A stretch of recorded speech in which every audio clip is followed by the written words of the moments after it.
Hello, ladies and gentlemen. I hope everyone is well today. As always, when you're programming something like 24 hours of live TV, things are going to go wrong. I had a wonderful pre-prepared intro from the lovely Will Wilkins, which refused to play. Had to do a bit of monkeying around. I'm about to play to you. And by the way, welcome to Squeefest. I'm Dr. Squee. This is my fest. I hope you're doing well today, guys. Don't worry, everything's going to be fine. We'll get it all back on track. But I was working right until the last moment editing the video for our single for Squeefest. Squeefest, if you've just stumbled across this, is our wonderful 24-hour live broadcast, which in the past has supported lots of charities. This year, we couldn't be more happy to be celebrating the Owl Centre charity, which we're raising money for today. We're going to have that QR code, which you'll see at the top of the screen throughout everything today. So please do donate everything you can. But for the first time ever, we did a song for Squeefest, and this is what I was editing right until the last moment. I hope you enjoy it. Please enjoy the video to the song Think Different.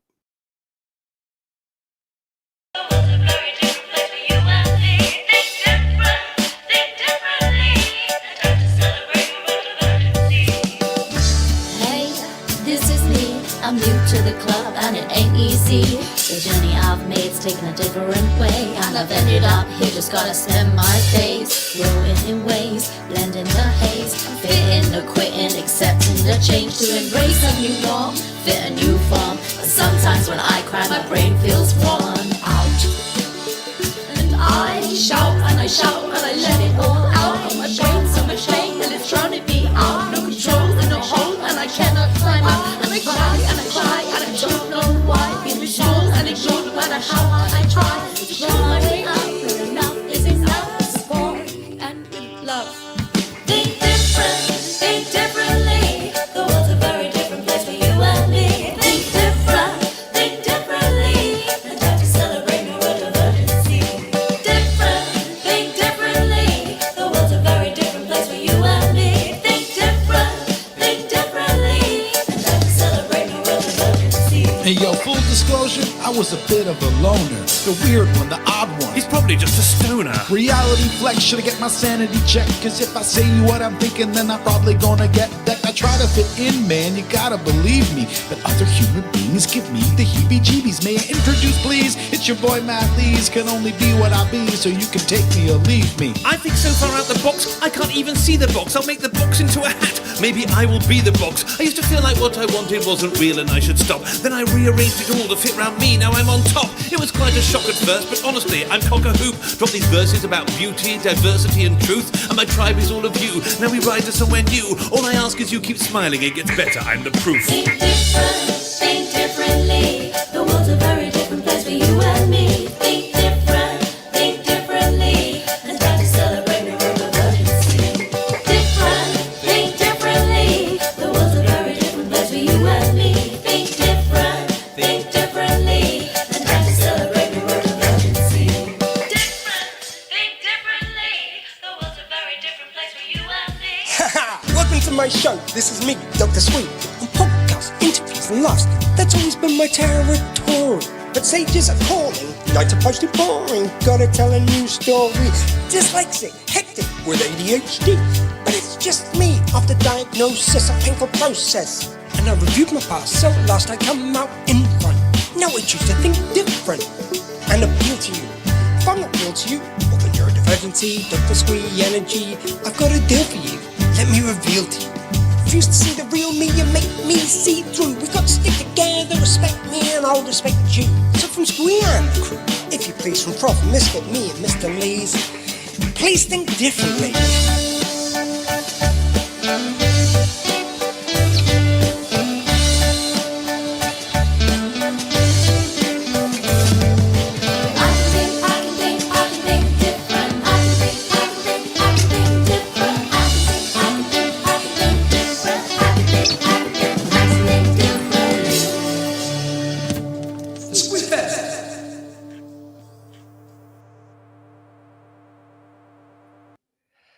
Guys, I hope you enjoyed that as much as we enjoyed the making of the song. Not so much no, I did enjoy the making of the video. I was just a little bit rushed for time, guys.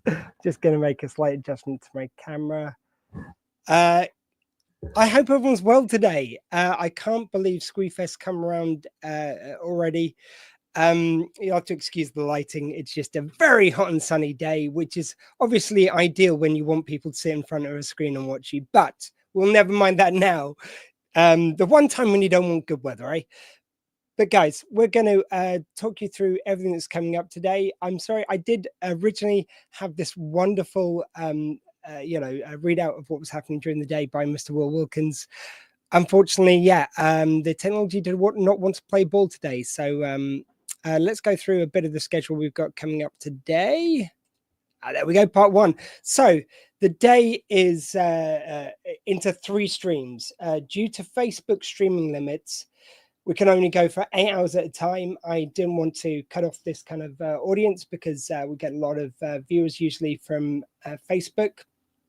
By the way, if you can't catch any of our lineup today, all these videos will be available separately. And we'll be kind of encouraging you to keep donating after the day. If you can afford to donate, please donate whatever you can. The QR code is right there on the poster here somewhere. We've got the address. It's justgiving.com /page/think-owl.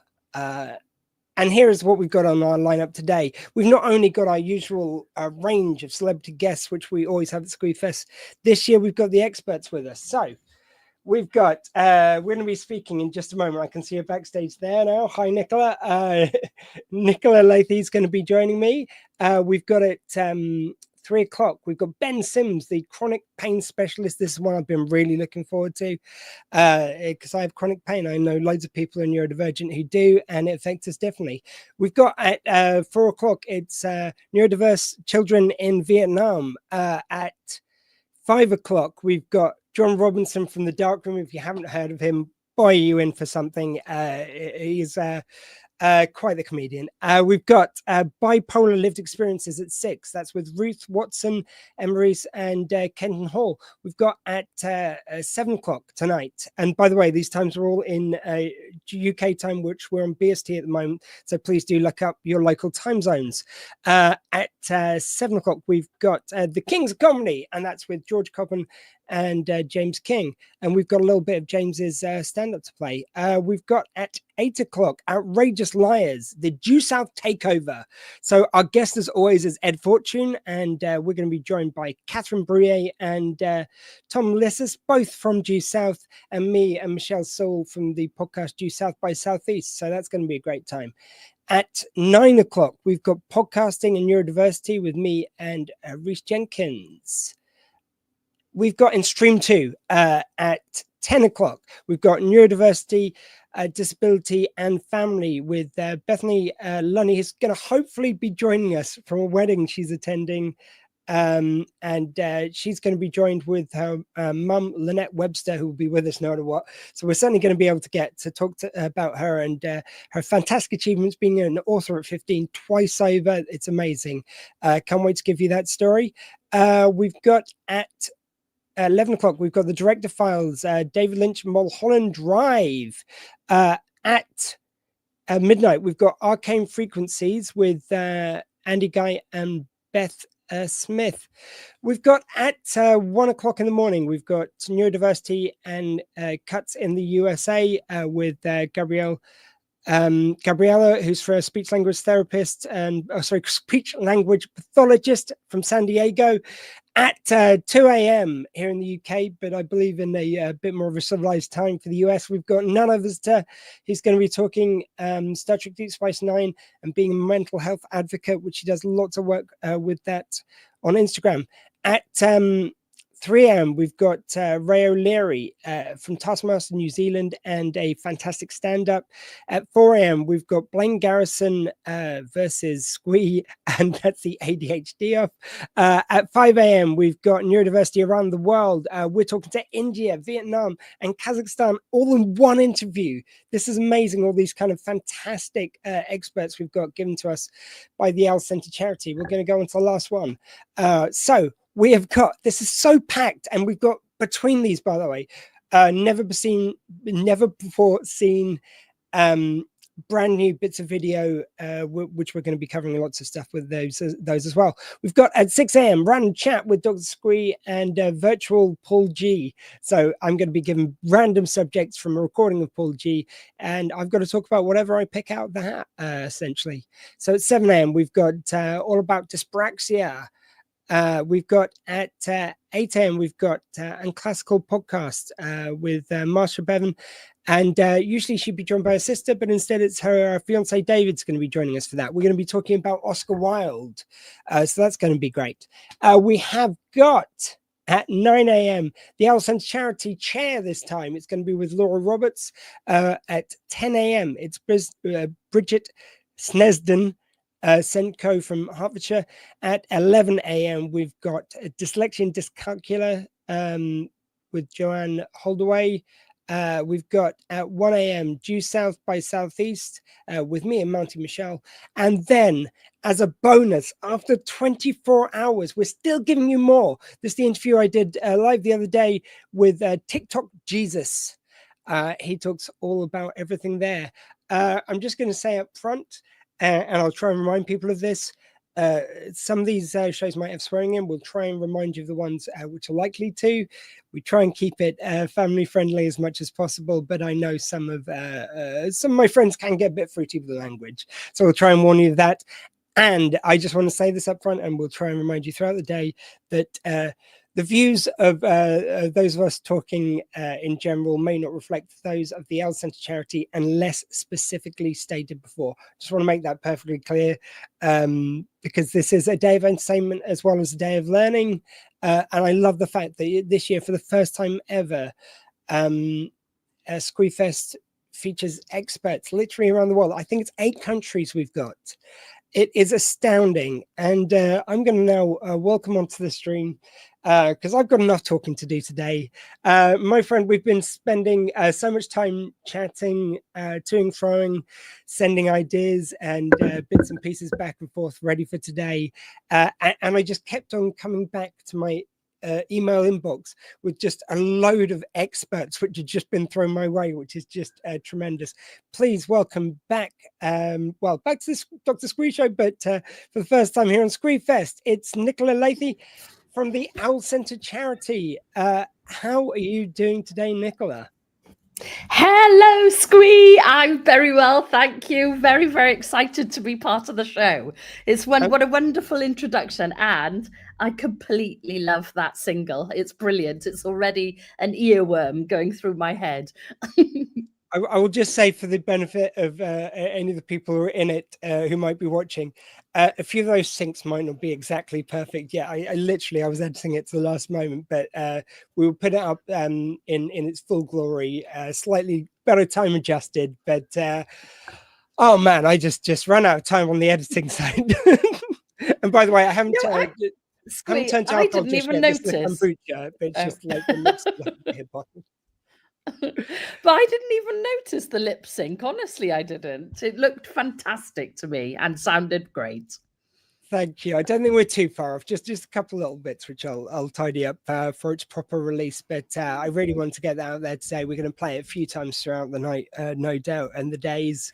But Nicola, let's first of all start with you and the Owl Centre. How you came to be connected with it, and what you do there now. Yeah, sure. So in 2011, I started a company called the Owl Centre, and it derived because my husband was working, or he started a business in a language school in Oxford, and there were a million other language schools, and it was slow to take off. And we had this premises that we'd rented for 2 years for a language school, and we quickly realized that we were going to need some extra revenue in order to pay the rent of this premises. And so I asked a couple of my colleagues from the NHS who I was working with at the time, and I said, how do you fancy doing a little bit of private work? And they said, yeah, great. And we used the rooms from the language school for private speech therapy, and it grew and grew. We loved it. We had a really good reputation. At that time, there were very few people working privately in speech therapy, and it took off. So we were really lucky. And then as time went by, we added other professionals into the mix, an occupational therapist, Before we go too much psychotherapist. further, Yeah, sorry, go just on. on the speech therapist side, because I've been fascinated by this, because I've noticed the kind of weight of how many kind of wonderful speech therapists you have. Can you just talk to people a bit about how that helps people out and how it relates to neurodiversity? Because I don't know if everyone knows that kind of in and out. Yeah, sure. So a speech and language therapist looks at, or firstly would assess speech, language, and communication. So speech is the clarity of how the words I say sound. The language is how I understand what you're saying to me and how I express myself back. And the communication is about kind of how I socially interact. Look, I'm using my hands, I'm smiling with my face, I'm looking at you, I'm turn taking. Well, I wasn't initially, but I hopefully will be turn taking, and all of those things. So it's those three components mainly that make up a speech and language therapist role. We'd have a look at those three components of a child or an adult, and we'd see whether there are any differences there, and we would help. We would firstly get some information from the person themselves, get some information from the school or the workplace. If there may be the apart from will over here and there. Sorry about this. Oh, I know. Well, I'm not concerned that I've got a house of teenagers with music in the background too. So I don't know if you can hear that. But anyway, so every now and again she just spots something from the back window and then needs to let me know about it. So off he goes. We're back in the room now. No, so I love my job. I work a lot with, my sort of specialism is children under 5 who are mainly non-verbal. And so I got into it because I have a younger brother who has Down syndrome, and he had speech therapy for years and years and years. And I loved being part of the speech therapist's therapy. I was her little helper, the speech therapist helper, and I then went on to train as a speech therapist myself. Yeah, and just a bit about kind of how that connects in with neurodiversity, because it's I believe some people on the autistic spectrum kind of need some help with verbal kind of work. Yeah, that's right. So sometimes, so a speech and language therapist might look at attention and listening, like I mentioned, this sort of understanding of language, so expressive language, and their overall ability to convey a message. And people on the people with autism will have what we call a dyad of impairment. So that is problems with, or challenges or differences is the correct word to use, differences with social communication and social interaction. And the other part of the dyad is restrictive thoughts or repetitive behaviors that interfere with the ability to sort of get on with day-to-day activities. Speech and language therapists really run by a kind of neuroaffirmative practice. So we look at somebody's differences and we find out whether those differences are having an impact on their learning or their ability to stay calm, their ability to communicate. And then we'd assess and find a nice program of intervention that might help that particular person. Yeah, no, thank you very much. I just wanted to sort of like highlight that because I know some friends who whose children went through speech therapy, and I know to begin with, I won't mention who they are anyway, but I don't think they'd mind me kind of talking about this anyway. But it's the fact that I think there is this still kind of like they were very worried about sending their children to speech therapy because it's that thing of the label, which I'm sure we'll talk about a lot during the next 24 hours. But it's that thing of thinking if you get this help, you'll put a label on your child, and kind of it seems to apply to speech therapy as well. I just want to demystify every area of neurodiversity, that it's not this scary thing. It's actually to put people in a more advantaged position. If you hide these things, it doesn't put you in any better position. Yeah, well, that's entirely right. And more often than not, it's a speech and language therapist who's the first port of call. So a parent might notice that there's a difference in the way their child is communicating or the way their child is expressing themselves, and the way that they're focusing in on activities, or the way that they're interacting with their peers or other adults. So it might be a speech therapist that is the first person who sees that family.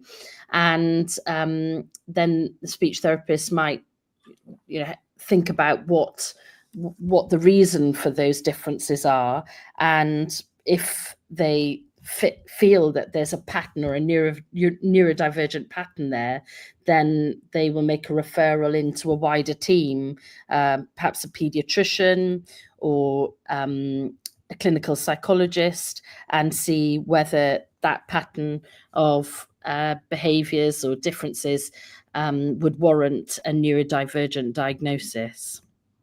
Well, I couldn't agree more with my friend Jodie. It is awesome what you guys do. I do love my job. I'm very lucky. No, it's amazing. And this is why I want to work with you guys. Like we've talked about it quite a lot, but for anyone's watching, it's just me and Nicola ended up being put together by this group called Edible, and they do PR for different companies and different charities. Through them, I got to talk to Martin Roberts, the guy from Home Under the Hammer, and kind of some other people. But sometimes these things about neurodiversity come up, and I was very excited when I heard about the Owl Centre and the Owl Centre charity. And they kind of connected us together for like a little half an hour, 20-minute, whatever it was, interview. And I was arranging Squeefest at the time. There's one charity I reached out to who amazes me in this climate that they didn't even sort of comment back saying, no, we're not interested. But after speaking to Nicola, I was already really enthusiastic. I'd already asked them before I spoke to you first. But then when I heard about what the Owl Centre was doing and the kind of wide range of services and speech therapy, I hadn't heard from a lot of charities, including that as part of the offering. So that was, it was both your enthusiasm and that kind of like wide offering you give that kind of really interests me in the Owl. So you had your speech therapy kind of wing of it very active. How do you kind of build out from there then? So the company, we started going or inviting other clinicians to come into our team. So we had a bunch of 5 speech therapists originally, and then we had no occupational therapist, we had an autism advisory teacher, and we had a psychotherapist. And we started branching out a bit. And as the years went by, we realized that lots of people seeking support from our private clinic were autistic or had ADHD, and we found ourselves doing quite a lot of autism or ADHD assessments.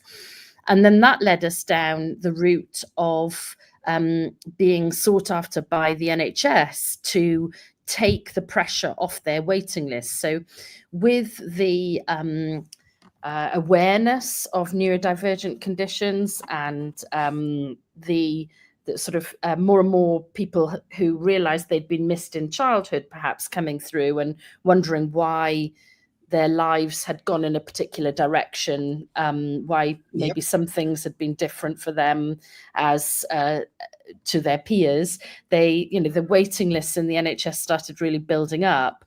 And what happened is really in COVID, our practice carried on, and we were able to continue giving assessments and intervention to our families, and it really took off at that point. And then in 2020 we started the Owl Centre charity. So what happened was that we found that because we were working directly with families in a private therapy sense, or we were taking waiting lists off the NHS in order to assess them and then hand them out, and right to choose, of course, as well.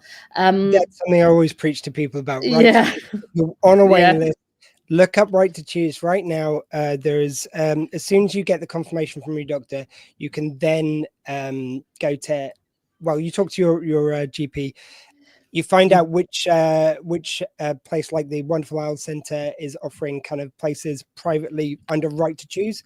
So it means that you're still under the NHS, but you're seen privately by the Owl or some provider. I went under ADHD 360. Obviously, we're here to promote the Owl today, but their waiting list alone cannot rise this boat. You know, we need everyone kind of pulling. So ADHD 360 were really lovely, and they've got shorter waiting lists, so they see you under the same length of waiting list as they're seeing their private patients, and then you get handed back to the NHS after you've been given your medication. And I'm sure it's the same with Owl as it was for ADHD 360. They do something called a shared care, so you're still under their records as well. So if you need some help from them, something from your assessments, they're still involved, so you don't lose anything, and it's brilliant. So I ended up waiting over 2 years, but if I'd known about this and I'd done this earlier, it could have been much less. You know, it's like once I was under the care of ADHD 360, I was seen within 4 months, and I was starting the medication. So just a real one to highlight there. Yeah, no, and you don't actually need to go to the GP at the get-go, Squee. You can just you can go, so on the Owl Centre website, for instance, there is some screening tests there, so you can think about whether you might meet the criteria, I suppose. And then if you think you do, then you can download the letters from the website and take them to the GP and say, I'd like to go down the Right to Choose route for assessment. So it's even more straightforward. Another one of my friends, Terry, the waiting lists are nightmare. They really are. The Owl Centre sounds amazing. Yep, again, truly are. And I mean, I'm generally quite privileged. I'm here in Romsey and previously Southampton, just so Hampshire. And the waiting lists here are some of the better ones in the country. And they were going up to 2.5, 3 years when I was diagnosed. No idea what they've got up to now, but some places in the country are saying up to, was it 6 years? Yeah, I mean, you hear some real horror stories. I think the guidance is 13 to 18 weeks. You mainly hear people waiting a year, 18 months, 2 years pretty regularly. So, I suppose Right to Choose gives people a forum to try and get seen quicker than waiting on a waiting list. But it just feels like after some of us waiting 45 years before we find out, the extra then couple of years on top of it, once you know, it's like it's really painful. And it's like it's that whole thing of you start questioning yourself. It's like, is this real? Am I going to wait 2 years just to be told no, you've just made this all up in your head? Yes. Now, the consensus seems to be that the people are not surprised by my diagnosis, and some saying things like, this is really helpful. Someone actually said, it's like, oh, I could have told you that 20 years ago. It's like, I mean, if you had, it would have been really helpful. I don't know. Oh, God. Yeah, in hindsight, it's a wonderful thing, isn't it? But I think that's exactly what the Owl Centre charity aims to do. So it's proven that people on a waiting list, their mental health deteriorates, that sort of very feeling of the unknown, being in a grey area, not having clarity. And if you've got a neurodivergent brain, then that's what you want. You want black and white answers. You don't want to be am I, aren't I, what's going to happen, where do I get the support, So one of the big aims of the Owl Centre charity is we work on this and on a branch called Waiting Well. So it's waitingwell.co.uk, and what that is providing support for anybody who's waiting on a waiting list.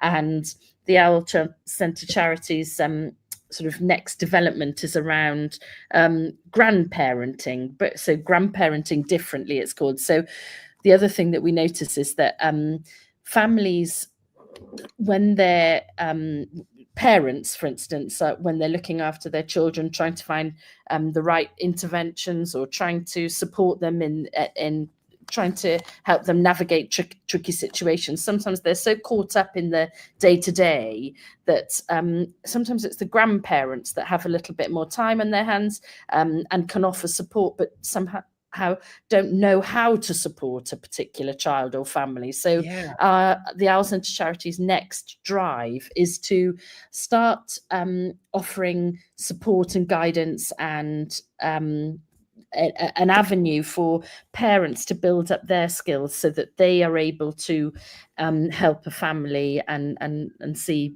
you know, how they can best support them. Yeah, I want definitely want to talk about that, because yes, we are looking forward to speaking to. It's not on the line in front of me. It's Bethany Lunny. Please say I've got her name. Bethany. Yeah, she's wonderful.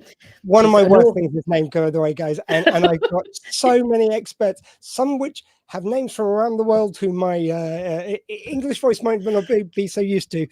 So I'm going to do my best, but just have this as a written that it's not that I don't care about these wonderful guests.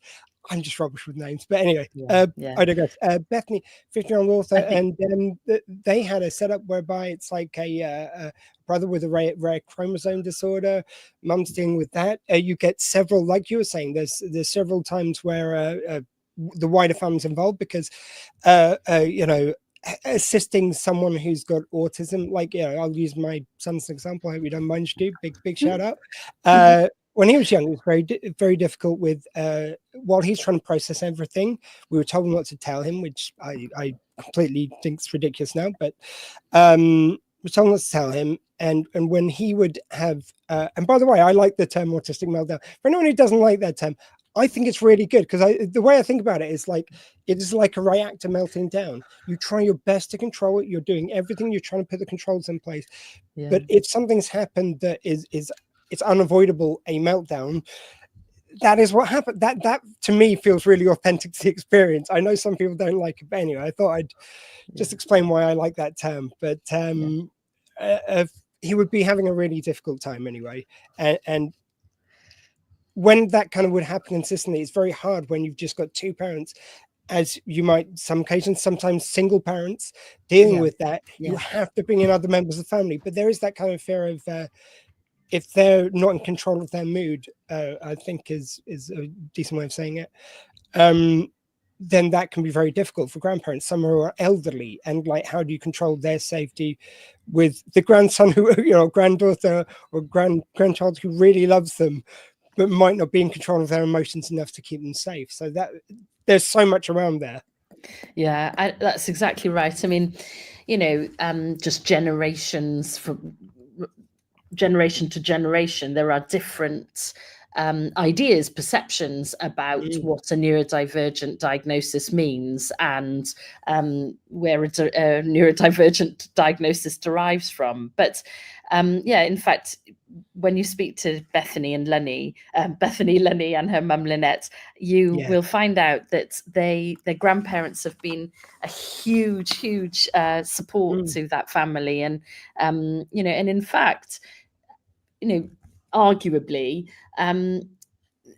Patrick, Lynette's son, actually sort of, the grandmother, she was very influential in Patrick's speech and language therapy development, because Patrick seemed to engage with her brilliantly well, as well as his mum. But you know, it was the relationship that he had with his grandparent was different to the relationship he had with his mum, and that was another avenue in to try and get support for him and find the right interventions that he could work on with his grandmother, if you see what I mean. So the grandparents, we think, are a huge resource for families who may be needing some extra support of any kind. So that's our project that we're hoping to raise some funds for.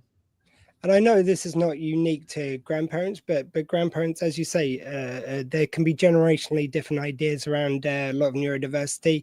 I was telling you the other day, I went in to see if I could get some posters printed up for this, and the guy asked what it was for. I told him, he said it's like, oh yeah, because that's caused by the chemicals in the water, isn't it? I think did I not tell you about this one? No, And I you was like, didn't. okay, all right. But he said in a kind of like genuinely asking kind of way. I go, well, I understand kind of you might have heard that online. Let me just tell you, there's never been a peer-reviewed study which has shown that. Like, you know, we're finding out more and more. There's more people getting to have a assessment. And, you know, the more people who are assessed, the more kind of positive results you're going to have. So it might seem like it's just come out of nowhere. And this was one of the times when someone actually he listened, you know, it's like, he was like, oh, okay. It's just because I also heard this, like, nope, that's not true. Like I said, you know, it's peer-reviewed studies are what you really need to look for. Is this just someone who's just come up with this idea? Yes. Done a YouTube video? Is it, Yeah. has it got some validity to it? There has been no link between chemicals in water and autism. And Absolutely this is not. where America is trying to cure autism.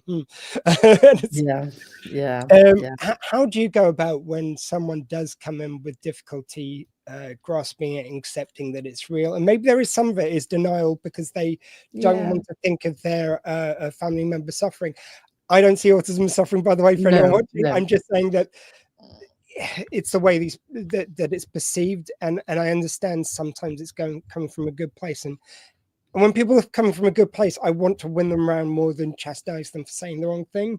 But anyway, sorry, how do you deal with that? Well, no, it's as I mentioned, you know, speech and language therapists are often the first people who a family sees, and you know, my brain might be thinking, oh, there are some neurodivergent traits there, or you know, trying to unpick what's going on. Basically, it's interesting. Some families are, you know, even some families with a child who just can't say a cuss sound will say, do you think they're autistic? And, you know, what do you think?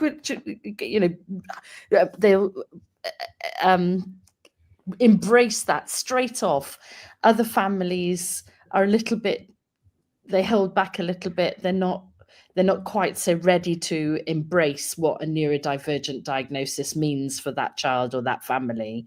But I think these days, there is having autism or ADHD is very, very different to how it was in, you know, the 80s, 90s, where, you know, people with ADHD were related to people who had Asbos, and you know, Ritalin was dished out, and it was very, very a stereotypical ADHD brain was kind of like, no, don't have that, you know. I even brought into this conversation with this guy that it's like, you know, you will have heard of Bedlam before. Like, you know, it's not that we suddenly start existing. We just suddenly started getting treated not like a diseased mind, and not locked up, and not put through horrendous therapies, you know, lobotomies, all sorts. It's who do you think those people were if we don't have those people now who were, you know, that vast amount of people who were seen as crazy? It's like that didn't go anywhere. That just got understood better. Yeah, my great uncle had a lobotomy in gosh, what decade would that have been? But he, you know, because there still is a neurodivergent string or strand in that family, and probably, you know, it's hard to know, he's died now, but he may have had a neurodivergent condition. He really struggled to, even on his way to the appointment where he had his lobotomy, he struggled with going on the underground and going through the opening and closing of the tube doors. He didn't like that. And so, you know, it's thankfully things have changed so much. And I think, you know, autism, ADHD, dyspraxia, or the proper name is developmental coordination disorder. These things are everyday words now. They're not something to be feared. They are something to embrace, and something that can enhance your life rather than be a detrimental part to your life. So things have changed a lot, but still speech therapists are in that very privileged position, I suppose, where they're holding the hands of the family while they go through this uncertain period, and you know, and helping them to understand how autism affects that individual, or how ADHD impacts on them, and how they're making their behavior or their thought processes or their communication different to others. And yeah, it's a lovely feeling when there's lots that can be offered to support families these days and children, and it's not receiving a diagnosis isn't, in many cases, it's actually, you know, a relief. It's you know, you can understand yourself better, or understand your child's differences better. So it's actually a thing to be valued, not to be think negatively about. Well, like to say it the kindest way. It's an interesting time we live in, whereby a lot of this kind of social change, which we're right in the heart of, it seems to be going the other way. What's kind of being led in America is slowly kind of seeping into policy in the UK. How do you prepare? Like, charities are already on just so overstretched, just on minimal budgets, and then you have things like this, which kind of threatens funding, threatens kind of acknowledgement and you know, legal protected status for anyone who's different. How do you prepare for such an ever-changing landscape? Do you have kind of backup plans if suddenly the government start challenging kind of like the reasonable adjustments for people who are neurodivergent? Yeah, it's such a good question. I mean, for people under the age of 25, there's something called an EHCP, Education Healthcare Plan. Arguably, again, it only really covers education and not so much the health or the care of a person. So it's really important to get that document as refined as possible to represent a person's needs. That is their passport for receiving help.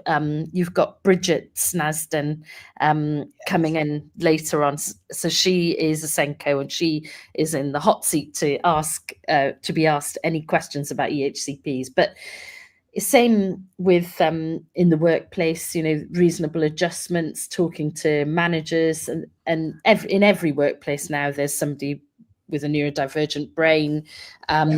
And so these things should be well rehearsed, and if they're not, then that's a cause for complaint. But this is, sorry to keep go on on, jumping. go on. You're full of wonderful kind of information and topics which just are so close to my heart. And I've since discovering about neurodivergency and the fact that I have it, it's kind of it's really made me learn a lot of stuff. And one thing is reasonable adjustments. Like, that is a really great example whereby they are like in the University of Southampton, where I up until recently worked.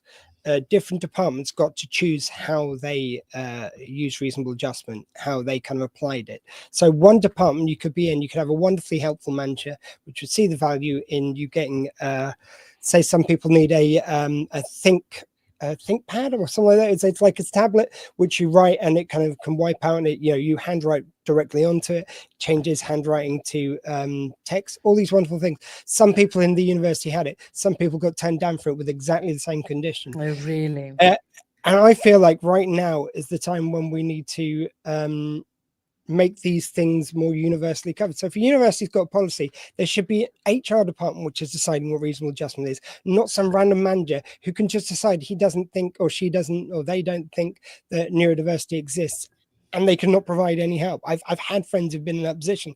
They've been in another department, they've got loads of help. It's crazy, but none of this.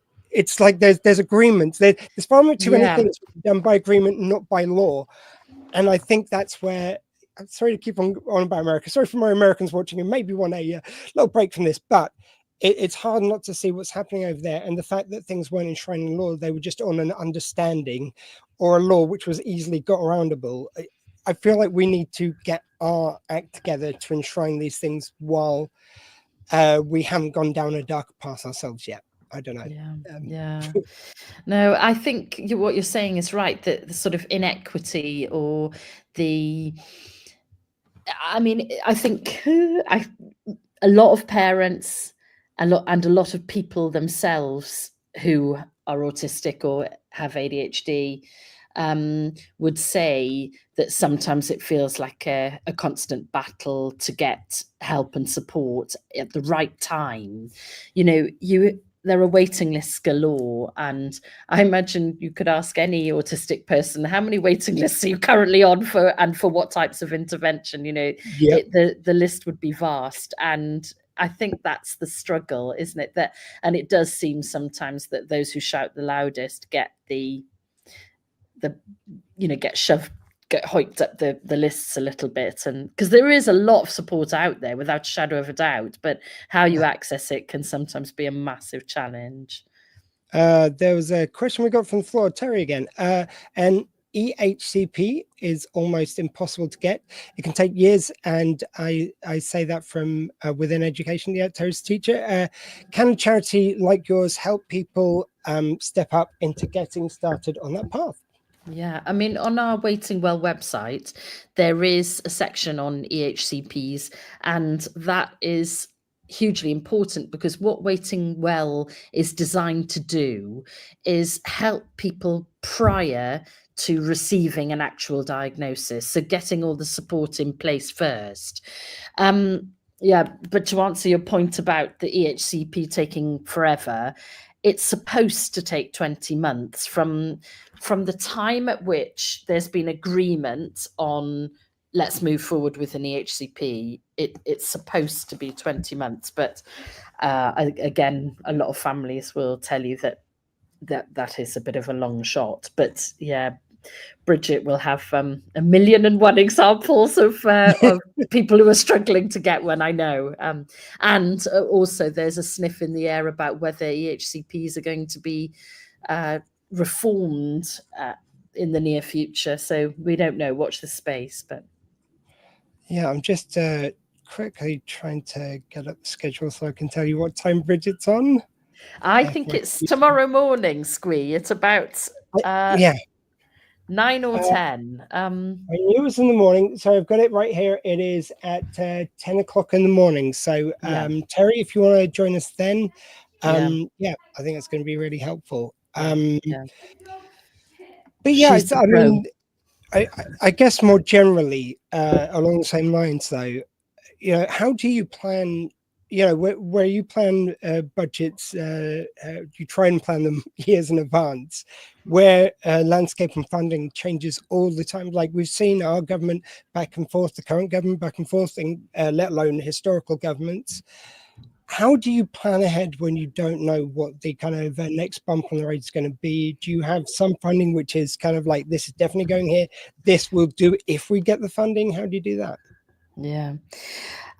It's $1 million question, Squee, but interestingly, that's quite a pertinent question right now, because in August, the NHS are launching their 10-year plan, and everybody in the healthcare sector is awaiting it with bated breath, really, because that is going to give us a guide on what the focus is going to be, what services are going to be are stretched and need more input, and what the kind of goals are for the NHS over the next 10 years. So, I mean, we're a little bit early to start talking about it, because there hasn't even been a pre-release of much information around it. But it will be a very interesting time, and you will definitely know about it when it comes out, because the media will be all over it, scrutinizing it, and picking. I mean, hopefully being enthused by the fact that some themes are being brought to the higher level, but others will be worried that a particular service will be not quite so highly regarded, or won't be as much of a focus in that NHS 10-year plan. So watch the space. What's that look like the day after a budget, a review? Like the information comes to you. Is there a meeting the next day? Is there kind of suddenly changing everything you do? Well, yeah, we're already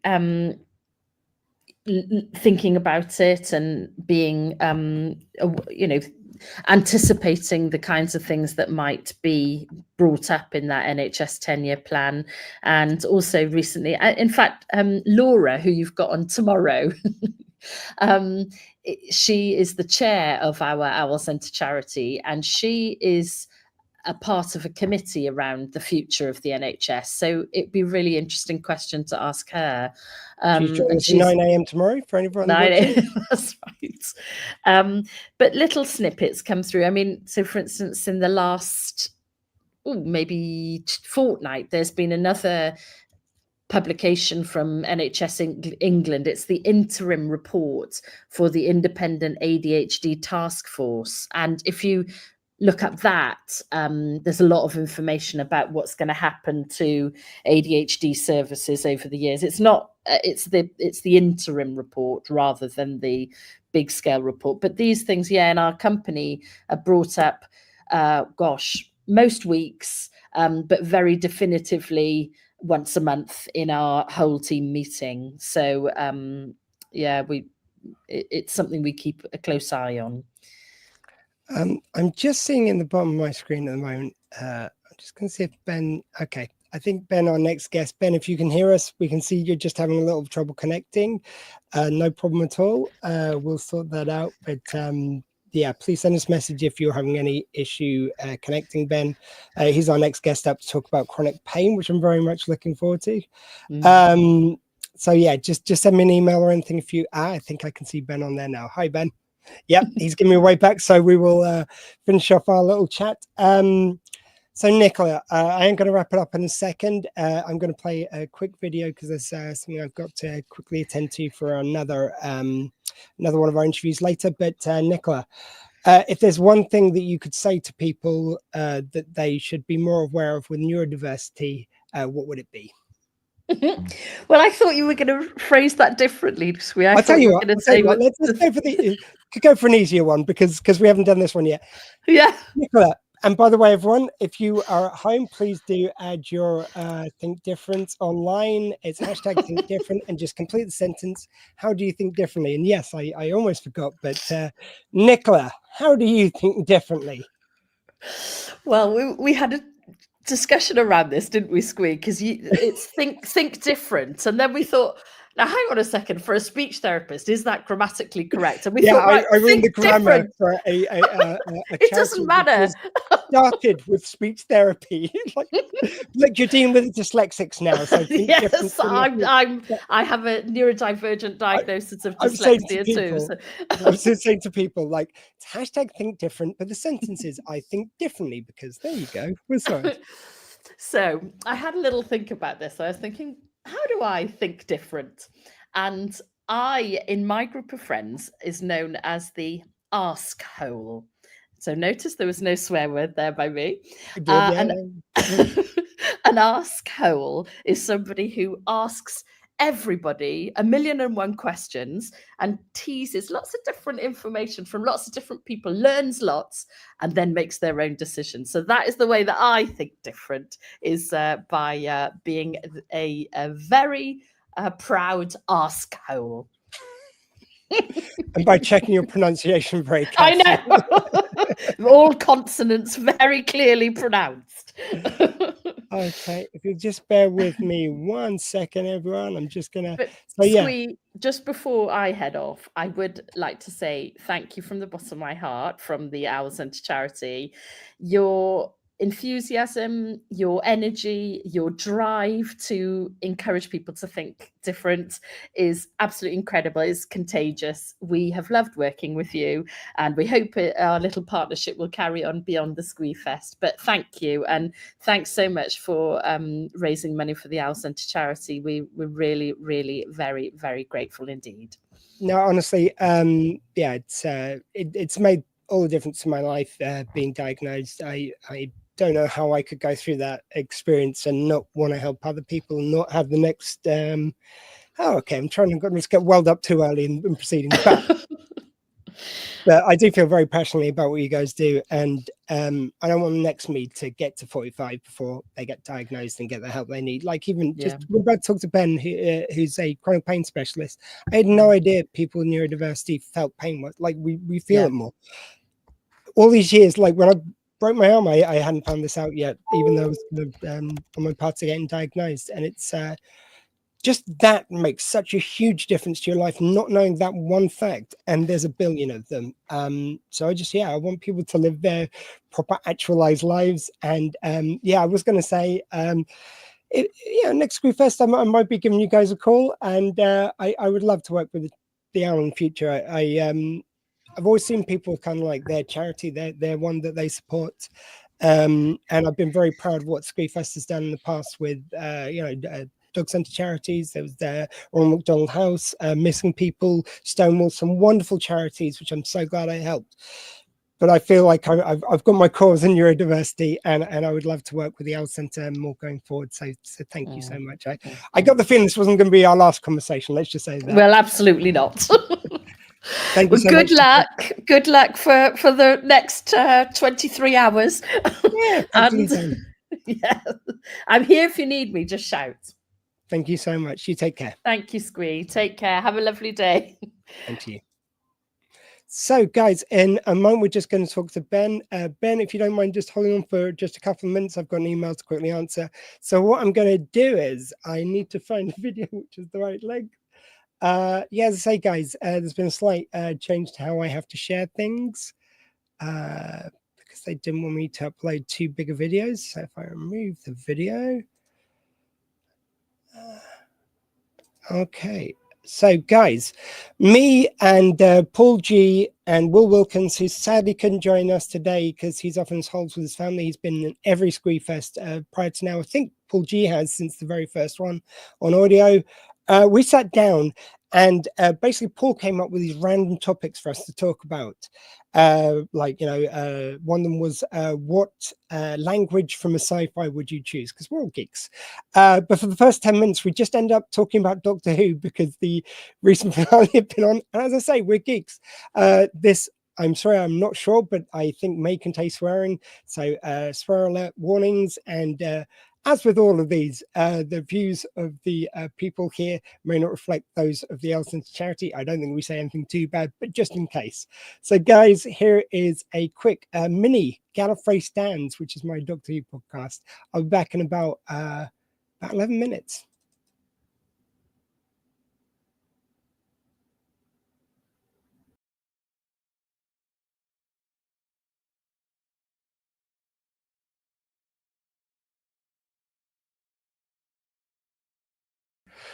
Okay, so we're here for scenes from the hat. I mean, I don't know if you've got a hat, Paul, but yeah, a hat metaphorically, if nothing else.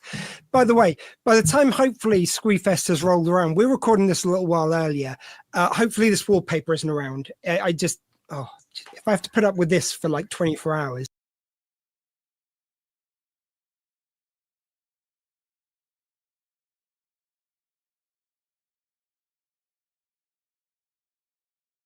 It's depressing. And you should probably apologize to the office for that voice that keeps announcing everything, because sorry guys, it's me.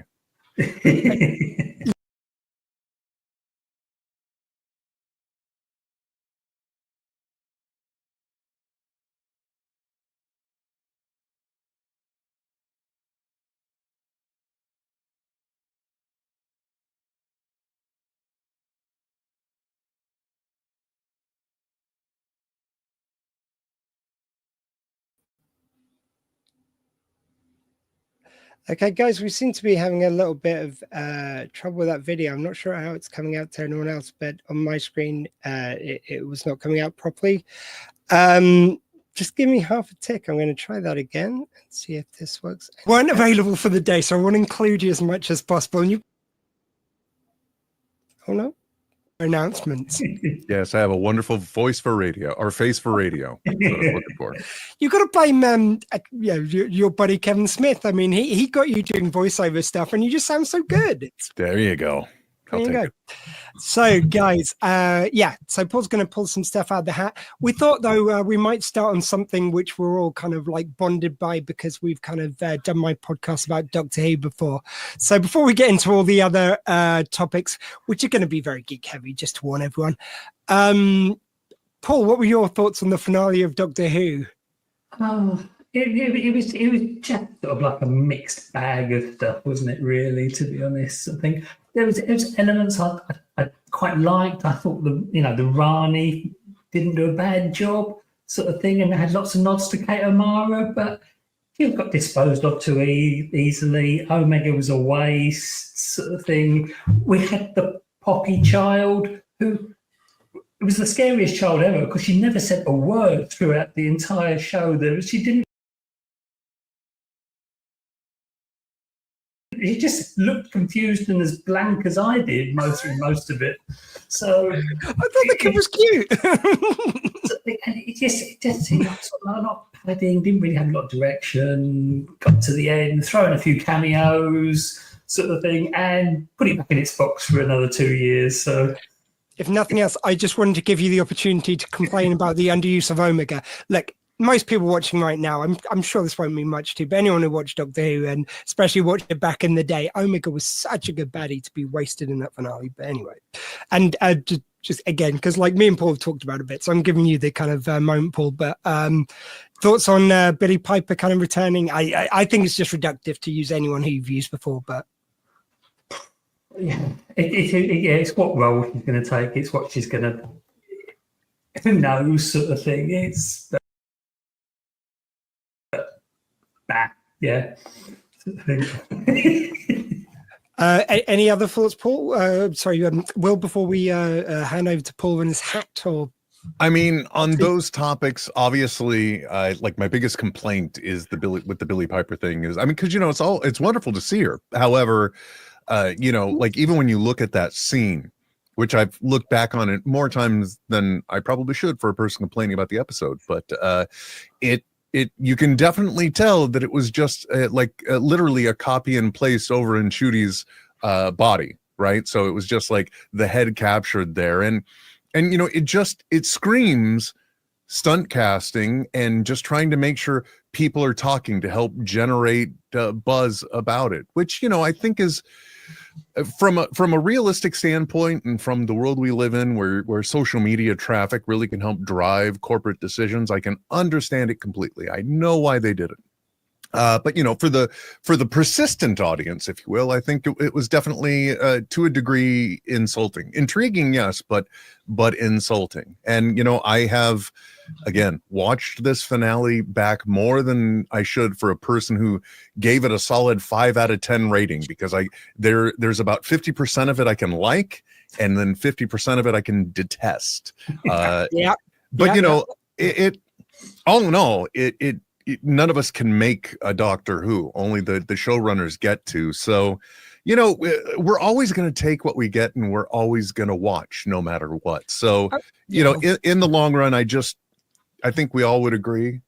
We would really like to have seen Ncudi's run go a bit more, and I don't think any of us were prepared for what we got. And like you said, there are a lot of characters that are used and just put to waste, even right down to the beloved actress that plays Mrs. Flood, who really seems to be building as this behind the scenes baddie that's breaking the fourth wall throughout, and then instantly upon the moment of the major revelation is then reduced to being a secondary character. It's like, that's the bit which were you thinking? Yeah, what was the logic? There was no explanation for why she was subservient. That still bakes my noodle. And she's the Rani who's going on, so she's going to be subservient going forward. I thought they were going to explain it. Maybe it was going to be like just for Paul, when me and Will were talking the other day about this, I was saying, I thought maybe they were going to go for something like she took a sip from the cup of Khan, the sisterhood of Khan, and chose to be subservient so she could blend in, and maybe some kind of chameleon arch kind of business.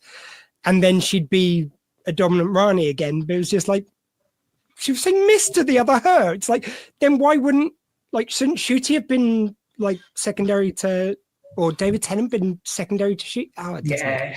Yeah, see, it gets all confusing and you go cross-eyed.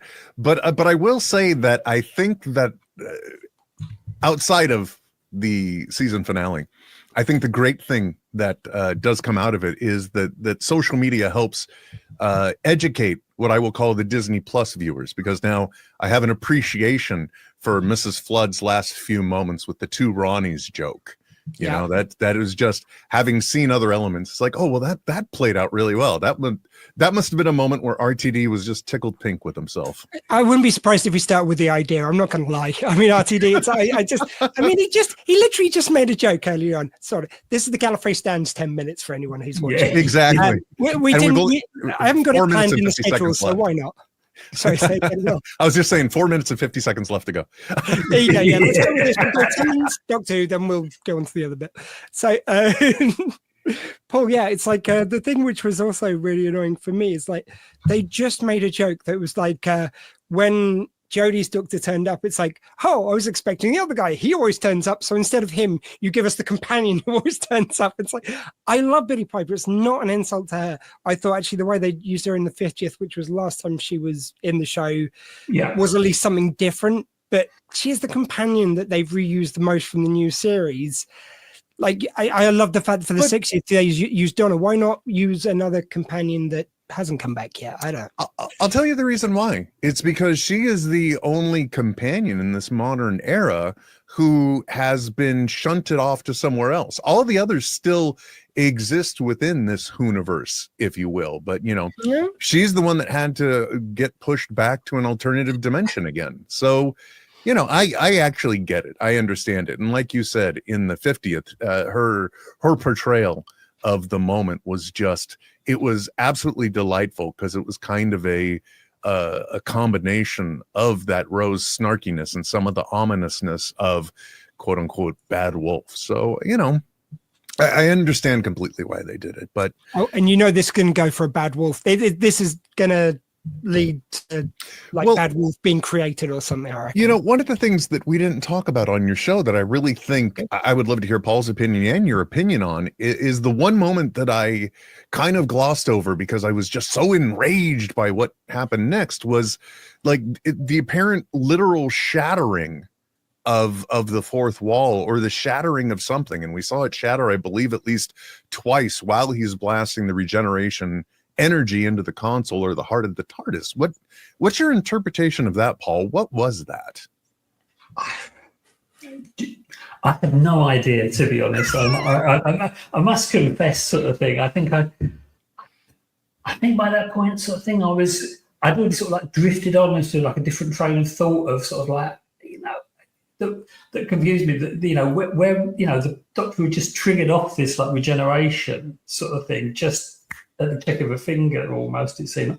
And it's like, hang on, sort of thing. In the past, we've always had a trauma, rather than just thought, oh, I fancy a change and I want to direct all this energy that I've got. So I think my train of thought had just gone off completely in a different direction at that Fair point. enough. So I miss the regenerations where they were killed and then they died straight away, as opposed to like suddenly you've got like like you can say goodbye to literally every companion you've known, as David Tennant proved, after already falling through a glass, like, I mean, not metaphorical, a literal glass ceiling, landing on the ground from space, and that didn't trigger the regeneration. That still pisses me off. I'm sorry, but like that is the worst one they've ever done.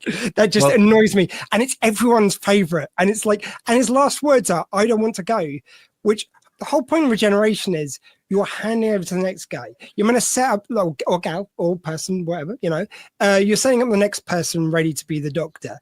If you say, I don't want to go, and you're the most beloved Doctor of the new series, probably still to this day, you know, you saying, I don't want to go, surely you're setting up the next guy for a bigger challenge. So Matt Smith's starting already on, what, you just pushed out our guy. Like, you know, not only did you regenerate, he literally didn't want to go, and you forced yourself through the regenerational energy. I'm just saying.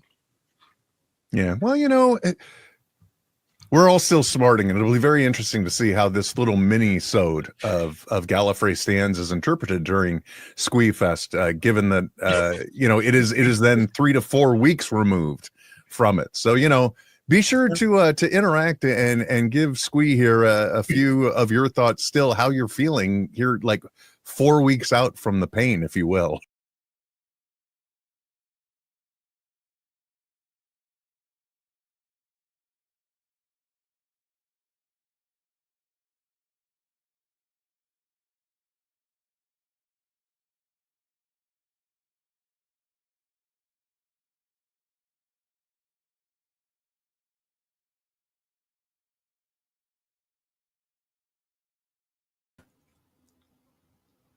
Hello there, guys. Sorry about that. We seem to have had a little bit of issue near the end of that video again, but that was pretty much done anyway. So, guys, I don't know why I am now. Anyway, we are now going to welcome my guest. Hopefully, I will be put back onto regular size screen very shortly. But I've been sent a few messages in the meantime. Guys, please do keep donating throughout the event. There's the QR code up there. We will give a title as soon as possible. We've got some greetings from Valencia. Red finger red number one. I have no idea what that means, but I look forward to hearing about that. And to introduce my guest, he is Ben Sims. He is a chronic pain specialist and apparently he's Canterbury's 4th favourite physio. Please welcome Ben. Hiya, Ben. How are we doing, sir? Hey, how are you? Okay? Not too bad. I can't seem to get out of presenter mode, which is fun. So just give me 1 second. I removed the video and it seems to have decided we want to be over here in the corner of the screen. I'll figure that out as we go. But Ben, sir, first of all, just tell us a bit about how you decided to become a chronic pain specialist. And was it general to begin with, and then you went towards neurodiversity? If you could tell us a bit about that. Yeah, sure. So I've been a physio for about 15 years. Oh, there we are. We're back on full screen. There you go. Sorry about that. That's all right. I've been a physio for about 15 years, mostly practicing out of GP practices in Kent.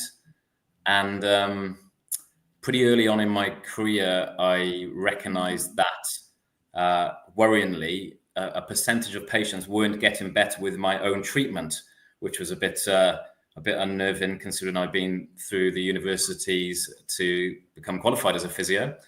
And unnerving, a very relevant term. Exactly. Yes. Exactly. Yeah. We're going to go down the nervous system fairly soon. So a couple of years in, I recognized this pattern that the techniques that we were taught in university as a classic physio, then they would be things like massage, mobilization, exercises were only relevant and appropriate for a percentage of the population. So there was a big percentage of the population that were coming in and weren't getting better. So you'd see them the following week with the same set of symptoms, and our techniques weren't working. So I went along and studied pain in a bit more detail. And now I have a special interest in pain, which sounds morbid, but it is pretty complex and fascinating. At least it's yielding positive results, your fascination. So it's amazing work you're doing. So what were the kind of like initial things you started seeing in the differences? Was it just like pain levels, or was it which treatments would work as well? Well, yeah, I mean, I'll talk a little bit about some of the patterns that I recognized in practice, and that will lead me on to a couple of case studies, if that's okay. Yeah. So approximately, I've treated about 100,000 patients across a 15-year career, and essentially, I've worked in Western medicine. I have had some time in Saudi Arabia as well, working, which is obviously from a different type of health philosophy. And like I said, I noticed that some of these patients weren't getting better with standard physiotherapy.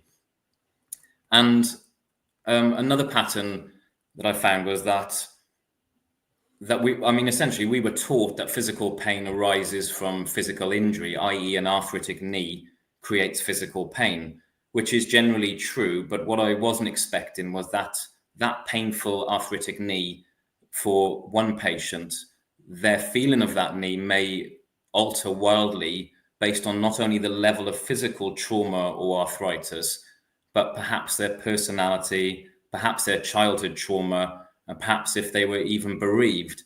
So these are the contributing psychosocial factors that were kind of dripping into our education back 15, 20 years ago. They were there, but in my opinion, they weren't discussed or taught at depth.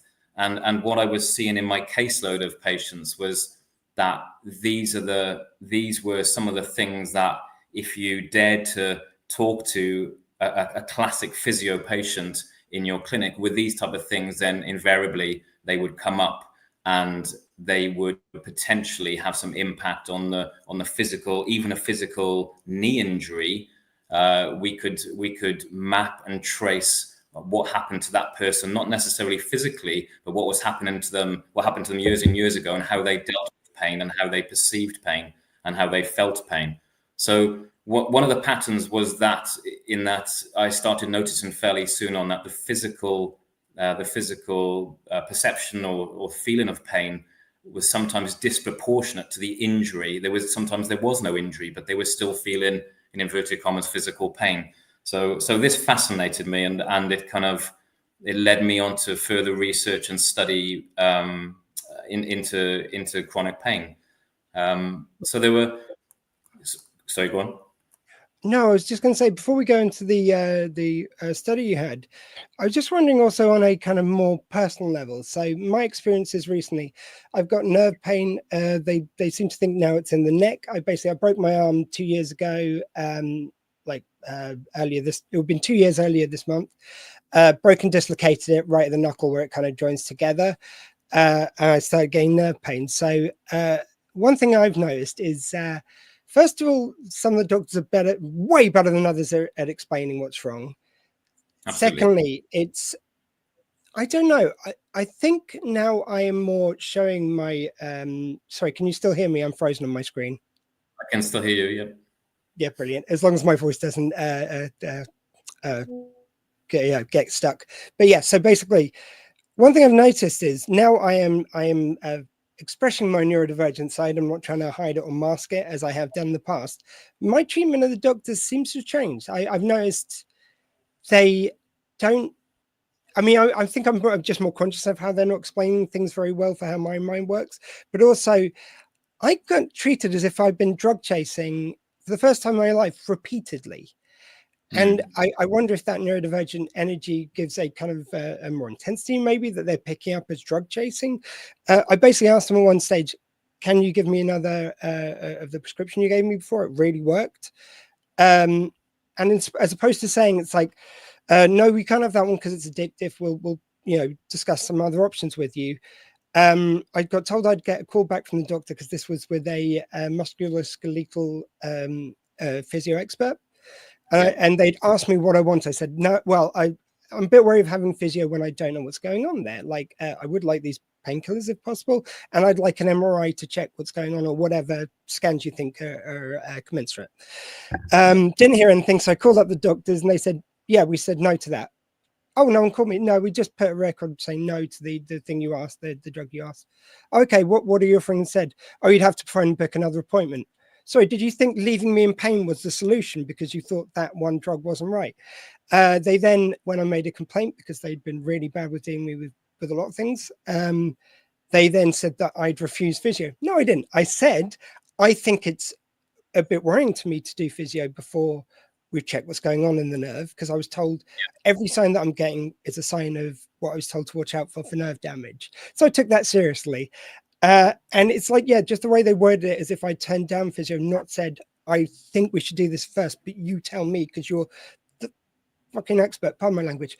Do you find, sorry, this is a long-winded way of saying though, do you find that neurodivergent people tend to be misunderstood, and so the way that they're treated is different from neurotypical people?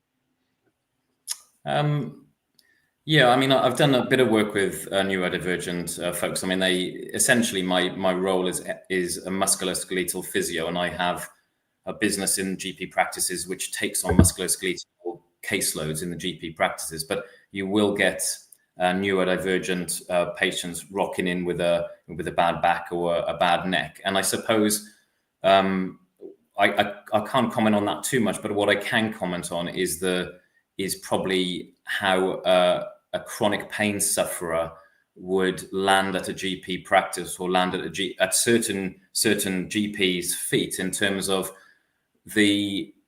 even how they deliver their message to the GP, or the intensity that they are delivering the message, like you said, can cause confusion with the GP. But I think they sometimes historically, and perhaps still exist, that they would go for the easy option, and they would potentially refer directly to physio, or refer directly for imaging without a necessary explanation. But I think it's the chronic pain sufferers kind of sit in the same bracket as the neurodivergent population, and they do mix together. I see a combination of those, and I would admit historically they have been difficult to treat, I think, with a classic Western medicine approach. And I know we talk about holistic medicine and a holistic approach, but I'm talking kind of at a depth which isn't often practiced, and those patients therefore aren't understood. Yeah, then to put it in more of a way of to your experience, how do you make it so you're not missing that person? You're not mislabeling what they're saying, or like. I can only think that it's because, as I say, this has changed since I've stopped masking many sides of my personality and ways of delivering things. I try to do it in a palatable way to neurotypical people, but it's how do you make sure that person feels heard and that you have, accurately kind of depicted what they're giving you?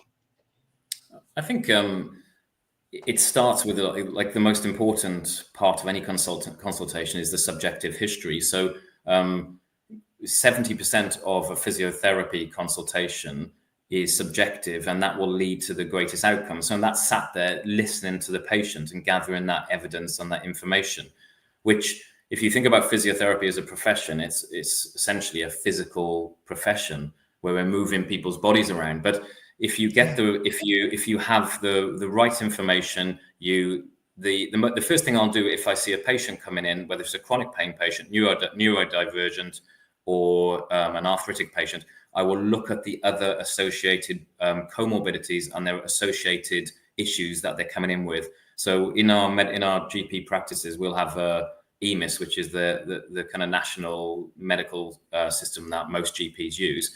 And so you'll have a problem list of, if someone's coming in with a bad knee, you can see that maybe they're suffering with depression, anxiety, they maybe have a personality disorder or heart disease, etc., etc. And all of those things, when I train my staff, that's the first thing that they must do, is look at the problem list of what's going on with that person before even if they're treating a thumb or knee, then those things can be driving the person's pain in terms of how that person is dealing with that pain, perceiving it, the stimulus to the body. All of those factors will come into it, and so I think that's where the holistic approach starts, is gathering all that information before they even come in. And I believe that in the latest NHS health consultation, there is talks by the government of bringing in a one NHS record, which I think is just so past time.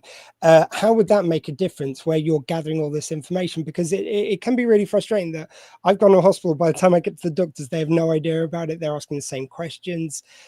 And the fact that there is no back and forth between those seems, or, unless it's a prescriptive to give them, like, could you prescribe this? Could you do this? It's not a general sharing of information. It's not joined up with it's happening. So in Kent, patients can view their medical records. I mean, there's pros and cons to that.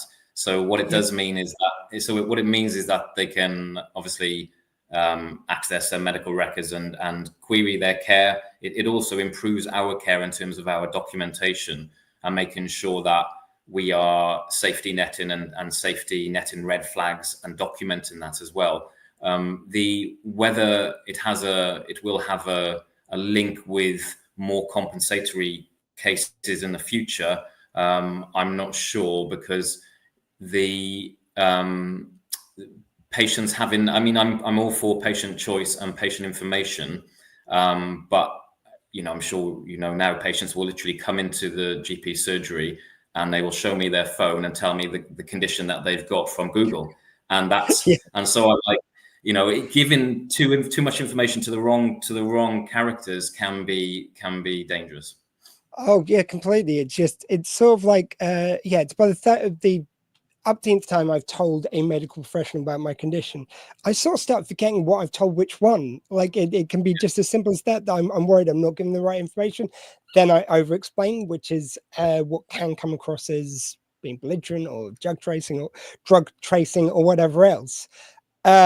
And it's like, I think they could just get rid of a lot of those problems by, you'd straight away see I've got neurodiversity, so I might deliver information in a different way. You can see what the history is, so you're not starting from scratch again. And it's that bit is particularly frustrating when patients get passed around different clinicians. And I think part of what I've seen kind of with neurodivergent and chronic pain sufferers is that they have historically they've seen multiple clinicians, and I mean in Western medicine, I practice in Western medicine, and I can't minimize it too much. There's some fantastic advancements, but the way that we through kind of no fault of the current clinicians, but potentially existing systems, we have split up patients' bodies and sent them off to different departments. So at any one time, you can have a patient for a simple bad back who is seeing a physio, a rheumatologist, an orthopedic specialist, a radiologist, a neurologist. And if you look at, it's interesting, if you look at, those diagnostic specialists are excellent when at the diagnostic stage. So to carry on advice and treatment after that, but pre that, really like an experienced clinician in multiple skills should be able to avoid those multiple referrals. But the biggest risk is if you're splitting the body into different parts, into different body parts. So for example, someone comes in with fibromyalgia where they have pain in their knee, they have pins and needles in their arm, they have headache, all that stuff. Then they'll go to see all those specialists. The danger with that is that it actually goes against the ethos of most treatment, which is actually bringing the body back together. So if you look at Eastern philosophy, you're looking at a mind-body model. You're trying to bring the body back to a central cause, and a lot of treatment now in the NHS is actually is sat there and sitting with your pain until it sees itself out, not splitting up into different sections and then intellectualizing it and labeling it. So that's, as soon as we've got to be careful with labels and intellect, and because what the brain will do, the overactive brain will intellectualize that label, and it will sometimes separate it from the body, and then the body will get injured because the body becomes a vehicle. Yeah, I mean, obviously this would, it's just a general comment on it, but it's like if you do add kind of all this, the information so you can pick it up from everywhere, I just feel like there'd be less repeating the same steps. They can see what's already been done, so they're not making the patient go through sometimes really painful exams for nothing. But also, I wonder if it would pick up neurodiversity earlier, because you'd see all these traits which are mentioned by different medical experts. You can join the dots. I certainly think it would be an easier job to join the dots of someone who's got neurodiversity if you see how they are in these different situations with these different experts. But I don't expect you to have a weigh in on that. Just it just germane to what we're talking about. But you were saying about like you had a case study to give us today. Yeah, so I think with my practice, I've noticed these patterns, and I suppose some of the other patterns, just to mention briefly, I would see patients coming in with hypersensitivity, which is an increased sensitivity to pain, or something called paresthesia, which is numbness and pins and needles, or even pain which is disproportionate to an injury. So there was no real reason for it. There's no real kind of clear mechanical reason for it. So that was one pattern. The other pattern I picked up was that patients would often, when they were seeking physiotherapy, they would be also seeking, they would also suffer with depression, anxiety, and sleep problems. These are the patients who have chronic pain. So when I'm explaining chronic pain, that's pain that's lasted longer than 6 months. It's different to me kind of whacking myself on the chin. I'll get a bruise. That's acute pain that'll last a couple of days. We know about that, but chronic pain is more complex. But the chronic pain sufferers, I noticed when they were rocking up to physio, you'd see they'd have these associated conditions as well. So that led me to go and study further in cognitive behavioral therapy, in leadership, in advanced communication, and domestic violence. So I did some additional training to try and capture these patients and treat them with a multifaceted approach, and it worked.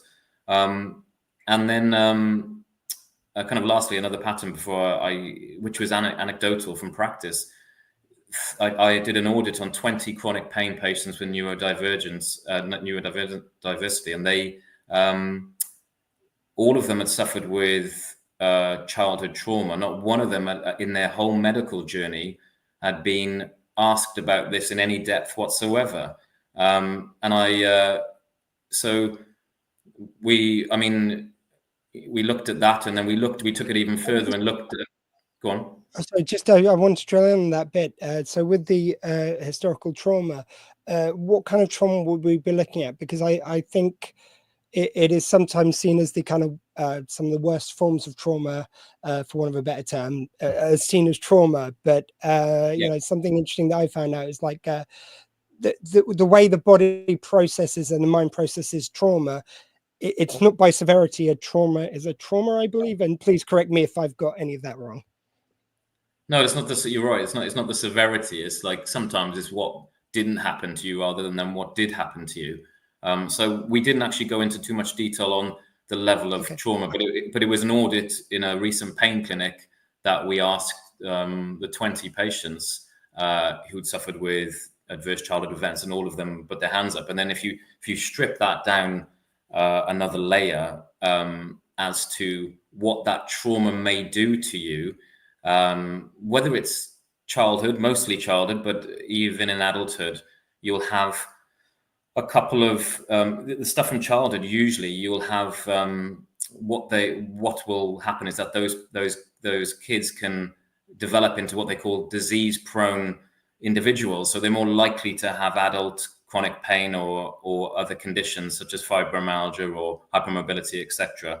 And the kind of the research sits in the three things: are the inability to suppress emotion, the suppression of emotion, the inability to say no, and the last one was a kind of an unhealthy anger, I believe, but definitely the inability to say no to others. And actually, there's quite a lot of research for health professionals who struggle with this, and all 20 put up their hands when we asked them, do you struggling with saying no to other people? And all of them are chronic pain sufferers.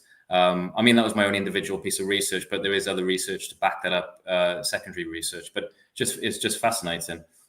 Was there any link for age? Because I found that really interesting, because I found the older I got, the more I started people-pleasing behaviors, the more I went from arguing the toss over ridiculously minor things, I can admit now, but it went straight from that degree to the other end of it, where it's like, okay, I'm just wrong. Just tell me how I'm wrong. Like I give up on being right. Like, because every time I say something, because the way I word it, you automatically dismiss it, and I don't get to explain. And sometimes people then, like, they've already assumed what you meant, because that collection of words always means this. And when you go, no, actually what I meant was this, it's like, no, you didn't. It's like, oh, sorry, thank you for explaining that to me. It's so beneficial. But sorry, I did. But yeah, did age have a factor? Because that's I found many other friends who've had a similar kind of journey. I think I suppose I'm just kind of speaking kind of with a blanket approach now, is that I've noticed through the thousands of patients I've treated that people in their 30s or 40s were more likely to come through an awakening or a transformational stage in their life. So whether it tied into that, and they would tend to be, they would bulk up the majority of the pain clinics as well. But more recently, I've had a kind of a higher percentage of people in their early 20s, usually females. Strangely, older population, a couple of 80-year-olds coming into pain clinics, which is less common. Yeah, so that's the kind of the patterns that I found in practice, and just going back to the childhood stuff a little bit. Those characteristics, those personality traits, so inability to say no, and kind of the other ones are actually highly overconscientious and over responsible. So these personality traits, and they're very useful to survive as a kid. But what would happen is that they would seep into adulthood as maladaptation. Excuse me.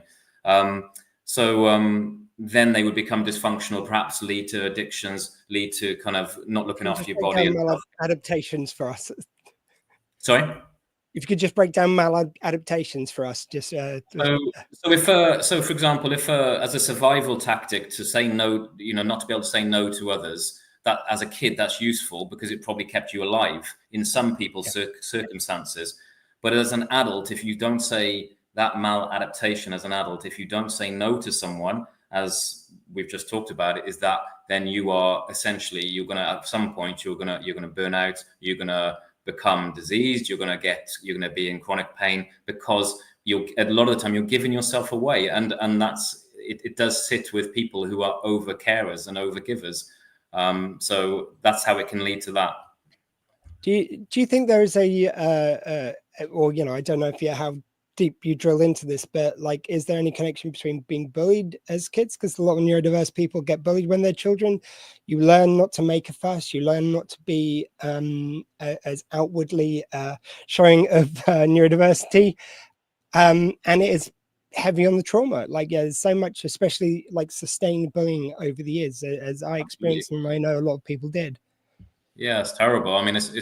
Yeah, I've seen quite a few, adults in their late teens and early 20s who come in through with kind of unusual, painful patterns that don't add up, and then you kind of dig a bit deeper, and they've suffered bullying. So I think any form of trauma can it kind of, I don't actually know where the research sits in terms of how it ends up and how it manifests. I'm sure there's more ingredients to that person that will lead to what they end up with, but definitely bullying comes into it. Yeah, and just to sort of recognize people, and I'm trying to recognize all types of neurodiversity, all types of kind of issues which people like myself have gone through. I know there's also a lot of neglect and physical abuses of all kinds for neurodiverse people. So I know, but bullying isn't by any means exclusively a thing we have raise concern with.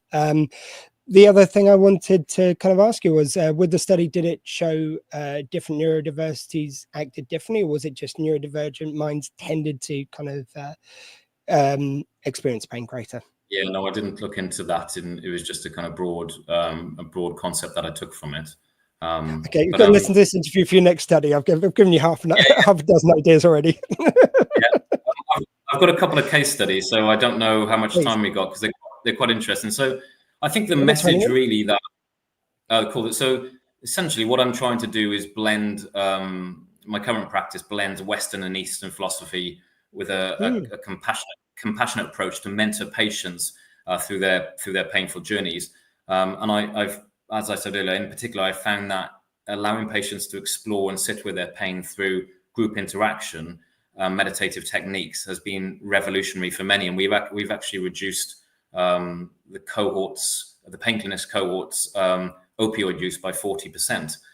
So yeah, that was just one of the outcomes from that cohort. But the case studies I want to talk about are where what comes to me as a physical patient, in inverted commas, a physical patient, and ends up as there's other driving forces which are fascinating. Now, this one patient, so I'll talk to you about this one patient, and then I've got a couple more case studies, but I'll do this one first. She was a 70-year-old lady who came to see me with hand pain, and she was only experiencing it at 2 o'clock in the morning. So from a physio, a trained physio head, that is already an unusual characteristic. And quite soon I was like, this doesn't tie into a physical injury. She hadn't injured the hand, she hadn't slept on it, etc. She had it for 6 months, this pain, and it was only at 2 o'clock in the morning. So we sent her for carpal tunnel studies, and we checked her neck out. That was all okay. And then a couple of sessions later, she came back. It was still there. So I said to her, okay, what happened to you 6 months ago in your life? And she went a bit quiet and a bit red. But essentially, she told me that her husband had passed away. And then I asked her, was there anything unusual about the death of your husband? And she said that, yes, I was with him for 30 years. And on the night of his funeral, I took a call from an anonymous number who was his mistress of 29 years. So she took that call, and this lady had a clean bill of health prior to this hand issue. There was hardly anything on her medical notes, but the shock to the brain, and the fact that the phone was the culprit. She was gripping that phone, and the circuitry between the brain and the hand was formed. And essentially, she woke up every morning at 2 o'clock with the same problem. And the lack of closure and the shock to the human brain. I sent her for grief counselling, and she was better in 2 weeks. But it presented as a classic physical injury. That's incredible. Is there a kind of known what kind of happens in the brain to send that signal? Is it just like that emotional pain is connected into it? Well, yeah, it's a good question, because the kind of message from that case is physical pain manifesting from an emotional traumatic shock. I mean, if I were to break down the chemistry and the physiology, I would just, for the layperson, I would use circuitry. So and interestingly, because she had a clean bill of health, she didn't have, she could have had a stroke or a heart attack. Some people would, but she had a clean bill of health, so it ended up going to the hand. She would, So that was an incredible example of a physical pain, but almost 95% of it was emotional shock. And have you extrapolated that, or is there any extrapolation to be done between neurodiverse people where we do feel emotions sometimes very keenly, and how much we kind of experience the pain? Absolutely. Yeah, I mean, that was a very specific case that I've described, but with neurodiversity, that hypersensitivity to pain and the heightened emotions could certainly lead to that type of reaction. Not necessarily the exact reaction, but I know this lady didn't. She, like I said, she had no other medical health, but it could certainly manifest like that. Yeah, because I do remember when I broke my arm, and I kind of was to the maid just to get me just to move to the roadside, and I was sat there, and I just remember thinking it was the worst pain I'd ever had, and it was getting worse by the second. And now I kind of do question how much that was emotional response. I mean, one thing I did want to ask you, sorry, I know this is getting a bit off what you were saying before, but I was extremely lucky. So basically, while I was on the roadside, first of all, a nurse came to help me. There was then a first aider. There was a guy on his way back in his paramedic, like the ambulance cars they do now. Okay. He pulled over that. By the time a doctor pulled over, we were actually so fully staffed, we sent him on his way. I was better staffed than most NHS wards, I think, at this point. But sorry, this is a slight digression, but because I had the combination of the nurse and the paramedic, he could give me some morphine. He injected my arm 3 times. Now, I was waiting for, this arm actually, but I was waiting for the pink elephant. Nothing. No, I didn't get any relief from that, but the gas and air worked for me.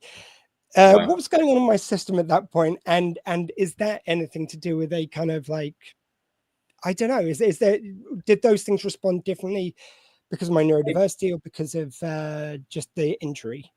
Very difficult to say. I mean, if I know. Sorry, you haven't seen any. You're probably pumped with adrenaline by then, and I suppose if I were to bring in a bit of research to kind of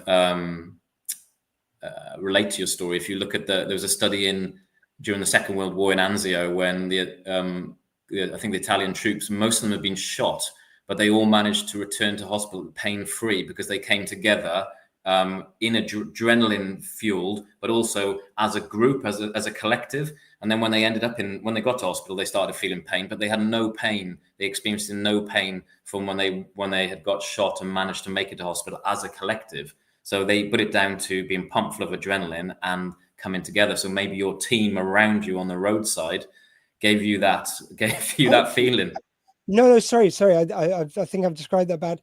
So basically, injecting me 3 times with morphine, I felt no difference, like not a bit of difference. The pain was just consistent. When I did the gas and air in the ambulance on the way, that hit straight away. In fact, it was quite funny. They were touching my fingers, going, "Can you feel that?" And I could feel it in my shoulder. And I was trying to say, "No, I can feel it in my shoulder." I think the best answer. And after twice of trying to answer it and coming out like that, I just got, yeah, because like I could feel it, I just not in the right place. Yeah, always. I see. Yeah, I don't know. Really worked, but the morphine just did nothing. I've just been curious if that was to do with my. Maybe with the kind of wiring of neurodiversity, I don't know too much on that, but I think I see plenty of patients where we'll have to go through a concoction of pain relief to get to the right one when they're in acute pain. I was just going to, the other thing, just briefly before I do kind of another case study, is the kind of art of self-soothing as well. So the ability to, again, this tends to link in with people who have suffered with childhood trauma and chronic pain sufferers in adulthood, is the inability to self-soothe oneself. So kind of because potentially there's no guardians to do that, they weren't nurtured. So the ability to say you're going to be okay, you're going to get through this is something that we will teach in clinics as well. But not just to say it, to feel it as well. So actually not, I think the idea is trying to come out of this intellectualization and certainly, ADHD sufferers and chronic pain sufferers will do everything in their head. But what we're trying to encourage is for them to feel it in their body and to place the recovery and the healing in the body. And that is one technique that we use. Thank you so much for indulging my personal questions. I want to make this general for people. Come on, I've got Ben here. I'm going to ask. We'll get into another case study in a second, but I did also want to say throughout these 24 hours, I might say some unkind things about some things, the way the NHS works. Most people who work for the NHS are absolutely angels, male, female, other, from any country they're from. Doesn't matter to me. They're wonderful people who kind of do a great job.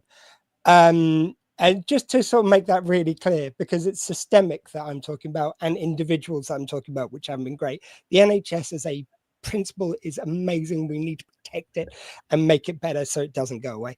So I just wanted to cover that. Ben, your other case study, sir. So my second case study is a lady who came to see me with chronic pain. She was in her 40s. She'd had it for 11 years, chronic pain. She was suffering. She had diagnosed with ADHD.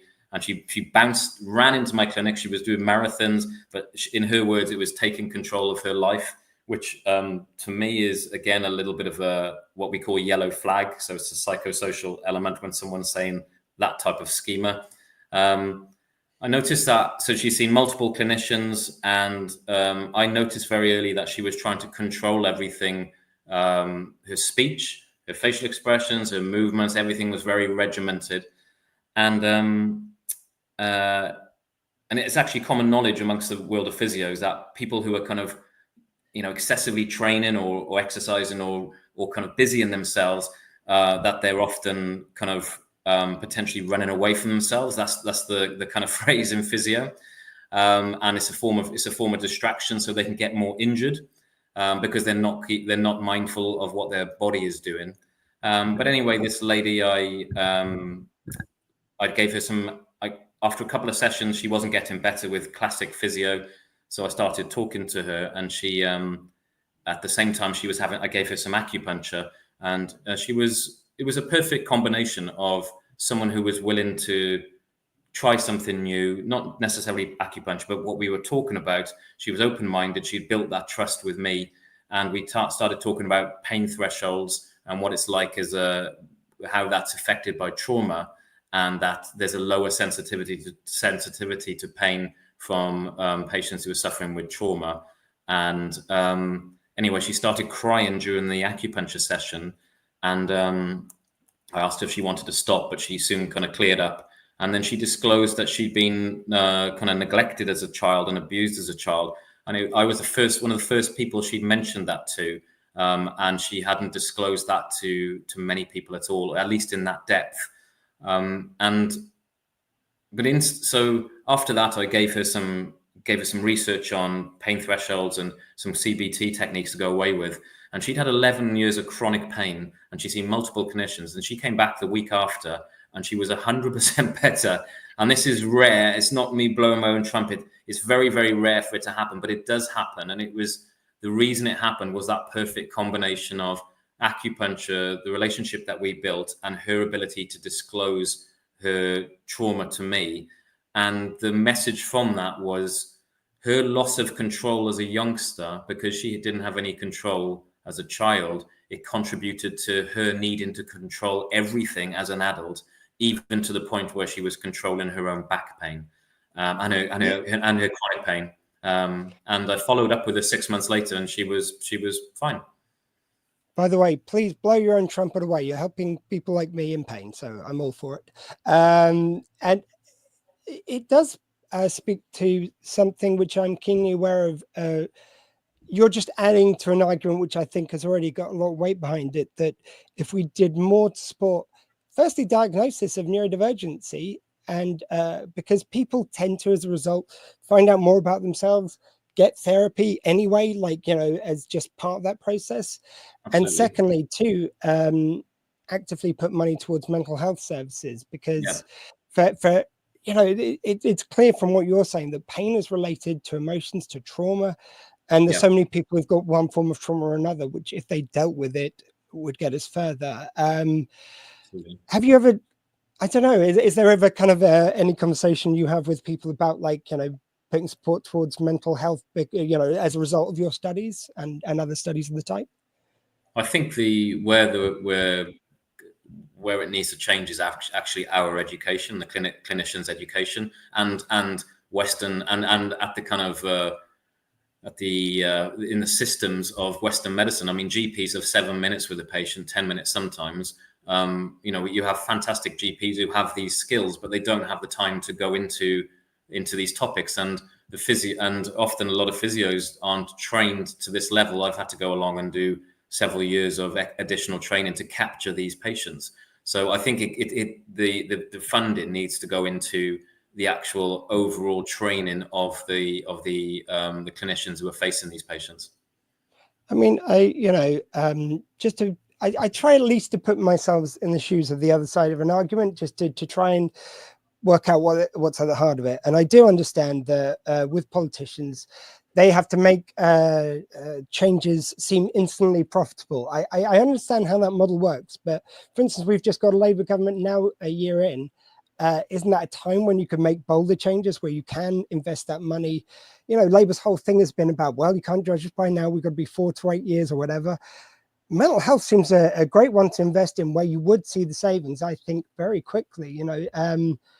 There's even, I was hearing studies about neurodiverse people being more likely to be homeless and jobless. So by kind of helping us deal with things which help us be more part of society, it just seems very frustrating that they're not spending the money where it would just instantly make a difference. Yeah, I totally agree, Squee. I think it's the wider, the wider issues as well are, 1 in 4 people in the UK live on their own. There's an epidemic of loneliness.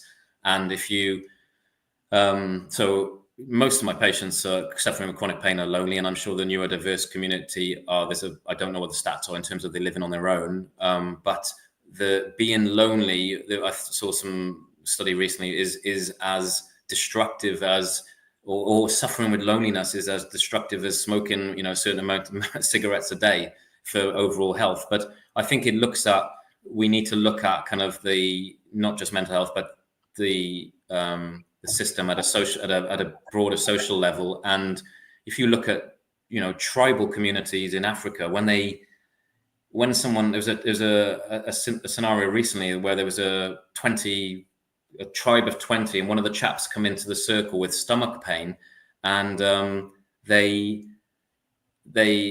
like, there's no medical technology out there, and so they brought him into the middle of the circle, and they kind of grilled him as to why he had stomach pain, and it was quite bad stomach pain, and apparently he'd inherited a piece of land from his father and hadn't shared a goat with the community. And so because his health had suffered from being selfish, basically, that was their interpretation. But the community on top of it, they have a community. That's the message. And, we don't have that. It's maybe more so in South Wales, where I know a couple of the speakers from here are, but it's less so. So trying to create a community is everything for people's health. Yeah, no, I totally agree. And it's, I know there's been studies made, but anecdotally, I can tell you, people in neurodiversity do end up like, it's a kind of knock-on effect. They don't get on well at school. They struggle with jobs. They struggle with flat shares, which can make living living away from home more profitable. Some end up with their parents for longer periods, or staying with their parents because they can't emotionally survive in the real world. Others end up in a flat on their own if they're lucky enough to be able to afford it. And in other cases, when their parents die, a lot of them end up lonely because they can't relate to neurotypical culture. So it's like it's a hugely damning problem, which I'm glad you're part of the solution of. Just going to ask you two more questions. Firstly, just have you seen any change from your studies and their more recognition for these changes being important? So the change, like I said, there's a reduction in opioid use that's a classic medical quantitative piece of research, but also some of these people that we've treated in this way have gone on to form their own communities and to support each other with chronic pain in the future. And the longer a community goes on, the more likely that their health will get better. That's where the evidence is. So it is all about kind of community health. And also it's about, for me, I believe, a solutions-based therapy. I think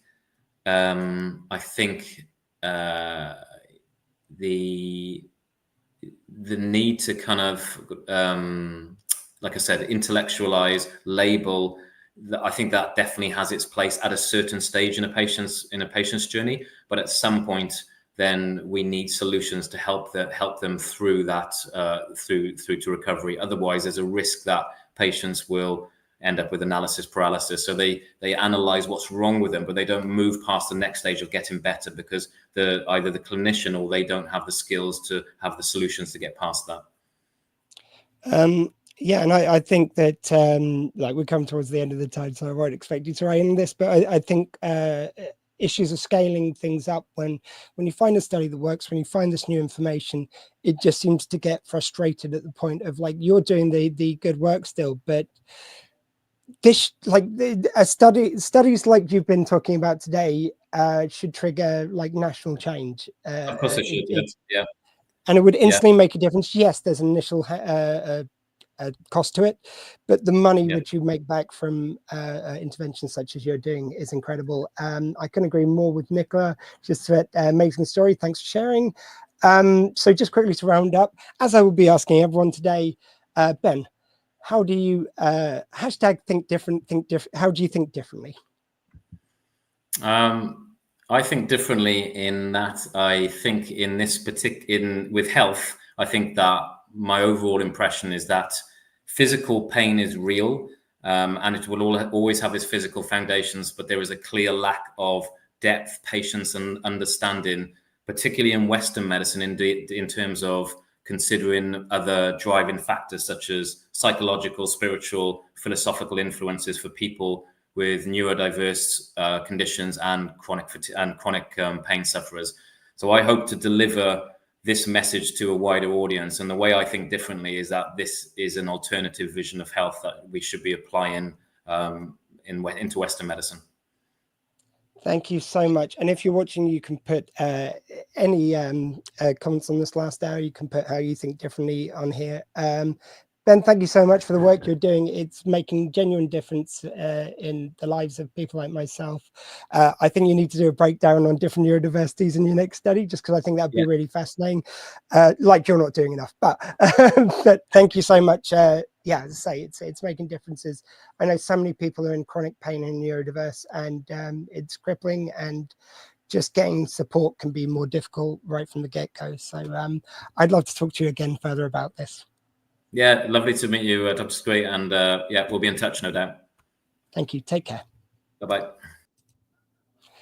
Oh, Ben, wasn't that amazing? I'm so excited this year by how much we're going to be hearing about and learning on Squeefest. So we've got some comments. Mind, body, and spirit so tied in. Yep, so true, Lynette, who we'll be talking to later. Guys, please do put how you think differently. Do get the donations coming. I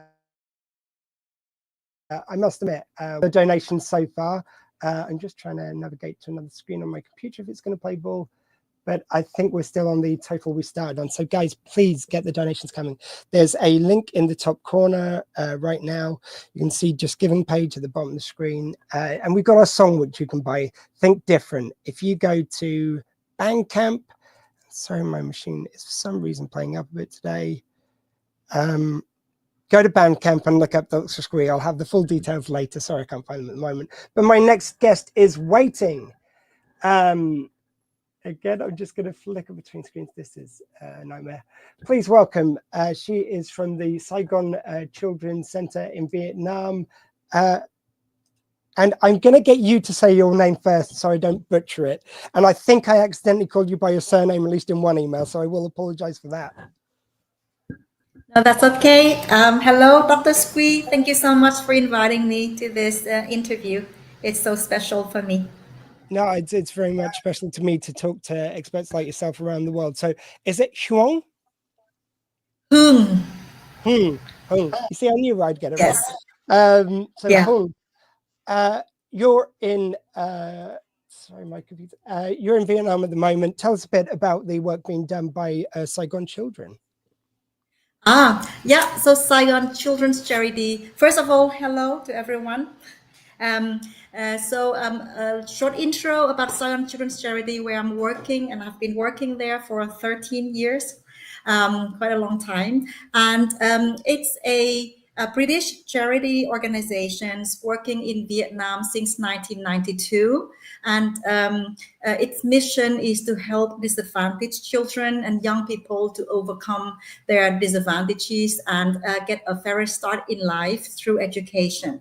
And at Saigon Children, we have 4 programs. The first one is we provide scholarship to underprivileged children in most of the areas in the Mekong Delta, southern part of Vietnam.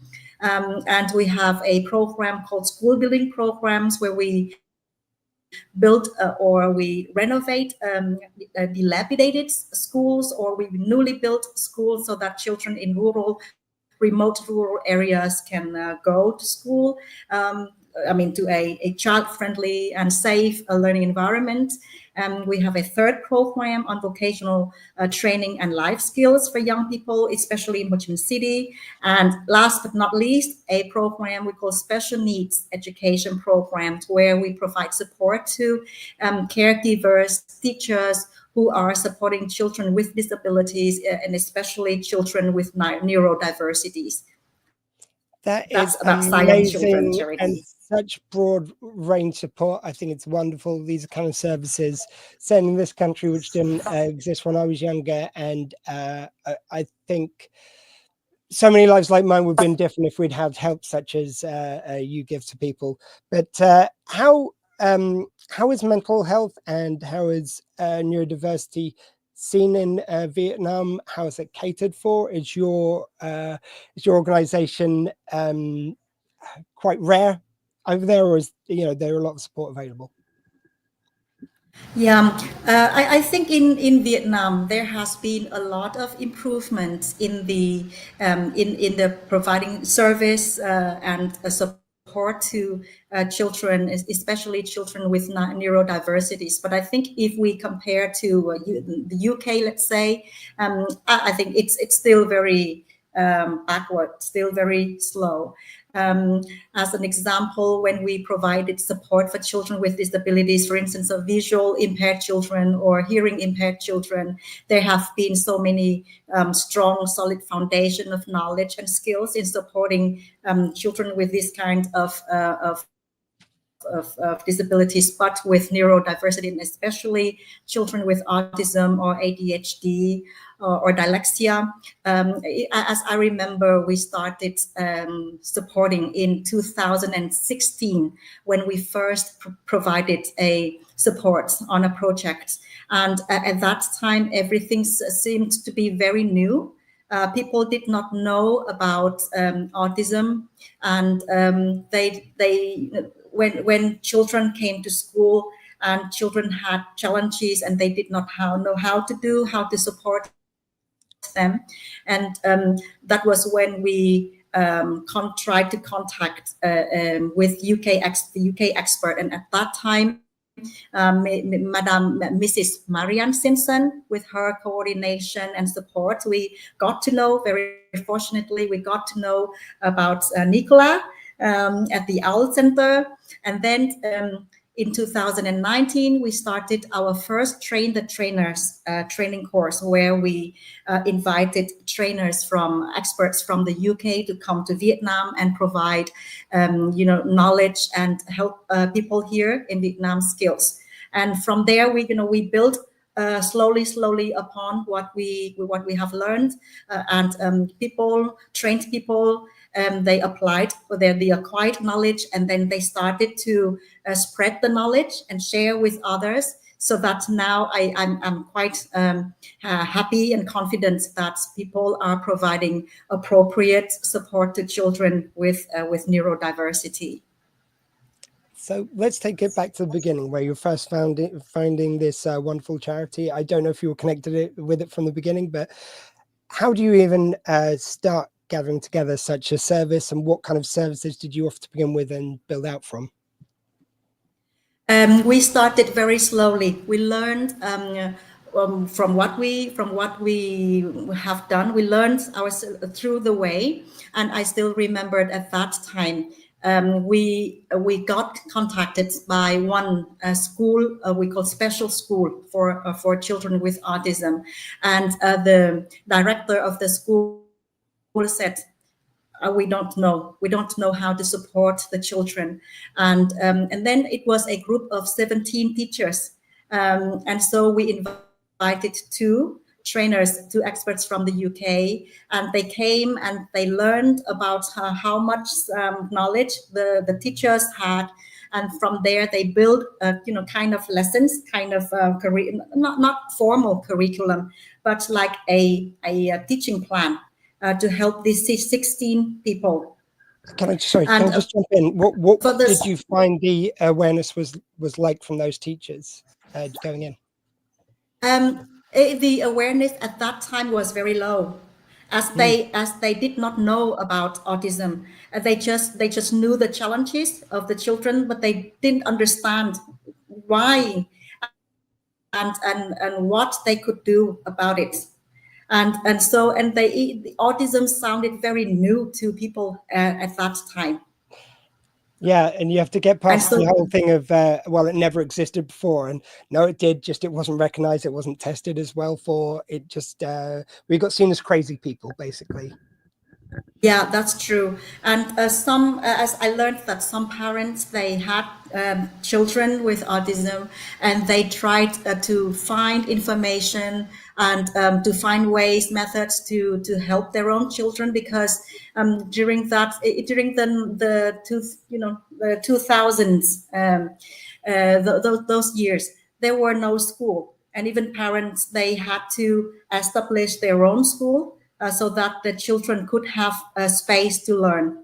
And even when they established schools to help their children and then received other children's, they did not know how to help them, because they didn't understand the reason behind all the behaviors, for instance, or challenges, for instance. And it was very difficult. I was very touched when I came and visited that one of the first schools for children with autism, and teachers told me one day I got bitten by the child. It was bleeding, and I was so scared, and he was crying, and I did not know what to do.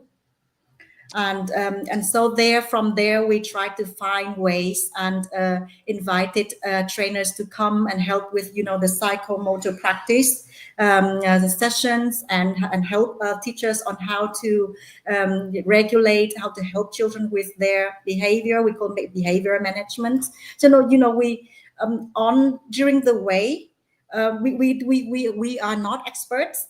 And so when we invited the experts to come, and we heard from them, and we heard from the difficulties that teachers and caregivers have faced. And so, we started to find out bit by bit, and try to find ways to help the caregivers or practitioners or teachers here. And then we started from providing the trainers so that they can get back to their own working place, and they use the knowledge during their daily work to support children, and they spread the knowledge to others. And then we found out that, okay, but now children with autism from families who could pay, they could go to the special schools and pay. But how about those who comes from disadvantaged background? And because the time for supporting is a long time, and so we started to establish we call an early intervention classroom ourselves, and then we provided some free service, early intervention for children. And during the way, we learned about the several techniques.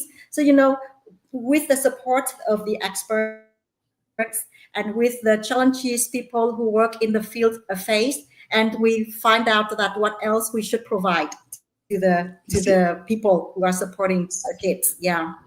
See, we don't need everyone to be experts. We need people like you to be curious when they come across a problem, not like have blame for children. I think it happens too often when a child's bitten someone's finger, as you described.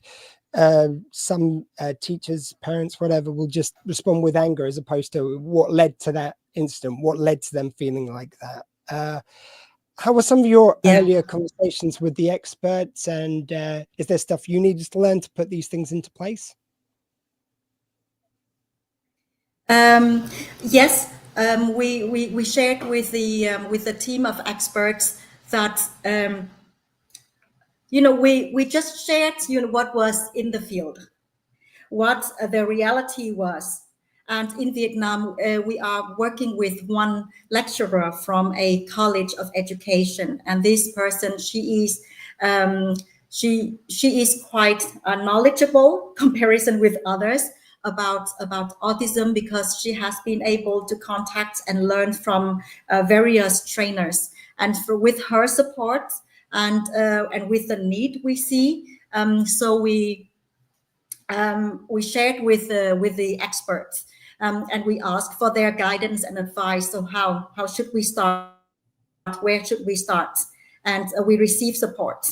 And from our perspective as someone who is working for a charity organization, we are like a bridge.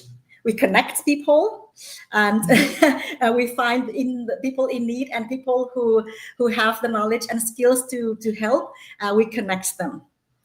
Yeah, and speaking of connections, how did you get connected with the OWL Center and working with other countries?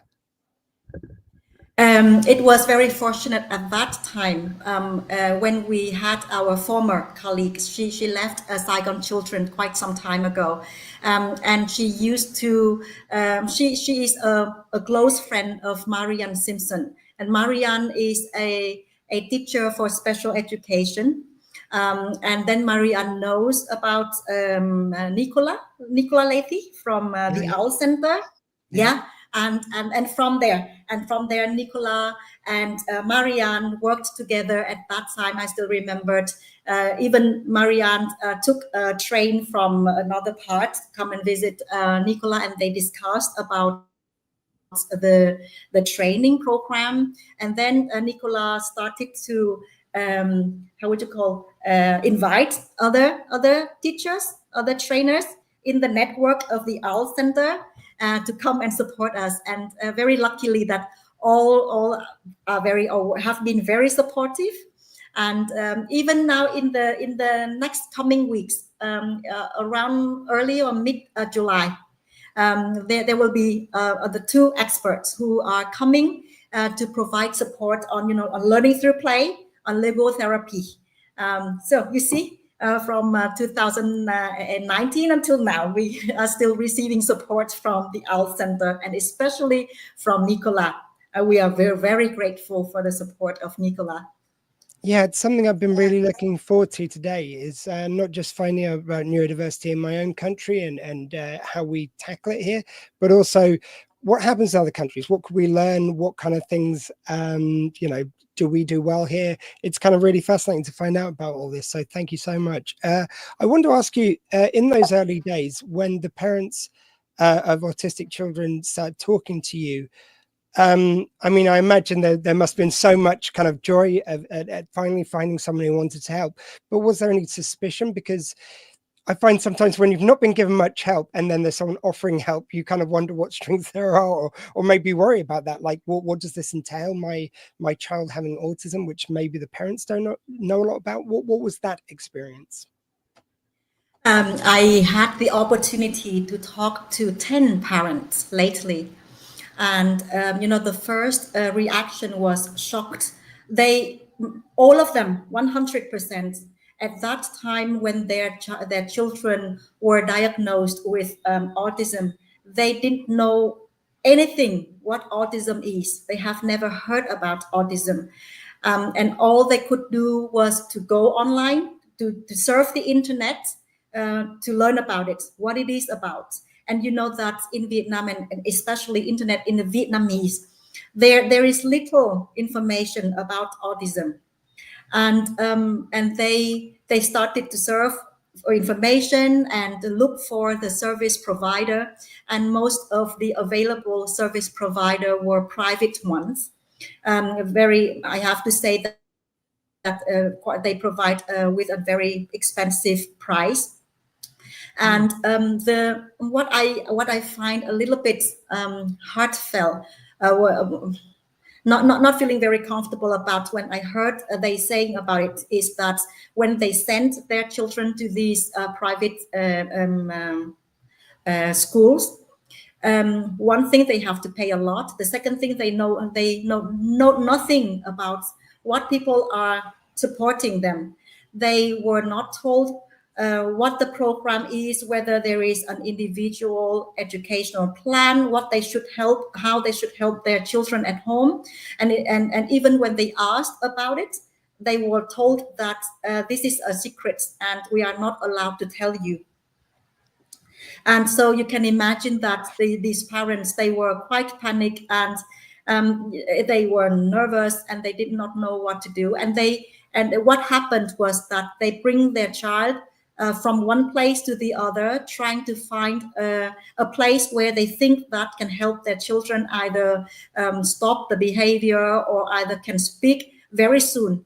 And this made the children, the change of the learning environment and the change of the support make the children even more confused. And so when they learn about the Saigon Children's Charities program, when we provide our early intervention program, and we emphasize very much on supporting parents, how to help their children at home, because we understand that it's the parents who have and who spend their time, who can spend their time, who have the love for their children. And so they are best caregivers and they are best teachers. All what they need to know is the knowledge and the techniques. And so when they come to us, it was like a relief of burden on their shoulders, because they understand the challenges their children are facing, and they know how to support them at home. They have the appropriate or the right expectation from their children, and they become, calm and slow. And we also provide trainings or talking sessions with parents so that we help them manage their own emotions, they manage their own stress. And and we provide an atmosphere where parents, they can see each other, they can exchange, they can talk, so that they don't feel that they are not alone on this way of supporting an autistic child. And so when I talk to them, I feel there is a big relief on their shoulder. And they said that when we come here, we not only receive the professional, the technical support, the skills we need to support our children, but this is a source of how we call a mental support also. They are encouraged, they are motivated, they are comforted. This kind of mental health is also an aspect that I find positive when parents come to our support. Yeah, it is huge, that moment when you find out you're not on your own. And having gone through mental health services over the years, like so when I was at school, dyslexia was just being recognized. My brother got diagnosed before me with dyslexia, and they used to sit him in the corner doing jigsaws. So mum heard about this, and let me just tell you, do not mess with Nourish Mother. It's not worth it. But she got change happening at the school. She talked to them. By the time I was at school, there was a special needs department. It's kind of snowballed over the years since.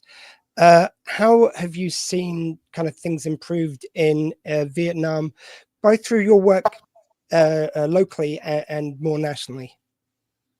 Yeah, I think at the moment, if we look coming in July, sorry, I meant to tell you, just passed on from Sarah from the Al Center. Sorry to interrupt. Yeah. No, I think that from the parameter of our work, which I find are still quite limited if we look at the wider picture of autism in Vietnam. We are expanding our work to other provinces, other cities, so that children from remote areas, parents from remote areas can access to the knowledge and the skills. However, when I look at the bigger picture of support for autistic children in Vietnam, I think it's still very little. At the moment in Vietnam, if a child with a disability go to a public school, because there is a program called inclusion, educational inclusion, but the way they are arranging it is still not appropriate. Like, a child can go to a public school, but a child does not receive any support from the school. Teachers will continue to provide lessons as it is written in the general curriculum for children without disabilities, and there is no teacher to provide any individual support to the autistic child, let's say. And so you can imagine that the child is put into a classroom without any support. So the educational inclusion is still at that level. Yeah. In the past, we used to have special schools, and where children with neurodiversities or with other kind or type of disabilities can receive support. And then comes the idea that children with disabilities should not be centered or gathered or studied in one school called special school. They should be included into public school. And yes, that's a very good idea. But I think that the infrastructure and the preparation has not been good enough to provide what we call inclusion at the moment. Yeah, they do it under the guises of inclusion so often, but it's really a money-saving effort, and they haven't invested the money to make the plan work, which is very disappointing. That happens there as it does here. What is the funding like for neurodiversity and for charities like your own? Sorry, could you say that again? What is the local funding in Vietnam like for neurodiverse charities like yours, and helping young people? I think at the moment there are I think I would say a handful organizations working on neurodiversity, and especially autism. But I think that like Project Vietnam, let's say, they are also providing support to people who are working and supporting children with neurodiversity. But I think that there has not been a kind of a systematic system from top down, so that people can get together, people or organizations can work together to leverage the support. At the moment, it's each organization is doing what they are doing. More than the collaboration is still very weak. That's my observation. But if we look at the prevalence of autism in Vietnam, which is quite high, I think that with the number of organizations that are working to support children with autism is still, I find it few. Yeah. Just very quickly, we've got another message from Sarah, who apparently goes under Marley, aka Minecraft Boy. I think she's just blaming her son. I think she likes to play really. But yes, the speech therapists Julia and Amelia are visiting in July. They're very excited for their trip. Tell us about what's the trip like that look like? How these collaborations lead to improvements in both countries from learning from each other. I imagine that it's a both sides learning. From our side, we learned a lot about the knowledge and skills from the experts, so that we can use or apply the skills to support children better. But from the other side, I think the experts also learn about the situation of helping children with autism in Vietnam, and I think with a different social context. With a difference in the background, in the foundation of knowledge and skills, I think it's something interesting for experts to learn about how it's work in Vietnam at the moment for people who are supporting children with autism. And I think personally, I think that they would find it interesting and helpful, because they know that they are bringing a lot of support, precious support, to people here in Vietnam who are supporting the children, the kids. It's wonderful, and I'm sure they must come back with at least some stuff that you're doing that we don't offer over here. We weren't, we didn't think of that yet. Like, we'll nick that idea while we give you this idea. Mm-hmm. Yeah. Mm-hmm. And are there other organizations you're working with? Kind of what are the things you've learned from these kind of partnerships as well? We learned that we know so little. We have to learn more, and we learned that it's so each child has different challenges, but also each child has strengths. Because when we look at the improvement of the children we are supporting, and we learned that children with autism, they can improve a lot if we can provide them with appropriate techniques, learning strategy. And we learned that it's very important for us and also for others to open up the opportunities so that people can learn from each other. I'm thinking, what would happen if we were not helped by the experts from the UK? Because the kids, they have a period of time to develop best during that early time, because as evidence shows that from children, autistic children can develop best and can get to public school if they receive the right early intervention before they are 4 years old. And so if we could not provide them with the knowledge during that period of time, we lose the golden opportunities.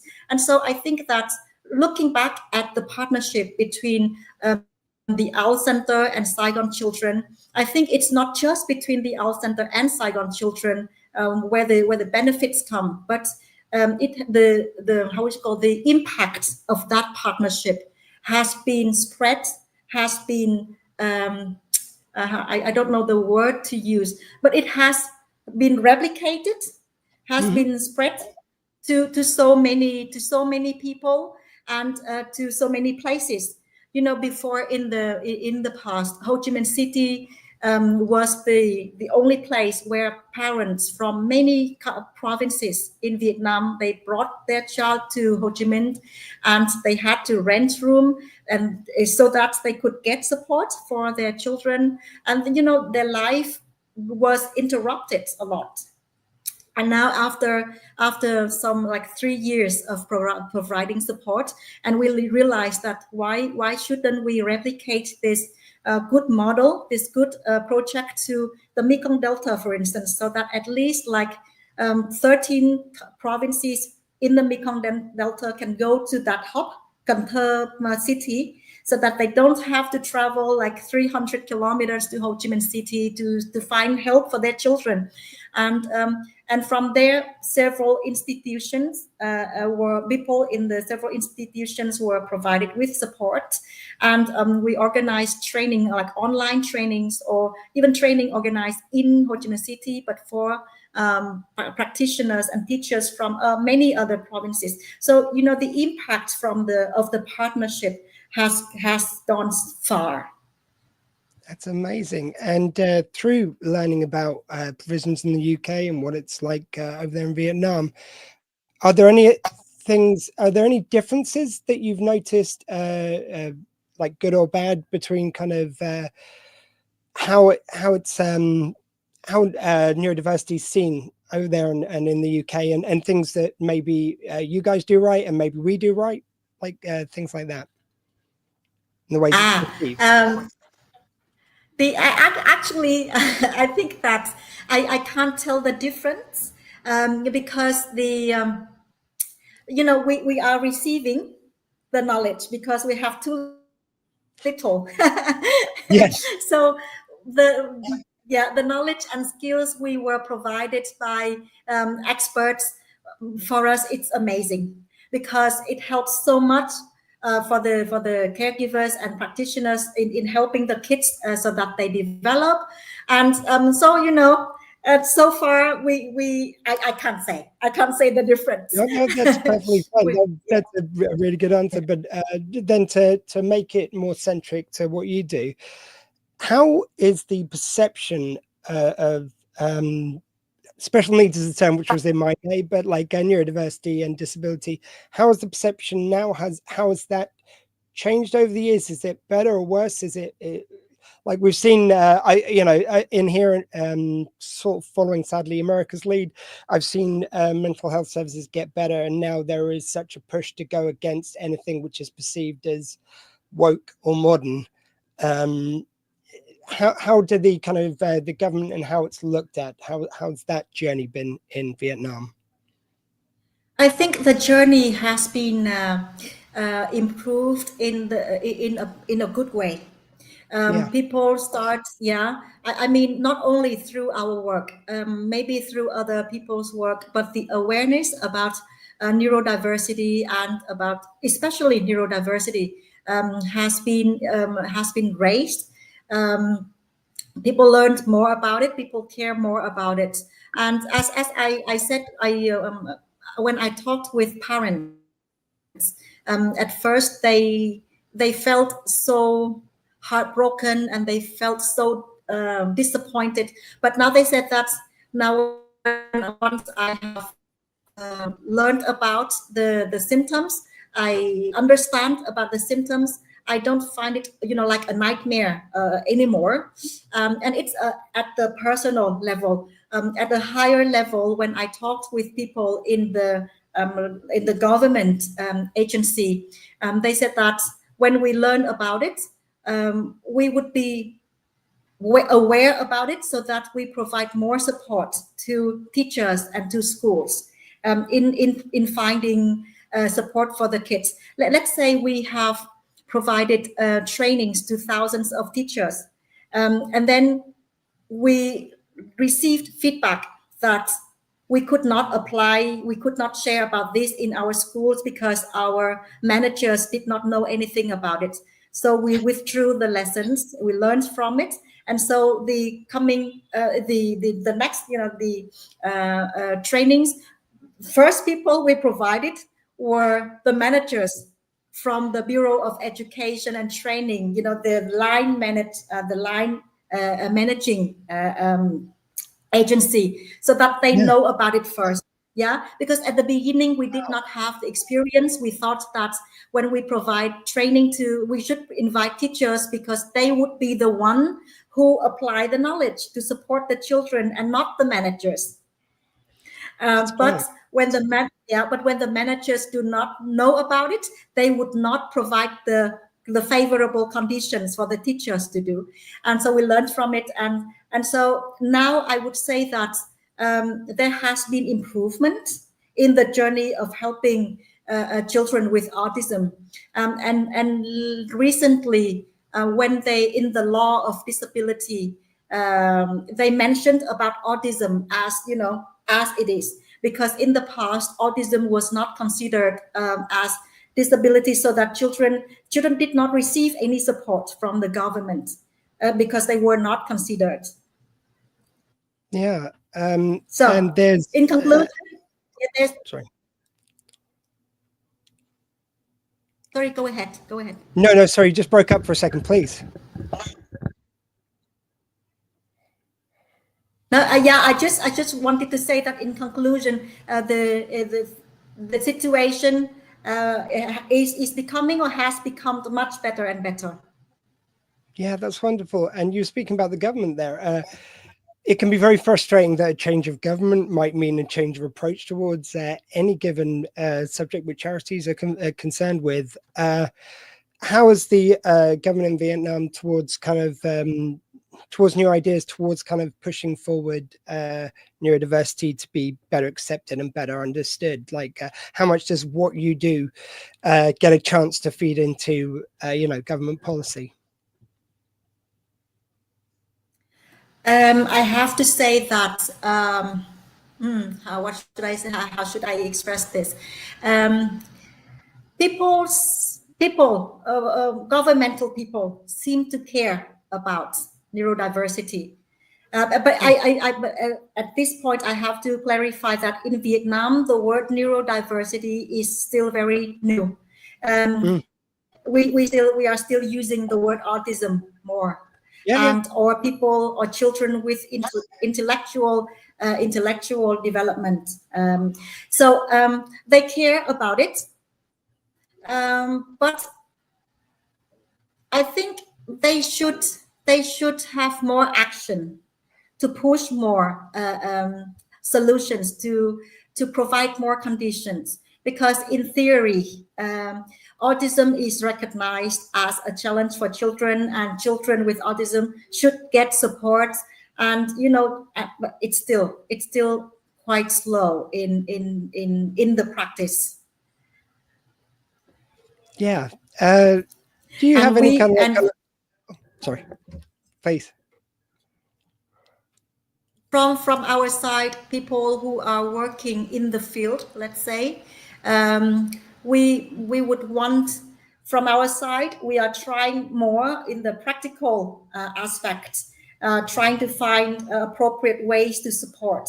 But at the same time, from the policy, let's say, we still have not received the conditions or the conditions to push the best practice to move faster. Yeah. So getting onto a more personal level of it, tell us about some of the success stories that you've seen, and do you kind of get any kind of feedback of what the young people are up to as they grow up? Oh yes, of course. I have lots of stories to tell, but I will give one example. So you know that we started this early intervention class in 2019, and when first children came, of course, with parents, and the parents said, for us it seems to be hopeless. And we didn't know whether our kids will develop the way it should be, and whether the kids would be able to go to school. And 3 years later, the kids could go to primary school. Amazing. Yeah, there are many stories. Even there was one case. This boy, he's quite typical, and he could not talk, and no language at first, and lots of behavior. And when he was sent to a doctor who had a clinic supporting children with autism, and the mother was told by the teachers there that you should bring your child back home, because he would not be able to talk his whole life. And she was so disappointed, and she said that, no, please help my boy, until I could not afford it anymore. And after like 2 or 3 more months, the mother decided to stop sending her boy to the clinic, because she could not afford anymore. And then she learned by chance. She learned from our support, and she brought her boy. And can you imagine now that the boy could talk? Yeah, that's yeah. So personally, I am very appreciative with the support from the AL Center. Not only me, we all know that, and we are all appreciative for the knowledge and the skills we have been provided, because it really, the help, the impact has been so obvious. Yeah, it's the way that like both organizations like the AL Center and Saigon's Children work together, and the fact that science works together a lot across borders now. It's just bringing the wealth of knowledge and the research forward into so many areas of neurodiversity. Yeah. And for us, it's a journey of learning for ourselves too. At the beginning, we learned about. I am not the one. I'm not the one who directly support the children, but in working with my colleagues who are intervention, we call early intervention teachers, and they learned and they shared, and I observed that we learn through the way, and we add on new things. To make sure that we can provide the best support we can to the kids. Like recently, we learned about learning through play using Lego, for instance. It is quite new here in Vietnam, as a mean to provide support to children to learn how to interact socially, and how to communicate with fun. So yeah. We try step by step. And there is that first time you meet a young person, and these are people sometimes who will have severe problems communicating, severe problems just being in the room sometimes. Tell us about kind of like some of the ways you intervene on those kind of harder cases. How do you make someone who's historically found nothing but problems in a classroom just coping? How do you first reach that person? This I can't tell, because I did not, or I am not an early intervention teacher who contact directly and provide direct support to the kids. There was an occasion when I went to this classroom, and I saw a child. He was walking around the room and crying without stop, and he was trying to go out. He because the at that time the how would you call that? He was under a session of people observing him and trying to understand his behavior, and he was trying to find out ways. And his mother said that he has been always like that. And I was sitting there and observing, and I have to admit that I could not understand at all what is going on, and how are we going to help him. And then the mother received the support. And when I met him again, it was not the case anymore. He went into the classroom and he was so calm, and he sat at the table and he participated and he collaborated so well with the teachers. And so that's all I could say, because I did not get in contact closely to provide direct support. But the observations is the thing I had, and I was so amazed with the changes that he has made after a year or more, a bit more than a year. Wow, that kind of naturally gets me onto, you've said before you're not an expert, but obviously you've picked up a lot over the years working with this organization. What was the kind of what things surprised you learning about autism and neurodiversity? I think that I have to say, just for myself, I think that I have learned a lot, but I also am aware that there's a lot more to learn about it. And I learned the so diverse challenges that children face, and it's so how would you call? It's so different from each child. That the challenges each child face, and I also learned that neurodiversity, actually, each of us has something like that. For myself, for instance, I would not be able to give direction if I go in the dark. Or when I often joke, but it's something true about myself. I can read the map upside down. It means that when I look at the map, I can't tell the difference between whether it's left or right, up or down. And the more I learn about neurodiversity, the more I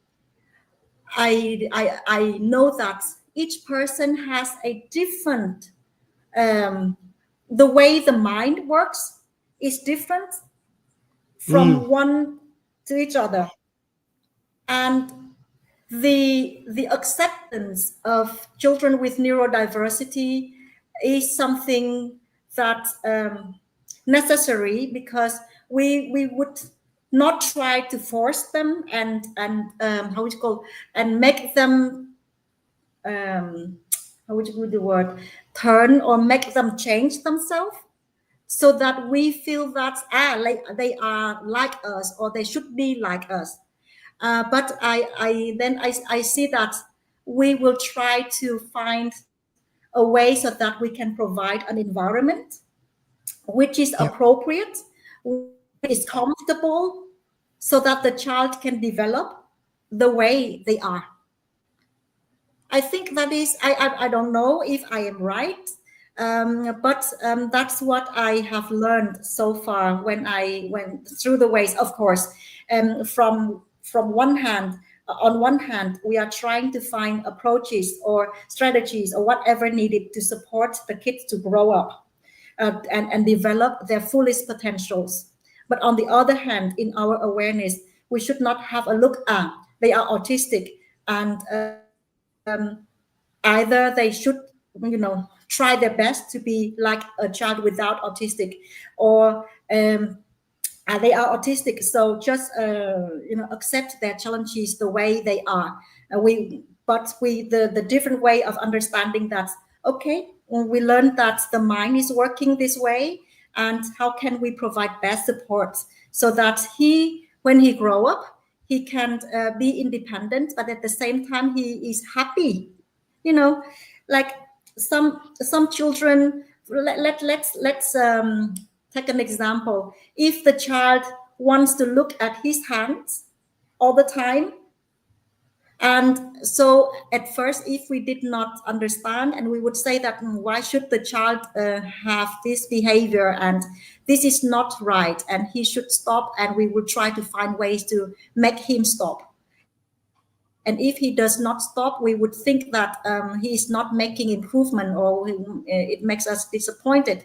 But if the child finds it comfortable doing some kind of action, of behavior he likes, why shouldn't we let him? I don't know. I don't know, Mr. Squee. I just learned, and I just observe, and I just think, providing an environment where the child can develop best, but make the child be happy. I think that is the most important thing. That's my personal view. Yeah, and it just really speaks to the fact that when you help out an individual who's got autism, when you help them thrive, they benefit, the families benefit, everyone who interacts with them benefits, society benefits, whereas it seems to be so often they just think of what, like in budgets, like what disability is costing them.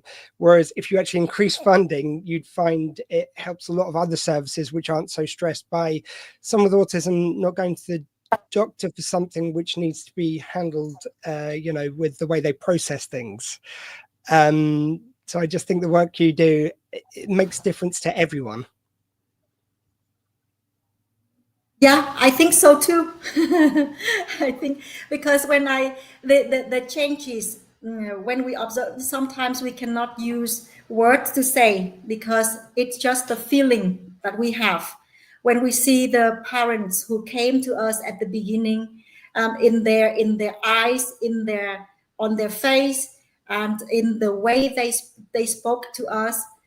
We did not feel that they have any kind of hope there, and they did not know what the future of their child will be and of the family will be, and sometimes they have the pressure from even their family members about their child's challenges, and when we see them again after a while, and we look at their eyes, at their smile, listen to their words, we see the difference is so huge.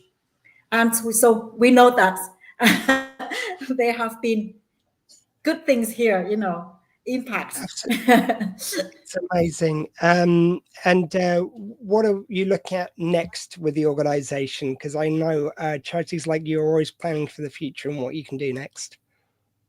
Yes, what we are planning, I have to say that we are quite ambitious. So we are two things, both.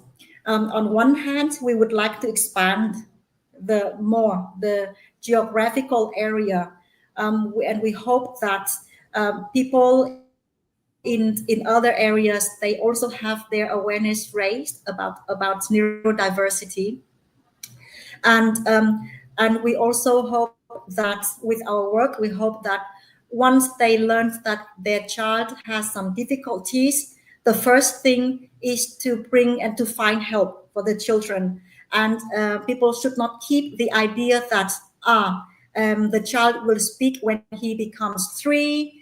It's normal because some people speaks when he is 5, or he does not have any problem at all. So don't call him, or don't say that my child has problem, or this kind of belief.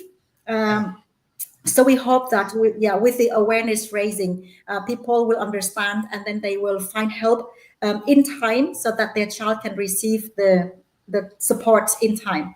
That is for the how we call the wide scale.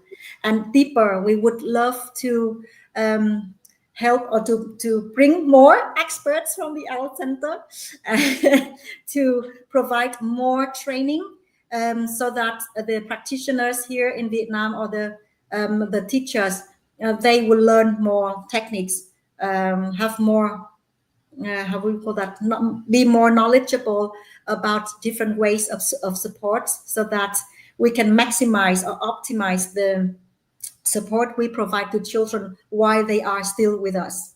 And so in summary, we would like to, one end, to make more people know about this, and on the other hand, we will have a stronger foundation of knowledge and skills. That is amazing. Just to wrap things up, we've been asking people to put on social media how they think differently. Hashtag think different for anyone watching. How do you think differently?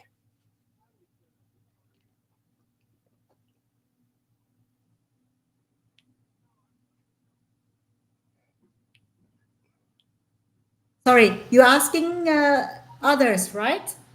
Yeah, I was gonna. We're asking others, but I was wondering for yourself. How do you think differently? How do I think differently? Yeah.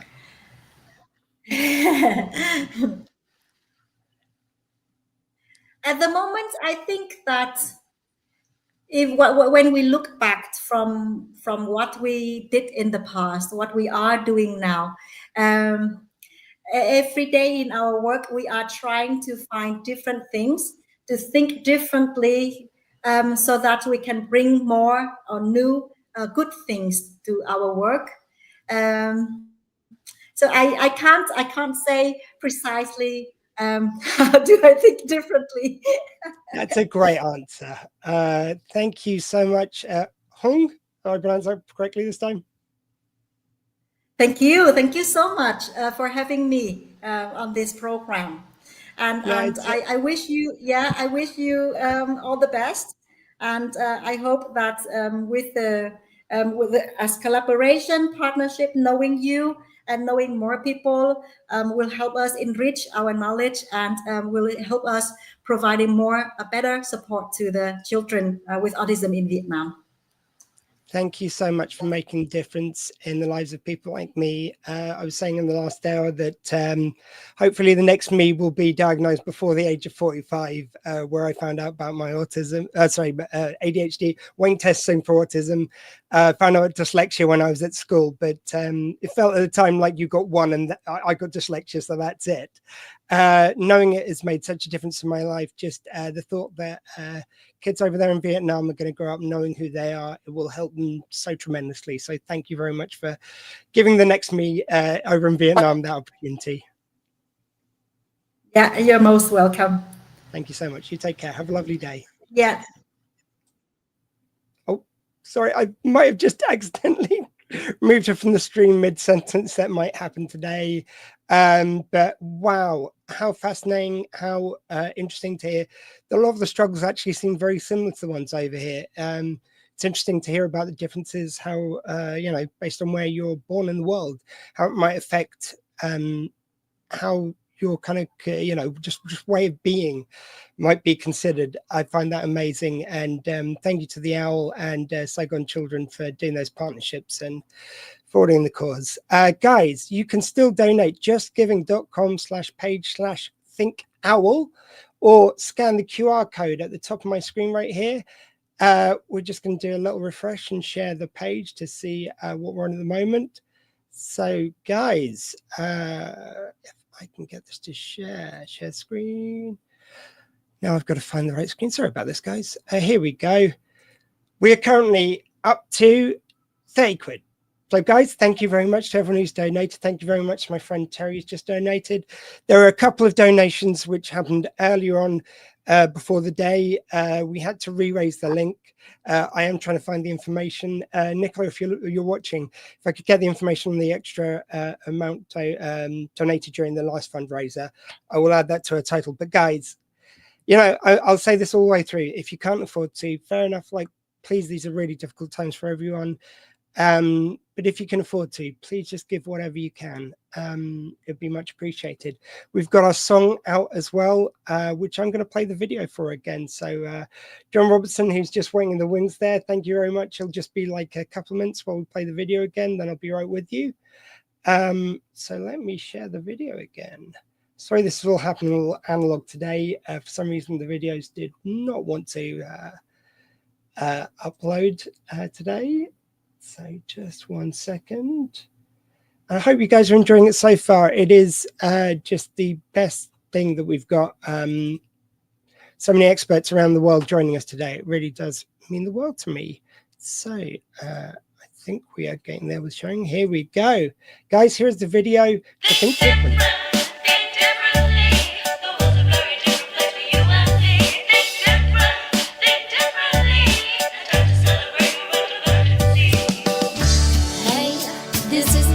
I'm new to the club and it ain't easy.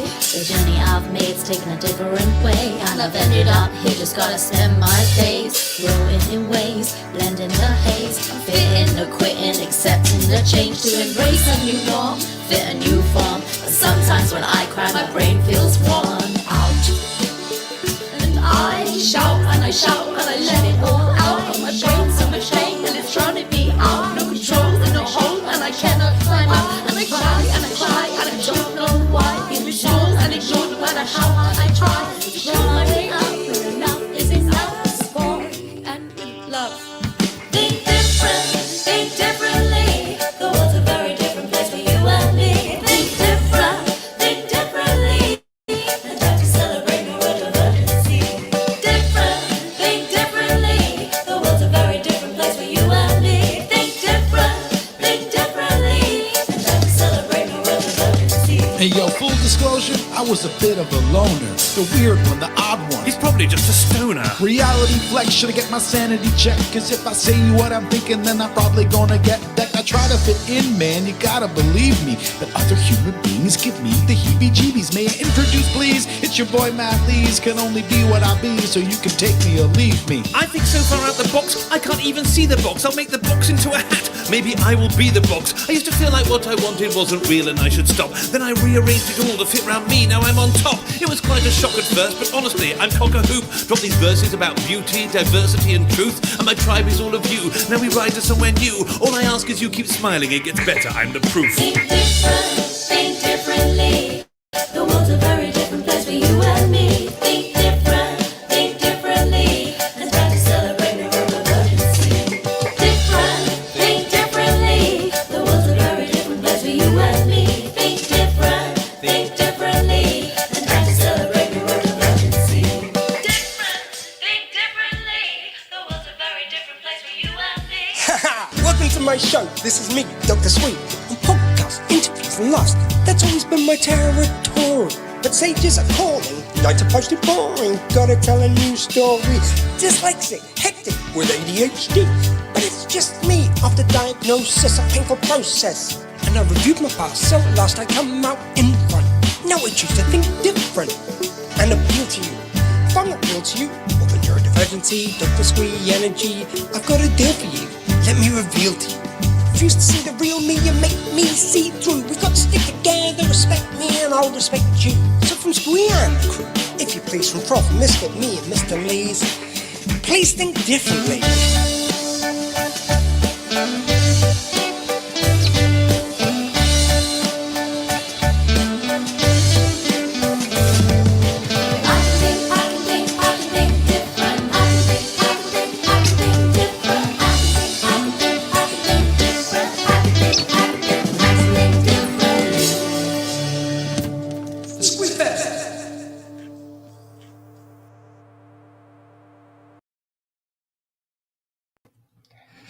So guys, that was the official video to Think Different. Just thank you to everyone involved on the record. If nothing else, for trusting me as someone who's never been on any kind of record to perform alongside you as people who do this for a living. So guys, you can buy the song right now. All the profits go to the Owl Center. I'm just trying to share the link, which seems to not be playing ball. Oh, there we go. Yeah, sorry, it's scrolling long bottom. So it's bandcamp.com, drsquee.bandcamp.com /album/think-different-the-song-4-Squeefest-5. If you just go to my Bandcamp page, though, you'll find it there. Please do buy, please do donate. This is all going for a wonderful cause. But now we welcome to the stage. He is known for the Dark Room as a wonderful stand-up comedian. I'm already starting to flag. That's not a good sign. And a friend of mine who's always helping out with stuff like this. So thank you very much. And welcome to the stage, John Robertson. Hey! Hello, folks. Hello, mate. How you doing? It's 3 hours into a 24-hour stream. How's that going for you?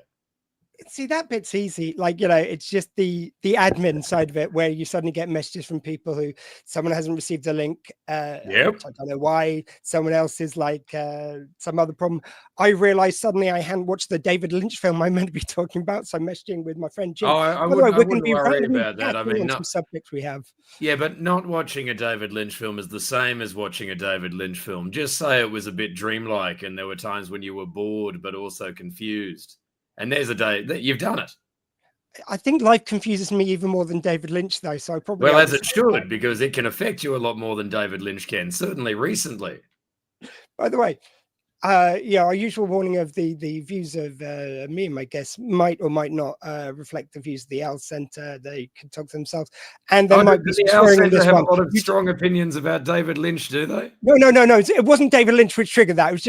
It was actually because I was going to give a possible language warning, and then I noticed you've got a certain word up above you, which I won't say at this time of day. It's the name Die. I thought it might be controversial. Oh, yeah. Well, I mean, it used to be a lot more controversial, usually predated by the word princess. But yes. Yes, indeed. I mean, are you referring to the thing that is a sort of tunnel? I mean, I can remove it. That's actually embroidery. All the way along, I've said that there are guests. Like, I'm trying to get 24 hours worth of people, some which are panels this time, to come on.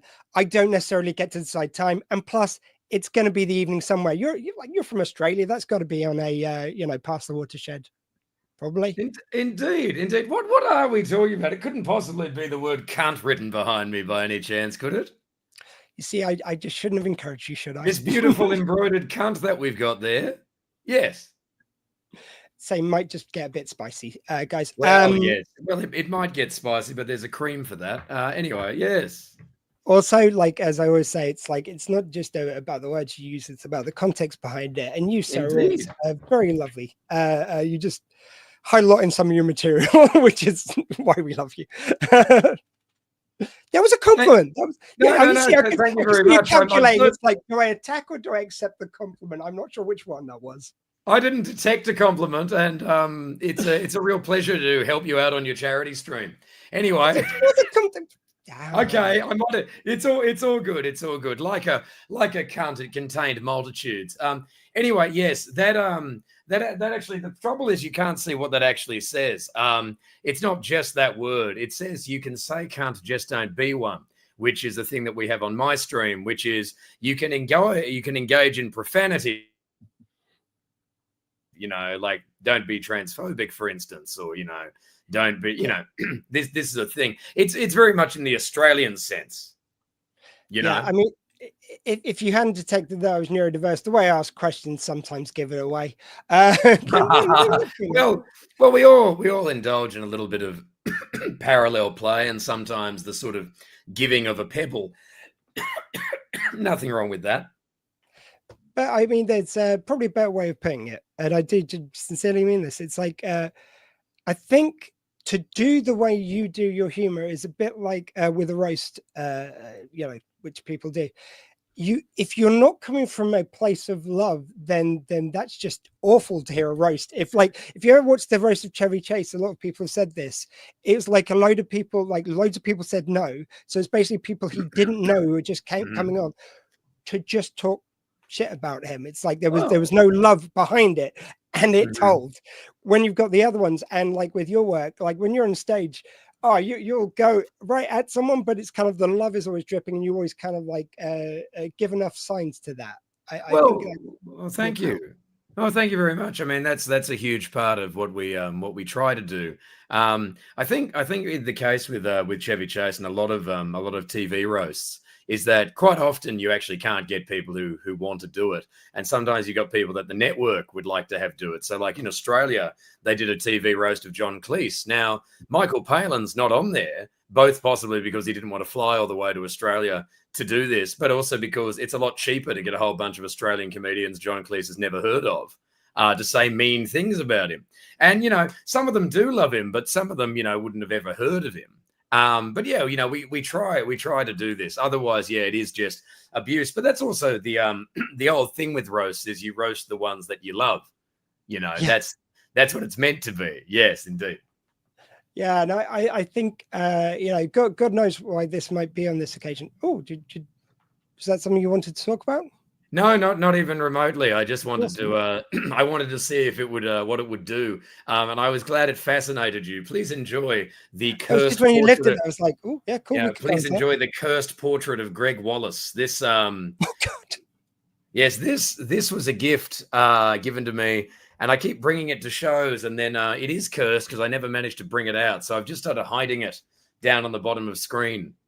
And do you know there was it affected Dave Gorman's, because David Gorman took years of this show called Modern Life is Goodish on Dave, and they brought it back recently. He records the first series, and it's only 4 episodes. It was 3 episodes because one of them was all about Greg Wallace. He had this bit in his routine he'd made into an episode, and he's like, "There's no way of cutting it because like he's all over it, so you can only just get rid of it." And he goes, Greg was even in on it and recorded a little bit all this stuff.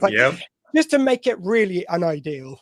Well, I mean, the real victim of any media outrage are the comedians who, had wanted to do something. Yes. There can be many victims. That's all I'm saying. Well, indeed. That fact's actually not in dispute, but nevertheless. By the way, I'm going to disagree with this. John arrives on the stream. It's instantly a problem. No, it just reminds me to give out certain warnings. That's all. Well, I point at the sign. Don't make me tap it.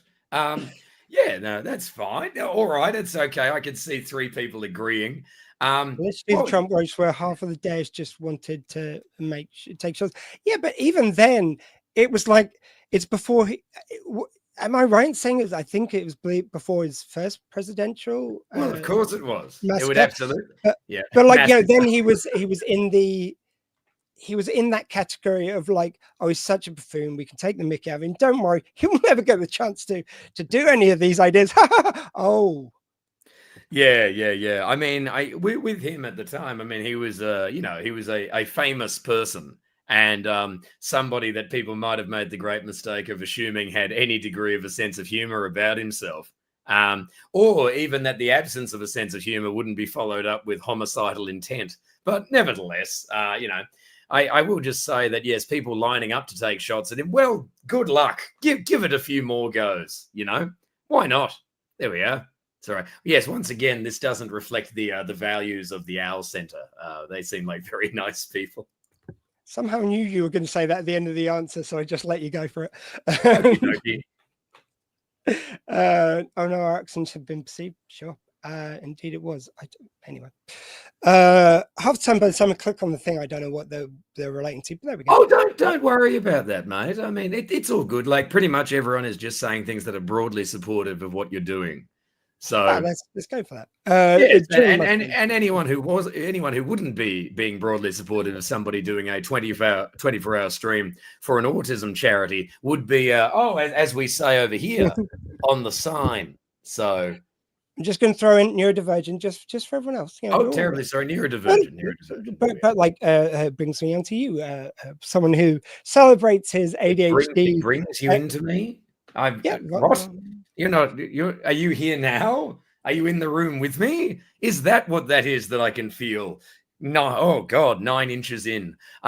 They thought it was impressive that I was doing 24 hours. My reach is even more impressive. It's the girth. That's the real thing. I could feel it, Fred. He's 24 hours wide as well. If anyone is watching, if they could just cut this clip and just put it on loop for me, that'd be grand. You're my friend. The girth. And until exes who know kind of see this, it'll be a great 2 minutes. Anyway, sir,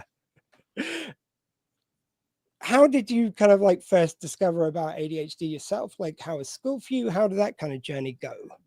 Oh, I mean, like I had like academically, I remember having a pretty good time at school, with the exception of the part where I just couldn't do anything that I wasn't interested in, and there was just no way of doing that, like at all. And so I got tired pretty quickly for being lazy. So I couldn't do like physical education. Just in no way spoke to me, and maths it was just another language.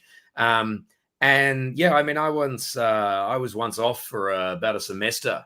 I had this appalling lung condition that then eventually just became stress and just became a habit. And the cough was so loud they kept me out of class. And my math scores were higher when I wasn't allowed in the classroom or sending any assessments in, because the teacher was corrupt. So she just gave me a B. And then when I came back, she was like, "Oh, I actually got assessed for what I knew." I actually see there. It's like so you got ill from probably something in the water, and that caused ADHD, as I understand it from that's the other day. That's also exactly what I was just saying. Yes, and that's by the way, irony for anyone who maybe doesn't get the subtleties of sarcasm. That isn't meant jokingly. Even that was a joke. No. Dr. Squee does not endorse that point of view. RFK Jr., the American health minister. He is the one who endorses that point of view. So don't worry. The streamer online isn't saying that seriously. The head of medicine in America is. But that's okay. We know what happens to Kennedys. Anyway. Oh, dude. Like, that's two assassinations so early. Well, there haven't been any bloody assassinations. There's been someone talking about people in power who have a history of these things being attempted in their direction. And that's a different thing. For the purpose of legality and also charity, and also my US tour later in the year. Anyway, yeah, so like I had a fine time like at school, with the exception of the part where I couldn't engage with these things in any way. And you only years later you're like, okay, my brain wasn't there 90% of the time. I'd be thinking about something else. Like it really probably manifested itself mostly in behavior with other people, get a bit excitable, all of this. And also when I started really trying to act when I was at uni, a lot of what was going on was they were like, "Oh, you're not focused. Why aren't you focused?" And it's like, well, why would I be focused? We're saying this thing that we've said 12,000 times, like in terms of we've learned some lines. I'm standing in this highly artificial way. None of this resonates. My brain's on a million billion things that are happening in one place. It's very difficult to go and do this, right? Yeah. So that, yeah. Well, no, I just wanted to kind of stick on the school side of it, just because I find at uni age, it sounds like obviously there's still issues there, but like, I don't know, it just seems to be more openness in learning in university settings compared to school settings. They are so regimented around kind of rules and kind of orders of like, so someone like us at school is automatically outside of those kind of that rule structure.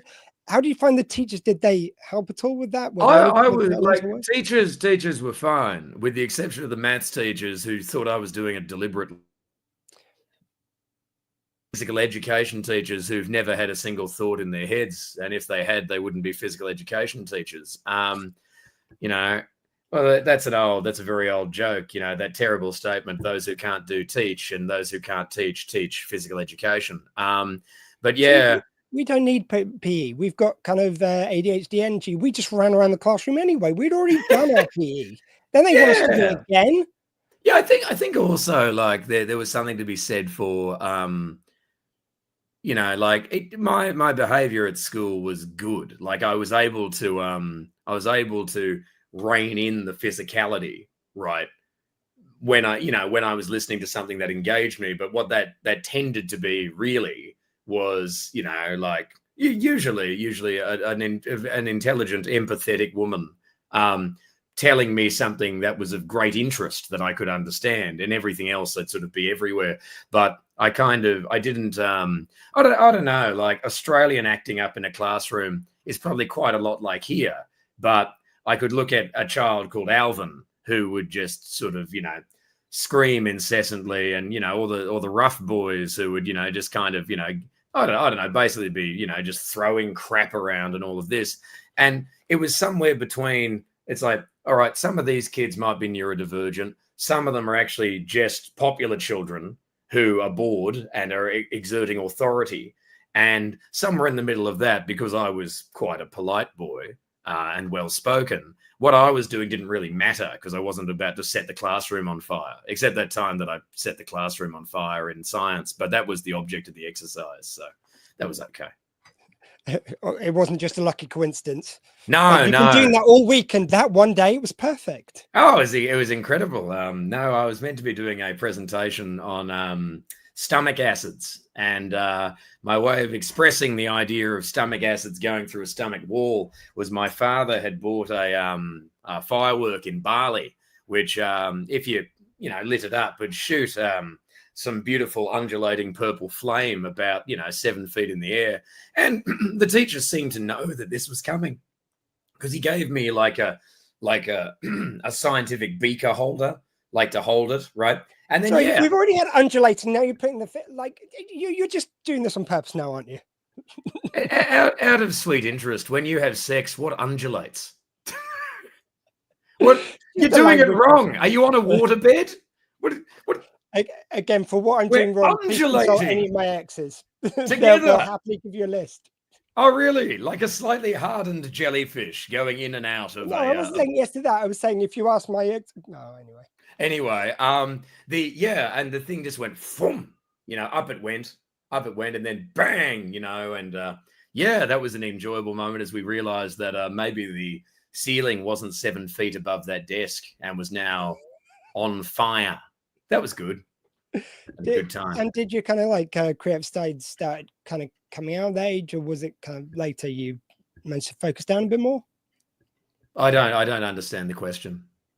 Well, obviously, do creative stuff. You do some comedy and the dark room for a living. Was your creative side kind of sparked at school? Was a bit later you gained more confidence? Because I was quite shy at school because of bullying, and that kind of the sort of entertainment side of it kind of came out later, and the creativity became less kind of it became buttoned in because I was masking lots of my traits. So, okay. I mean, well, look, I should point out I've never had a formal diagnosis. I've just had various partners remark, on what it is, and then gradually over time, you sort of go, oh, hang on a minute. If I was capable of behaving in more than one gear, right, maybe life would be different. There are these things that I'm clearly missing and have missed the length of my life. I'm willing to put a bet on it if that helps. Oh, cheers. Thanks, mate. No, you're one of us. Yeah, that is a compliment. Get some of their ADHD dollars. If you take that as an insult, then you picked the wrong day to do that. Well, God, yeah. I mean, it would be terrible to pop up on a neurodivergent charity stream and be like, you fucking what? No. Like, it's, well, yeah. I mean, like, no, I never lacked confidence, but that's also because I don't really care about the alternative. You know what I mean? Like, yeah, as in it doesn't really exist. The thing is, I was relentlessly bullied, but I was convinced those people were wrong, and just continued what I was doing, regardless, like I would be very nervous, like definitely fear and definitely kind of like, okay, well, this person's like this. But also the other thing was I was like, well, fortunately I was buttressed by a lovely support structure. Like my mother was sort of like, well, these people are just terrible. They shouldn't be doing that. And that's the correct answer, which is no, they shouldn't. I look back at it and I'm like, occasionally, every once in a while, another kid I went to school with may have had a point. Like the kid who quite reasonably went, look, when we finish school, could you just not be standing on the bench in the common room screaming? when we all come in, it's a bit much, right? Like that was a reasonable thing. But, like as distinct from, oh, well, you're behaving differently. I don't have a way of countenancing that or a way of expressing it. I better become a massive homophobe and hit you. That was the thing that we hit a bunch of times. Like there was, yeah. I feel as though if it wasn't for Australia's prejudices in the mid to late 90s and the early 2000s, that diagnosis could have been a lot more accurate, a lot faster. And also I will just quietly say, almost every single one of those boys from the boys' school I went to, who really had a problem with what they took to be my sexuality. I've seen a lot of those boys shirtless in a lot of clubs over the years. I'm just saying, gentlemen, like if they could have been a little more comfortable with themselves, I could have been a little more comfortable, and their fists could have been deployed for something useful, if you follow me. There you go. Something undulating, perhaps. Yeah, exactly. Actually, on that subject, we've got a few comments from the floor. Spaced out when he's bored. I assume this is a question not related to anything we were saying. So, like having sex in trifle? I've never tried it myself, John. Having sex in trifle? On a trifle. It was very on a trifle. On a trifle. No. I feel as though like what you had there was that's how you make a trifle. Is you've got a cake and you've got some jelly, and then you fuck on both of them, and by the time you're done, you've got a trifle. There is with cream. An episode of Taskmaster where Alex Horn sits on a cake. Oh, is there? Yeah. It's oh god, I'm not thinking. Liza Tarbuck. She was on, and she got him to do that, and he probably pulled his trousers down, and he was going like, "Well, there was a lot of it." Yes, I can well imagine. So, Div Loy, if you want to check that out, there you go. There's oh, that's a gift. Well, yes, there used to be a subcategory on a website, the name of which we won't discuss right now. But nevertheless, a lot of food waste has been avoided by the creative recycling of some very dexterous people.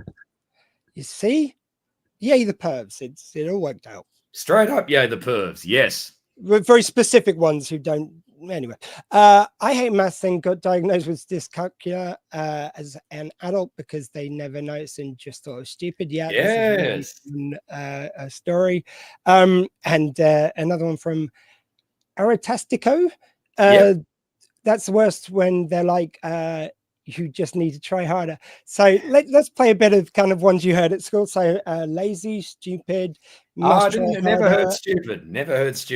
No, that was my list. Sorry. Okay. Sorry. Yeah. No, I got lazy. Must try harder. And the thing is, lazy was deployed for everything I was good at, as well. That was the thing I was tarred with. It was like, oh well, John wrote all of his thing the night before, so that's bad. And you're like, well, Joe, it turns out, because people were saying to me for years, they're going, why do you write it all the night before? Why can't you prepare? Why can't you do this? I was like, oh, well, it turns out I can't. Yeah, I mean, turns out I actually can't do that. I didn't want to break any of the talks with some of the experts around the world, but this obviously is able to be a bit more conversational. Yeah, the reason why I don't have all the videos cut and uploaded and everything was I was literally doing the music video till 10 minutes before we went live. I finalized it. So as I said, any of the musicians involved watching, don't worry, I will sync up things a little bit tighter. It's not very far off, but I know I can make it look even better. It's all good, friend. It's all good. I mean, like, I would suggest, my love, that lean into the positivity, because people are here for you and you are doing a wonderful thing and people understand. Oh man, yeah. Like the fact that, like I say, these people do music for a living, and they've let me just have a go and given me advice to make me as good as I could be. But I don't even think that was to save their embarrassment. It was to help me. It's well, correct. I don't see how it would be to save their embarrassment. Like I've just seen the clip, and let's put it this way: you've got a bit on your own. Like you're doing a solo. The only person who'd be embarrassed in a solo is you. The others are fine. What are you saying You've about my performance? No. What I'm saying, my love, is that it's great, but like that extra level of going, oh, I don't think they're doing it, so they're not best. Like, no, they want you to be the best that you can be. They're being deeply supportive. Yeah. No, totally. Yeah. No, that was meant to be the point. Is like they were just so wonderful. Whereas, like, yeah, I mean, I wouldn't think it was unreasonable for people who do music for a living to go, hey, can we just hear some of your stuff first before we put you on the record? But they would like, yeah, we're in. That's good. It's fascinating how they don't necessarily do that. I mean, like I played with a guy whose music I really respect one time, and I was to play one of his songs, and it was only just before we went on stage. He went, "Oh, go on, show me," and I did it. And he went, "Oh, thank God." And then we went on stage, and I fucked it up. It was perfect. It's a lovely photo of him realizing. It's good. What I said to everyone was, as long as I can be charity single good, I'd be happy. And like mine is, I think I did a bit better than that.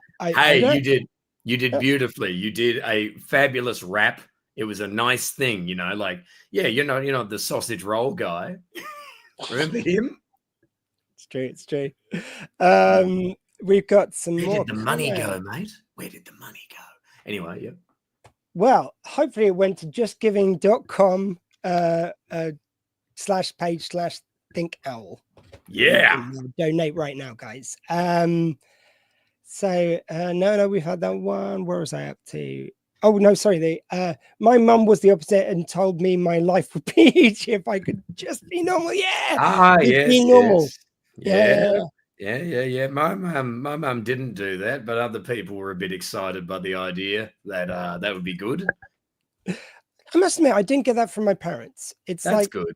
But the thing I find quite funny is that the same people who spend all our lives telling us to be normal, when we find out there's a reason why we're not being normal, they go, well, that doesn't exist. Well, you seem to think it was existing when you're telling me to be normal. There seemed to be a problem there then. But as soon as I find a solution, and doctors who've defined there are people who've got the exact same things I have, all kind of things on that range, you seem to suddenly not believe in it. It's weird. Well, I think maybe what those people are mostly saying is, I don't wish to be bothered with this. Like that's all. It's just a kind of, I don't understand. I'm not, and yeah, whatever you can do to not have to deal with someone with such a sort of pea-sized fucking outlook is probably good. Yeah, I remember, like, I've never forgotten. There was a day I used to row. Right? I used to row at school. Right, until they realized I wasn't good at it, and then I and some other boys had to stay back and do all the dishes of all the first, the main rowing team. And I've never forgotten one of he wasn't even a teacher. God knows what he did at that school, because he didn't look after anybody. He's just standing there, and he just goes, when I was a kid, we didn't have any of this ADD. This is how long ago it is, right? There's no age, right? No, we didn't have any of this ADD. We just had bad kids. And I remember that wasn't the beginning of him, saying, oh, isn't it interesting that time has moved on? That was him saying, and we were right. But also, you're just there looking at him like, and so they used to belt the shit out of you, did they? Because that seems to be what you're saying, but you haven't moved to the next gear, which is going, which was bad. And it's good we don't do that anymore. And then, sorry, but for like 30 years later, to periodically hear the same thing. And it's like, I've heard that before, mostly online, to be honest. But it's people like, oh, everyone getting diagnosed with ADHD. This wasn't around when I was a kid. It's like, I don't know, you're my age. So it certainly fucking was. And also when they say things like, this wasn't a problem in my day, but then they don't want to be part of the solution. It's like it's all right when we're blaming you, then things are a problem and exist. But when you get to solution, they don't anymore, and just you're on your own sunshine. It's just but I mean a lot of it just seems to be in terms of I don't know if you're talking about sort of like relatively intimate interpersonal relationships, but like. I'm just saying, like different levels on different things. So it's like, So what I'm talking about is a lot of like people in the street. So like, I was in a photographic shop earlier, and someone literally said it's something in the water that causes autism. After they found out I was trying to get some posters printed for this, and I just really calmly, because it's like, It used to be I'd get exasperated, then I came calmly to the conversations. Now, just because I've had this conversation quite a few times, I sort of, in my head, I internally sigh, but on the ground, it's like, right, I'm on the clock. You know, I sign into my neurodivergent educational mode, and it's like, right, those studies that I know exactly what you're talking about, they're not peer reviewed. If you look up the study which this evidence based on, it is repeated a lot in the evidence, and people mistaken that for it being more valid because it's said by multiple people. But peer reviewed science shows that ADHD, the autism, blah blah blah. And I just went in with facts, and the guy, by the end of it, you know, he believed me and kind of learned from what I was saying. But it was a bit worrying that I was on the same level of credibility, bringing in sciencey facts with some random YouTuber. And I know I'm just a random guy who's walked into that place, but I've got lived experience of it, and I've got my receipts. Yeah. It's how undiscerning people are. It gets a little bit worrying. Well, I completely understand. I mean, the thing is, that guy doesn't know anything. That guy is regurgitating a thing he's heard. You know. However, I put something to you. If I didn't know something about someone, right, or about something, right, and I didn't know the person who was doing something, I wouldn't feel that it was socially appropriate to say anything out of nowhere, right? And the thing is, for someone who has just gone and said, oh, well, that's caused by the water supply, it's like, well, friend, with all the love in the world, have you considered an assessment? Because essentially what you've done is you've gone, oh, unit of information, here's my matching unit of information, and completely violated unspoken social rules, So, well, it's a thing you see a lot in Australia. Like, Australia has a hugely undiagnosed populace. So, when you're out, just on the street walking about, and some of it's cultural, but after a while you're like, no, some of these things are actually symptoms of neurodivergence. That's what's going on, but it's normal, and it's that meme about like, the guy going, oh, well, there was no autism back in my day, says the dad who's got the special car no one's allowed to touch that he knows everything about, says the man with the full collection of Deep Space Nine DVDs arranged in order. You know what I mean? Sorry, Nana visitor who's going to be on later on in this lineup at 2 Really? UK time, whatever time around the world. Yay! Oh, that's fantastic. Yeah, you slipped me into a natural plug there. It's when the first we've got these things called random chats, which is just little 10-minute video segments which I'm playing in throughout. And the first one, we don't actually start the game because we did 10 minutes on the Doctor Who finale. My special interest may have been given away by this. But I do say to people, I think it's necessary, though, to have the conversations. Like, that guy may have just selected some random YouTube information as being on a par with facts. But when someone's open to talking, it's like, I don't buy it the first offensive thing they say, because it's ignorance a lot of the time. And if they're out to listen to you, I give them a couple of chances to not be ignorant. And if I'm still getting ignorant, it's like, oh, you're just a wanker who will never accept whatever I'm saying. Yes. Well, I mean, like, what that guy, to me, what that guy is doing would be roughly the equivalent of, say, you were walking along and maybe, I don't know, maybe you were I don't quite, it'd just be the equivalent of a guy out of nowhere going, Freemasons control the media. It's just like, you can kind of, because I've encountered a lot of people like this, where it's sort of like, are you lonely? Is that what this is? Like, why, my God, are you this desperate to talk to somebody that you have to sort of go, God. Mind you, what you're saying about Australia does make some sense. I mean, it's like, think about it. Last time they caused a fuss about, some sort of differences they might have had, we emigrated you to Australia where every animal's trying to kill you. Like, I could understand why after that you go, it's like, nope, everything's fine. Nope, no complaints here, mate. Oh, indeed. Absolutely. The country that absolutely gets, everyone gets a fair go unless you were here before the white people got here, in which case, could you stop complaining about that, please? Yes. Exactly. Yes. My God. Let's go to some more comments from the floor. Thankfully, schools, teachers, Terry, which is an amazing teacher who looks out for all her students, no matter how different, same, whatever they are. Like Terry's there for them. Thank you, Terry. We need more teachers like you. More on the point in recognizing neurodiversity and can put things in place to help. The biggest problem is having the funds help. Yeah.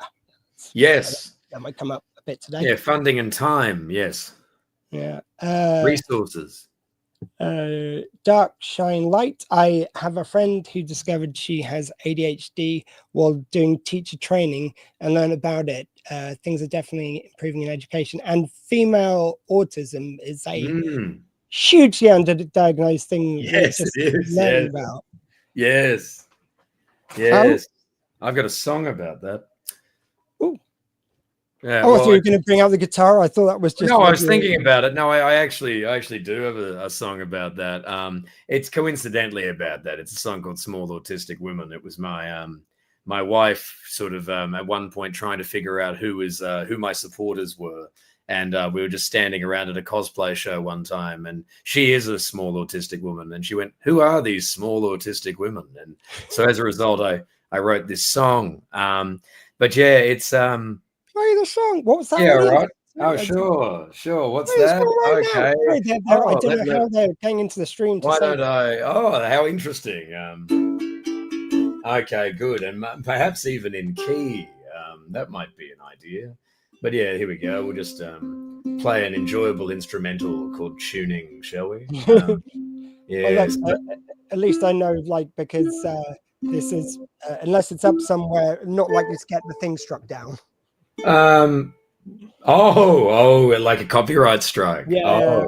Oh, I see. Yeah, That's no. why I don't usually get to do music on this. It's like unless someone's written something recently or it's not copyrighted. No, I feel you. We've got I stream on Twitch and we've got huge swathes of total silence thanks to that. A little bit of copyright matching. How wonderful that some large record companies would like to come and have some of the money that you can get for streaming on Twitch. Ha ha! Oh, wow. It's almost like Spotify's not doing it for anybody. Okay, hang on. Here we go. Yeah, sure. Why don't we, yeah. Who are these small autistic women? What are they doing here? 99% of my friends wear the spectrum ends with non-binary finery and dyed hair. Small autistic women socialized to mask your interests and behavior, while the boys were told it was fine to know an unreasonably large amount about trains.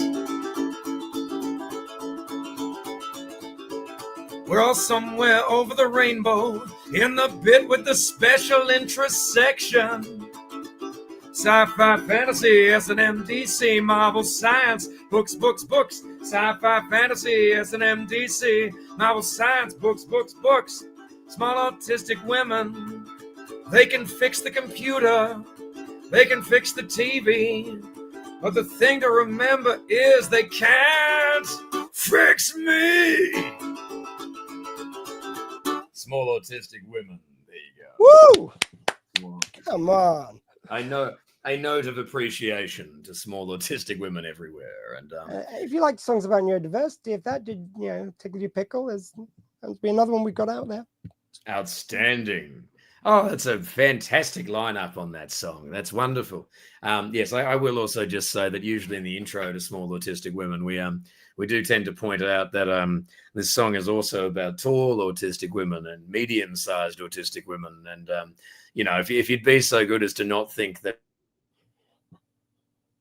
give out, like that would be quite helpful. So certainly that's something with my neurodiversity that's really assisted me, is that every once in a while I don't realize that an insult is actually directed at me, because it couldn't possibly be directed at me because I'm not exactly the thing that was just said. Yep. Yeah, so that's the thing. You're like, oh, I don't know who they're talking about, but he sounds like a real piece of shit, whoever that is. Great. Okay, so more comments from the floor. Terry again. For me, it was doing the ADHD testing with my daughter, and suddenly realized I fit the categories too. Yeah, tad embarrassing for a teacher, I might say. No, like they're just We can all have that blind spot. Oh yeah, look, these things happen. I mean, that happened to a friend of mine. They were watching a documentary in Australia about neurodiverse people, and eventually the dad, a little bit quiet at the end of the documentary, and he went, "Oh, I seem to fit most of that," and yep. And I'll tell you, I am a bit surprised the ADHD side of it didn't come up for anyone. They didn't think, yeah, that guy is doing all those things, which anyway. But the autism, I can sort of relate to why I'm like waiting to be tested. But it was like the ADHD, like just autism can get a word in edgeways. Once, like I was on the medication, which for me was very useful to process all the kind of overactive thoughts in my head. And for me, I kind of, after a certain age, I just felt tired all the time and unable to put the ideas into action in the way I used to. So the medication just allowed me to get on top of that. And suddenly it's like all these autistic traits, which I was blatantly doing, I can see them everywhere now, but some of which I had no idea about. Like, they just, they were that buried. It was like, it was a subset under the ADHD. This was happening at the same time. So ADHD really effectively masked it. It's, so yeah, I don't blame anyone for not knowing. It's, No, something else before you do yourself, probably. Terry also found when my eldest kid was diagnosed with autism, going through the assessment, I was like, is that not normal? Oh, yeah. Thank you very much for that. Yeah, that's a big one. Dark Shine Light, I have quietly, informally diagnosed my GP with autism for the number of everyone does that a bit responsive. Yeah. Oh, yeah. Oh, when my son was at school, I got so angry with a response, meaning like, I don't want to deal with that, is like, aren't we all on the spectrum a bit? Yeah. You're on the end of the spectrum where it doesn't affect you. Yeah, you're on that end of it where you don't have it. There you go. None of these traits are unique to autism. I know that, but it's the severity of them which makes it autism, and not, I just procrastinated a bit on this. Yeah, that is a fantastic point. That is well made. Yeah.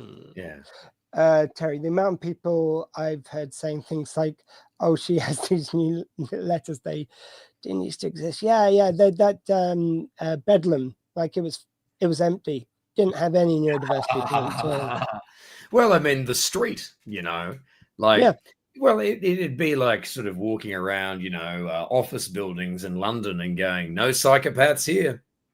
Yeah, I mean, I assume there's no way of like now finding this out, but it would have been fascinating to find out what levels of autism were amongst the people who were shipped off to Australia, like, because we were just rounding up and putting people in kind of bedlam for any excuse. So I could imagine how people may have featured heavily in that.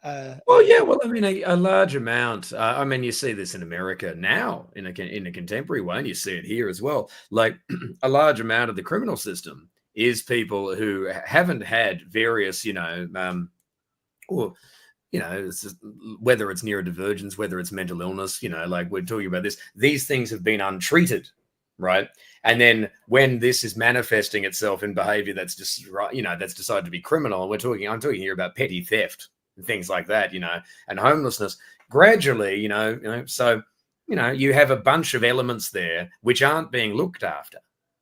Because instead it's just, that person came into the shops and was a bit rude and dirty and we told them to get out and then they became angry. So now we've called the cops. And you're like, okay, well, there's a huge amount of factors that play as to why that person's behaving that way and responding in this way. But, okay, apparently the only effective thing to do is here's the boys in blue. Yeah, and like the amount of homelessness, the kind of percentage of people who are homeless who've got neurodiversity is much higher than the general population. It's almost like they were pushing everyone to the margins of society. And now that we're coming out with like, oh no, actually we're all neurodiverse, they're like, oh no, sorry, couldn't we do the marginalized society thing again? That seemed to work for us. Oh, I mean, yeah. I mean, that's a point of view, or there are just different levels of ignorance in various institutions, I would say. That said, in the US, obviously, when you've got the head of, the healthcare over there, very keen that there be no names for anything that weren't there when he was a boy. That's the thing. But yeah, like I've been quite impressed with at least, like a lot more awareness, you know, a lot more growth. I mean, certainly the lovely teacher in chat, you know, that sort of provides me with a sense of great hope. I just don't think. I mean, I could be totally wrong, and I hope that I'm not. But I just don't think that it's at a deliberate institutional level, right, in the UK yet. You know, in a country, right? I think that it happens, and I think that ignorance is everywhere. I think it's because someone actually sorry, this is going to get very serious for a second, but it's like there was a someone was I think it was on a podcast, they were talking about this person on Pod Save the UK. It was someone who'd been shadowing Keir Starmer and had he was asked about kind of like, because he seems to be an enigma in some cases, people don't know where he's coming from, and he goes like, well, the one overriding thing I found from him was he thinks the system, systemically, it works, but it needs to be repaired to work as intended.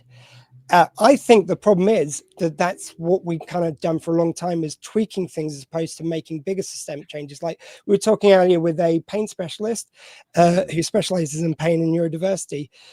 And talking about the interventions he did to help people get on top of their pain, it would save the NHS waiting list vastly. It would save so many other appointments. So it would be an initial outlay of costs, but it would save so much money tertiarily, if that's the correct term. Sure.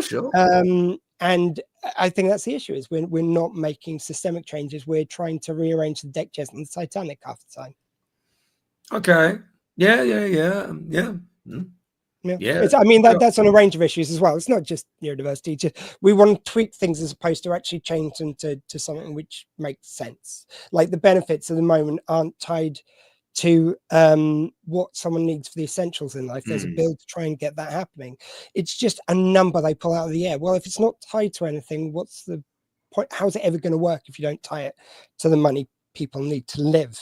It's a flaw baked into the system. Sorry, I think I understand. No, that's The whole thing with Starmer and the benefits is a horrific thing, and clearly sort of a bizarre and cynical vote getter. But from whom? You know, there's a really flawed plan. Also, it seems to have been knocked down by his own party, which is good.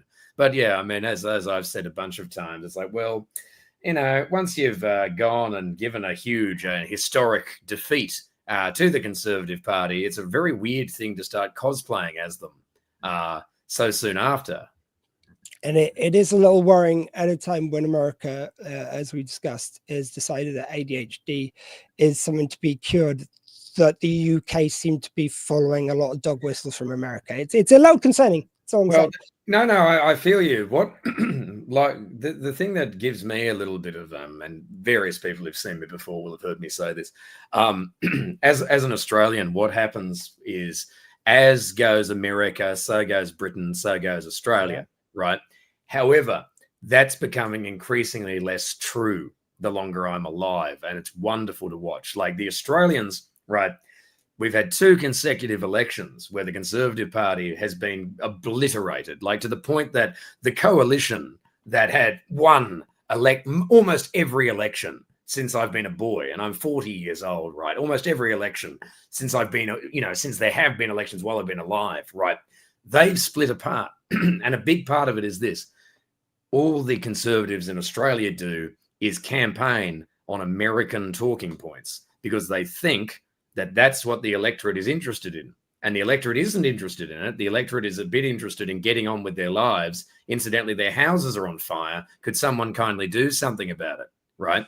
And so over here, it's the same thing. And it's just a bit like, all right, some can survive in a right-wing media landscape. Some of this is so that you can appease the people who are meant to be your big fucking ally. Right. You know, so some of this is that. And some of this might eventually be the thing you actually think, but it's embarrassing. I just think my worry is like it's the same sort of thing as when I'm watching American TV now. I find it really odd where it's filmed so much in advance. You see a world being reflected which doesn't feel like the world which we're hearing about in America currently. Part of it is over normalizing things, but that's another issue. But I feel like that's sort of at the moment with our government ever moving closer to what they're doing in the worst possible time. Like we need to see what's happening over there reflected, not like ignored, and try to buddy up to someone who's making things so bad for people on the margins.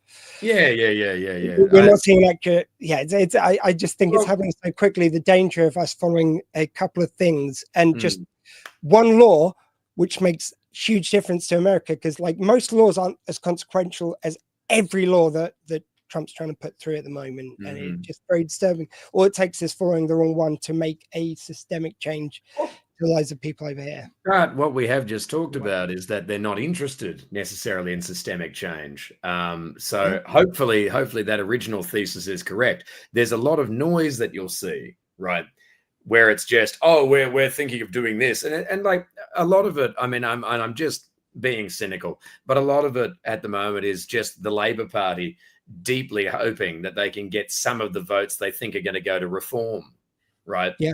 And it's embarrassing. It's like, no, you've just won a historically large election, right?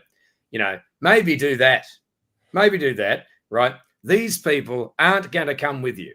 Like they're going to come with you when you can give them something that's convenient, but the dyed-in-the-wool angry blowhards, right, are going to stick around with their little posse because that's what they want to do. You know? So you don't do it for them. You don't have to do it for, let's just put it this way, right? When a huge amount of time, like say when I was a kid, right, what were you know, the worst teachers we had were upset about essentially a noisy minority of students at the back of the room, right, who either weren't getting the attention that they needed, right, or were genuinely misbehaving, right? And these people would treat people who needed more attention like they were misbehaving, right? When these were people who had an extra need, right? Yeah. Meanwhile over here, what you've got is this, a government going, oh, well, there's a really noisy minority over there. Oh, we better cater to them. Oh, that's interesting. And what color are those people? White? Yeah. You know what I mean? Yeah. Just going to quickly rattle through a few comments from the floor. So when it was ADHD, now we have ADHD, soon AD4K. Yeah, that would be great. That's actually a new medication they're coming up with, ADHD 4K. It's going to be great. Yeah, it comes in widescreen. You're going to really need to get your throat ready. Artistico, my second year teacher wanted me assessed and my parents said no. I'll have it. Oh God. I made the point multiple times. I'm unhappy with whatever sport my kids need after I was blamed for not having it. No, good. Thank you for learning better than your parents, and I'm so sorry you didn't get the sport. Accurate observation. I'm sure one of ours was. I don't like the toolmaker's son kiss. And from my buddy Michelle, who you can catch on G South by Southeast a couple of times, a bit behind here, but I was thinking the people that said no one's neurodivergent when I was at school probably didn't go to school with anyone with Down syndrome either. Yep. Did that not exist either? Sadly, anyone with obvious differences went to special needs schools. My next door neighbor did. I'm sure you remember him from college. Yeah. Just yes to all that. Quickly, I did want to ask you one more question before we go. So what I'm asking everyone, much to the theme of the day, and guys, please do put how you think differently on social media. Hashtag think different. So John Robertson from the Dark Room, how do you think different? Oh, I mean, I'm not here. I mean, that's pretty much the answer. Like, I'm never here. I've been several different places at all times. That's how I think different. And you know, I eventually manifest whatever it was that seemed to be required for the situation that we're in. But you know, like that's how I think different. It's just a bunch of different places. But like, think of it like this, right? I live a life of relative comfort, right? Because I've managed to fall into a line of work where everything that I have is a strength. I can't work in an office, you know. I can't, you know what I mean? Like, it has to be this kind of thing where it's like, okay, go to a place where chaotic thinking and the ability to express that, right, has an instant bit of feedback, right, and with that you can work, and with that you can fly, but nothing else really, you know. Yeah, I mean, it took medication for me to I'm so glad you had this sort of energy consistently to do that, because to me it was energy depletion and masking over time getting worse and worse with feedback from the audience, which is life. And I'm glad you had the energy. Like for people like me, having that medication would have made all the difference, because as soon as I was on it, I'm now kind of looking at booking things like making money out of what I do entertainment wise, and I just couldn't put it together before. And it's like just something inside me knew that I was meant to be up there on the stage, that I couldn't do these other jobs that I've done them for many years, but not well in a lot of cases, quite frankly. Okay. Yeah. I mean, I'm just essentially saying that what I had to do, as with various other people I've known, is I had to sort of try to reshape my professional life around this thing that I can control, but only to a degree, really. You know, so there's a huge amount of essentially, like, let's just put it this way, right?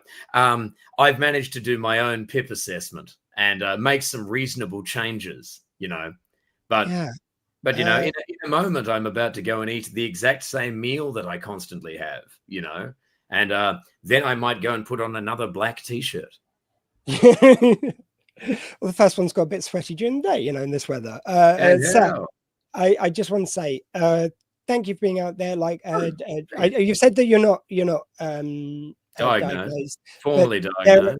There's no gatekeepers here on my Festor show, mate. Though having someone with ADHD, showing what a positive it is, showing what we can do, show that we can be big, brassy, rude on stage, and still coat it with love, as you always do, sir.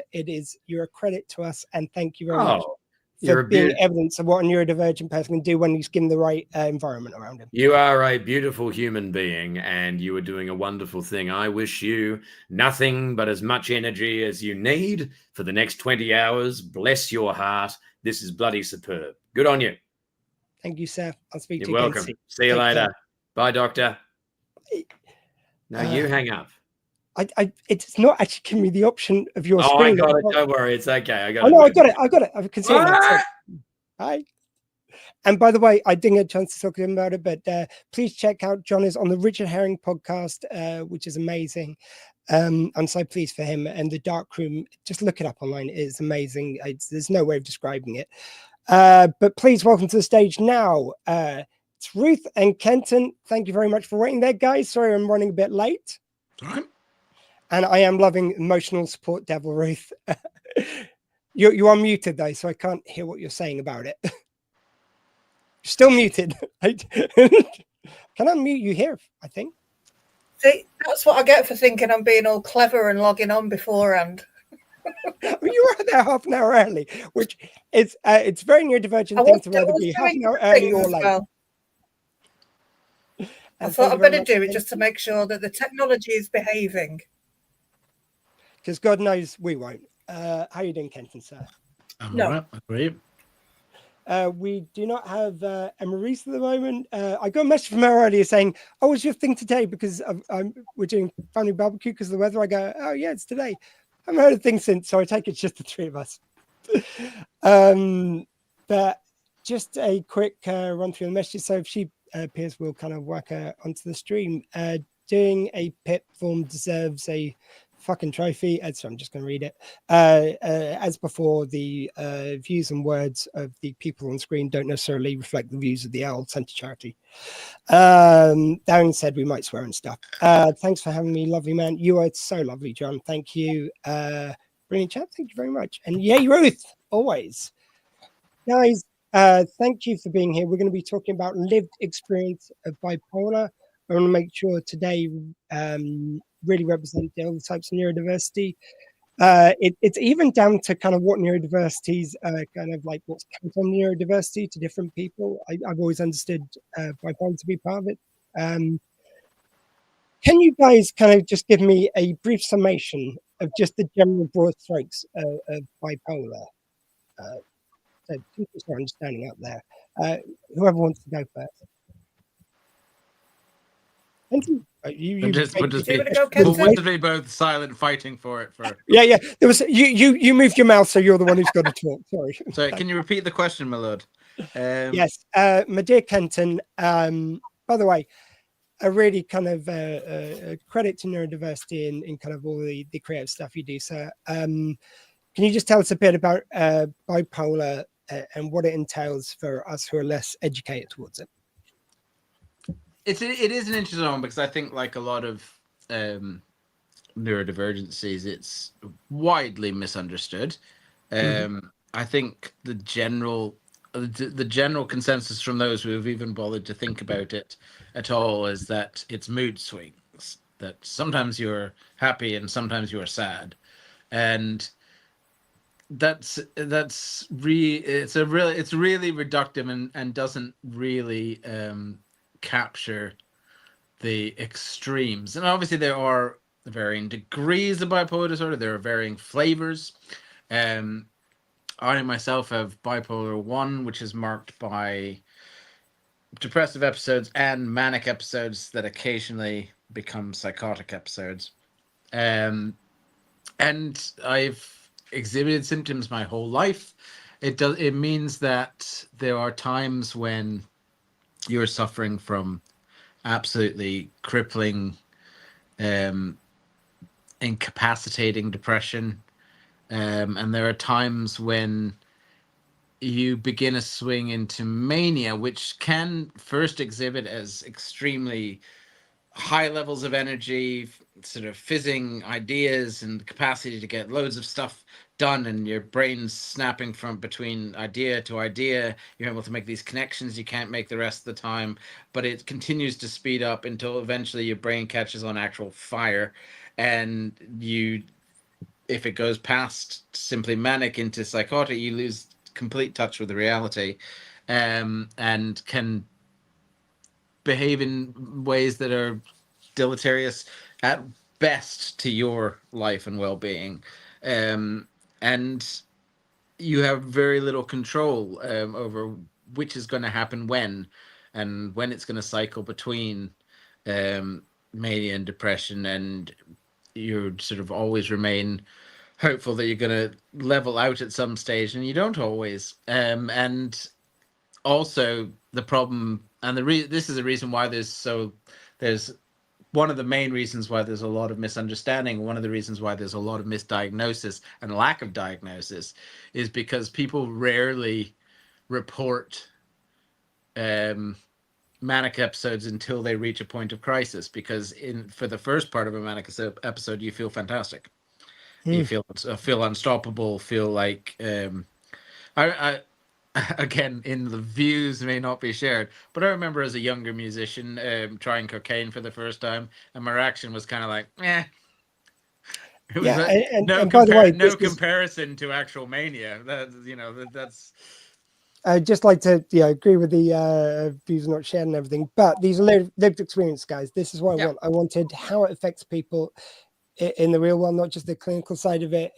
That's a lived experience. That's something which you found out, which I think is very telling towards kind of the neurodiversity you had, was the fact that cocaine treated you differently. So it's like, I mean, I know this is a very different example, but coffee, I used to be able to take like one of these bigger size cafetiers. I could drink a couple in one session and just about feel a bit awake. Maybe after the third one, I might feel a little bit, but once I took the medication for ADHD, coffee didn't affect me in the same way. It's interesting. I think sometimes we can end up looking for stuff we don't even cognize why we're looking for it, because our bodies are craving that better energy when we're kind of like in a crash and things like that. Sorry,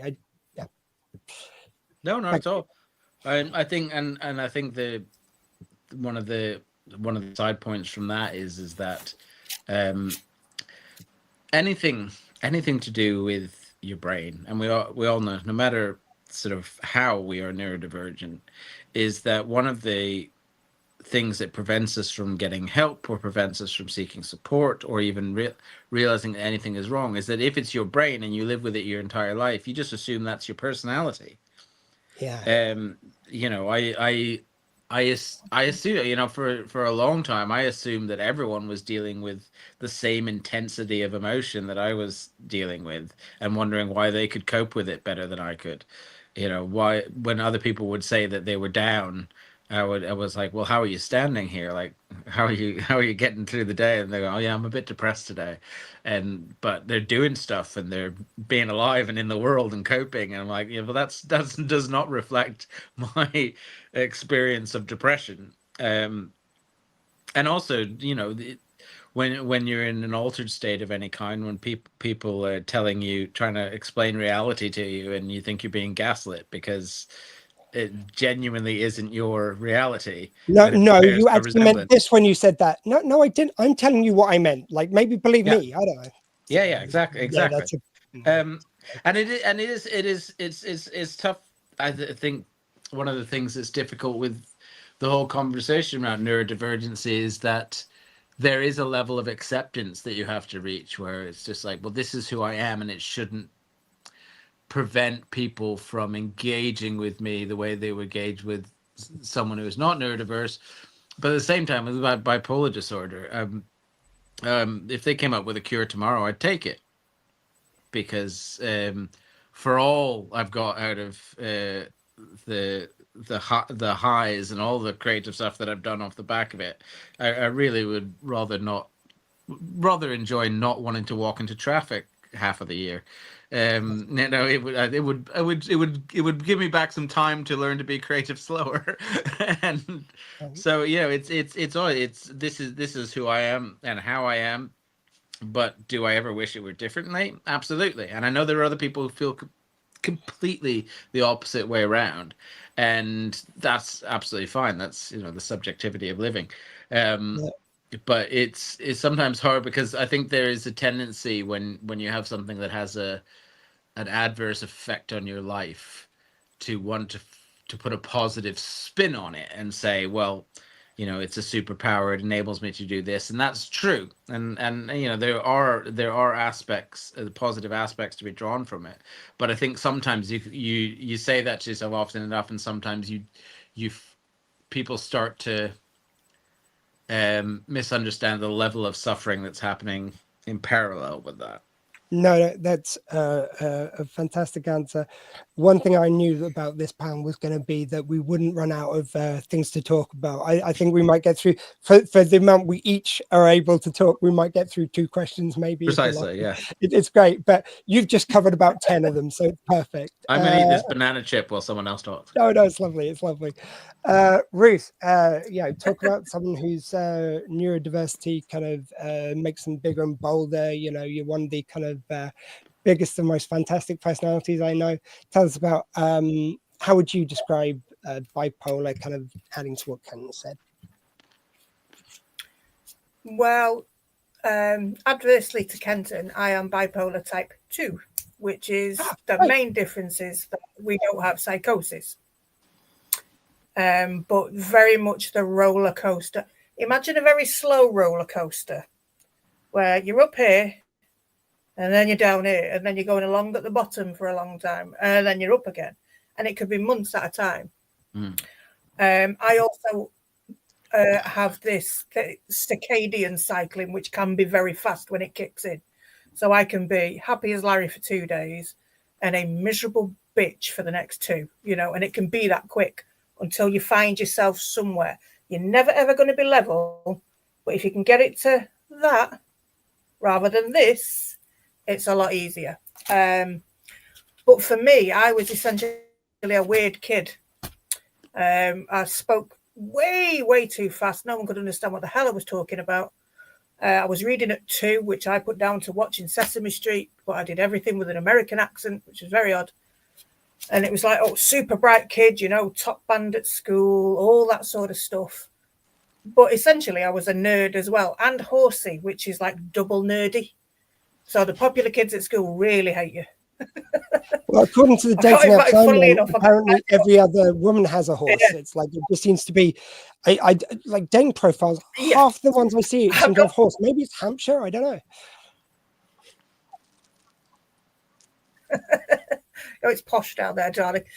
Um, Yeah, I got invited last year. I think it was a high school reunion at some local working men's club, and I was like, I'm not going. And everyone's like, why? So don't fucking like you then. I'm not going to like you now. But 40 years later, thanks very much. But that sort of thing. So yeah, just the weird kid. I was looking back now, basically super hypomanic for my entire teenage years. So you add in hormones and getting older and making big decisions about your life, like the things you want to study and all that sort of stuff. So I'd ended up going to university, going through all of the courses super quick, didn't need any help, all of that. I did the Institute of Advanced Motoring at the same time and my British Horse Society instructor exams. I don't know how I'm not dead. But essentially, I'd handed in my final dissertation and nobody could find me for a week. And they all were panicking, and they actually got the porter at my college to break into my rooms, and I was asleep. And I'd been asleep for a week and nobody could wake me up. The phone was next to my head. They were all sorts. So I ended up in the hospital for 4 months, which is where I actually got my diagnosis. And it was, but I didn't want to come out. You could have took me off the face of the earth right then. Did not want to come out, didn't care about anything. You know, oh, you got this result on your degrees and you got this. I don't care. Do not care. So the very, very horrible lows counterbalance the amazing, amazing highs that you get. Because for me, although I don't go into psychosis, it's, as Kenton said, it's well known. We all describe it as a superpower. It's you can focus on any number of things at any one time. You ain't making no sense to nobody else.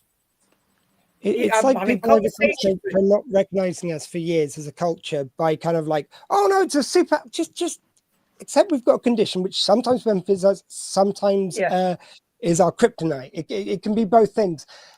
Just the superhero thing is almost like, I know it's meant from a good place, but it's like it's almost as it's second, to not recognizing you is to over recognize you to the point of a superpower. Well, it doesn't feel like a superpower when I spent my whole morning and last night editing that video, ignoring everything else I had to do to prepare for today. I was so tunnel focused, but the music video had to be done. That had to be done. Anything else could wait, and sort of worked out, but only more by luck than judgment. I was so tunnel focused. So it's not one or the other. It's just ridiculous to paint in those terms, I think.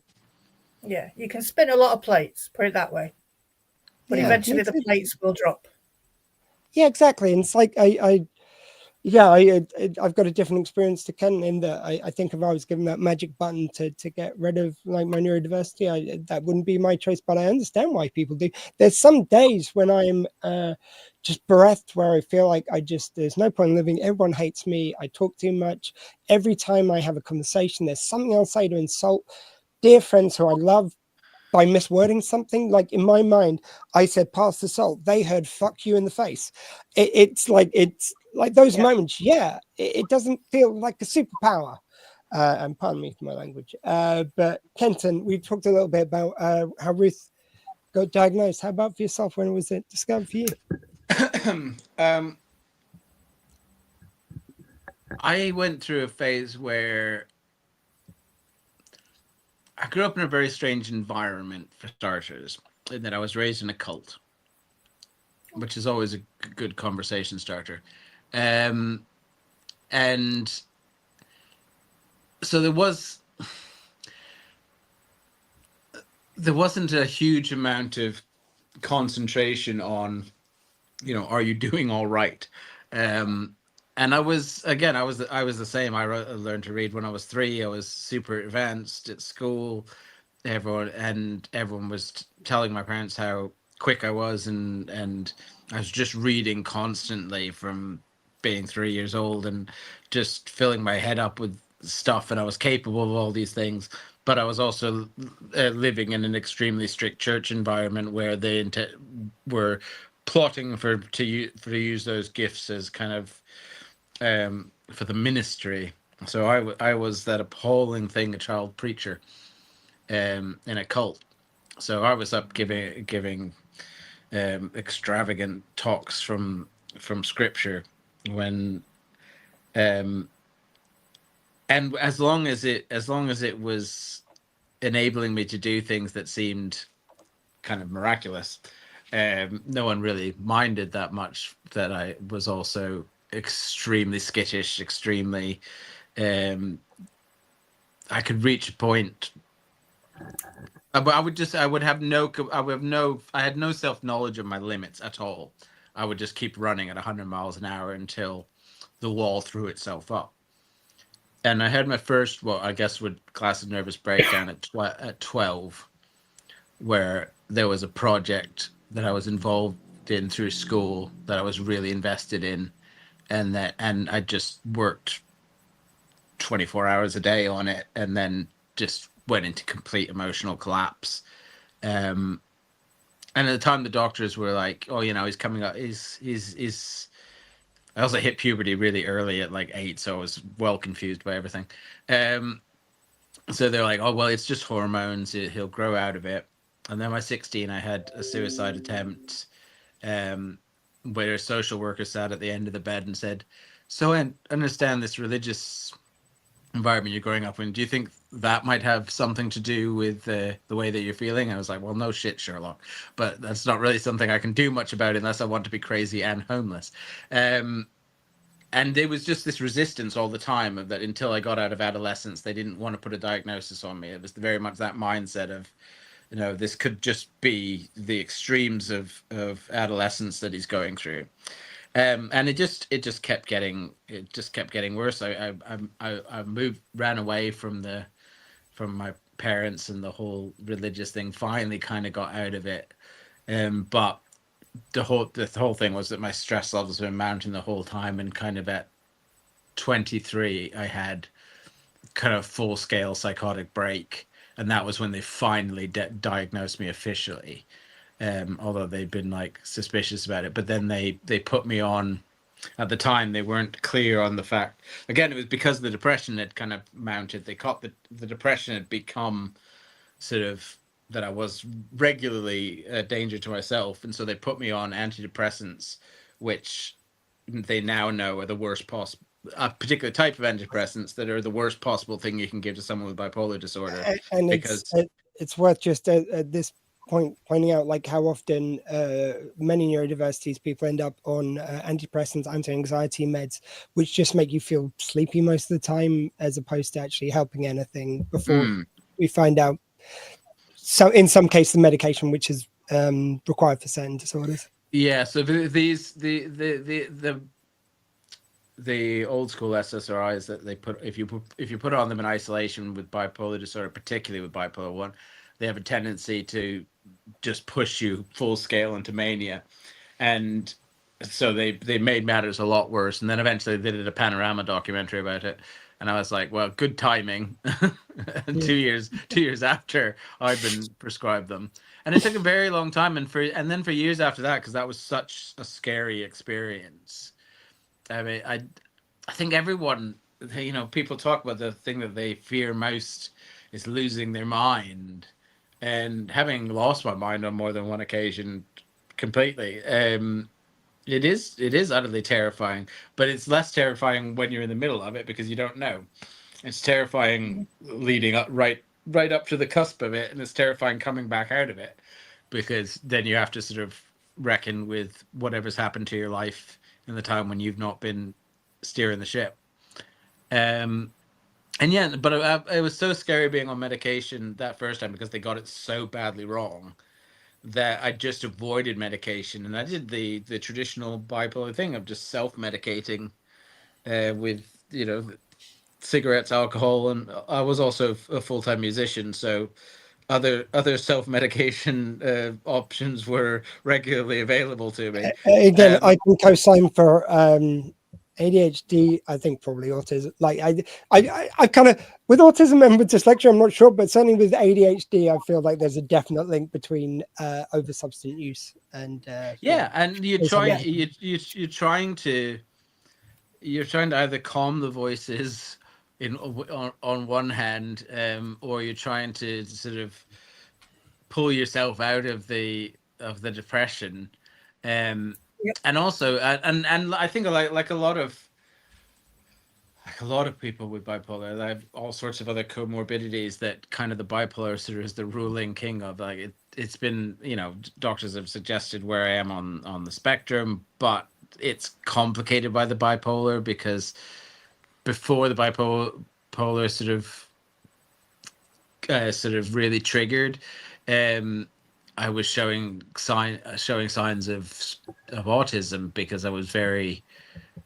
I went from being very silent and completely sort of locked in to being absolutely hyperverbal sort of overnight, and I still but I think it, in a weird way, it was actually the mania that sort of helped me to sort of overcome and mask a lot of the processing issues, because I would become hypersocial where my natural inclination was to be. I mean, I still can't read social cues, but when I'm manic, I don't care. I react as with some social cues that I've made up, and I'll just fill in the gaps. And it's weird. It's a whole mix of things going on, and that's, like I said, after a while, you can't really make any clear delineation between what is malfunction, what is simply who you are. And because it affects how your life goes and it affects how you think, some of who you are is as a result of it. So you might have been a completely different person if you hadn't had it, because how you've processed the world for your entire life has been through this lens. The way the way you understand the world, the way you understand other people, the way your relationships have gone, it's all been affected. It's in every part of your life to one degree or another. And when I did find sort of a cocktail of medication that worked, and it eventually stopped working, I had to go through the whole process again. But it was so confusing, because it's just like I felt like it was like you were being rewritten from the inside out, and some things were immediately better, when the depression was lifted from absolute despair to kind of just sort of a low level hum, and your highs kind of meant you got a little bit overexcited sometimes, but it was like hitting the ceiling. It was like it was being pressed down, and you were like, oh, is this how people get through life all the time? Is this what everyone else's world is like? And I was like, well, some of it's all right, I'm not sure. But all of a sudden as well, like, for a long time, I lost the ability to kind of audit or really understand any of my previous decision-making processes. I would look back over sort of memories and stuff. I'm like, I have no idea why I did that. No idea what I was thinking when I did that. That doesn't make any sense to me anymore. That doesn't make any sense.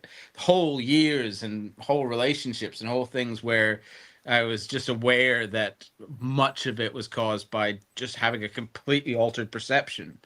And also like very little impulse control to speak of. You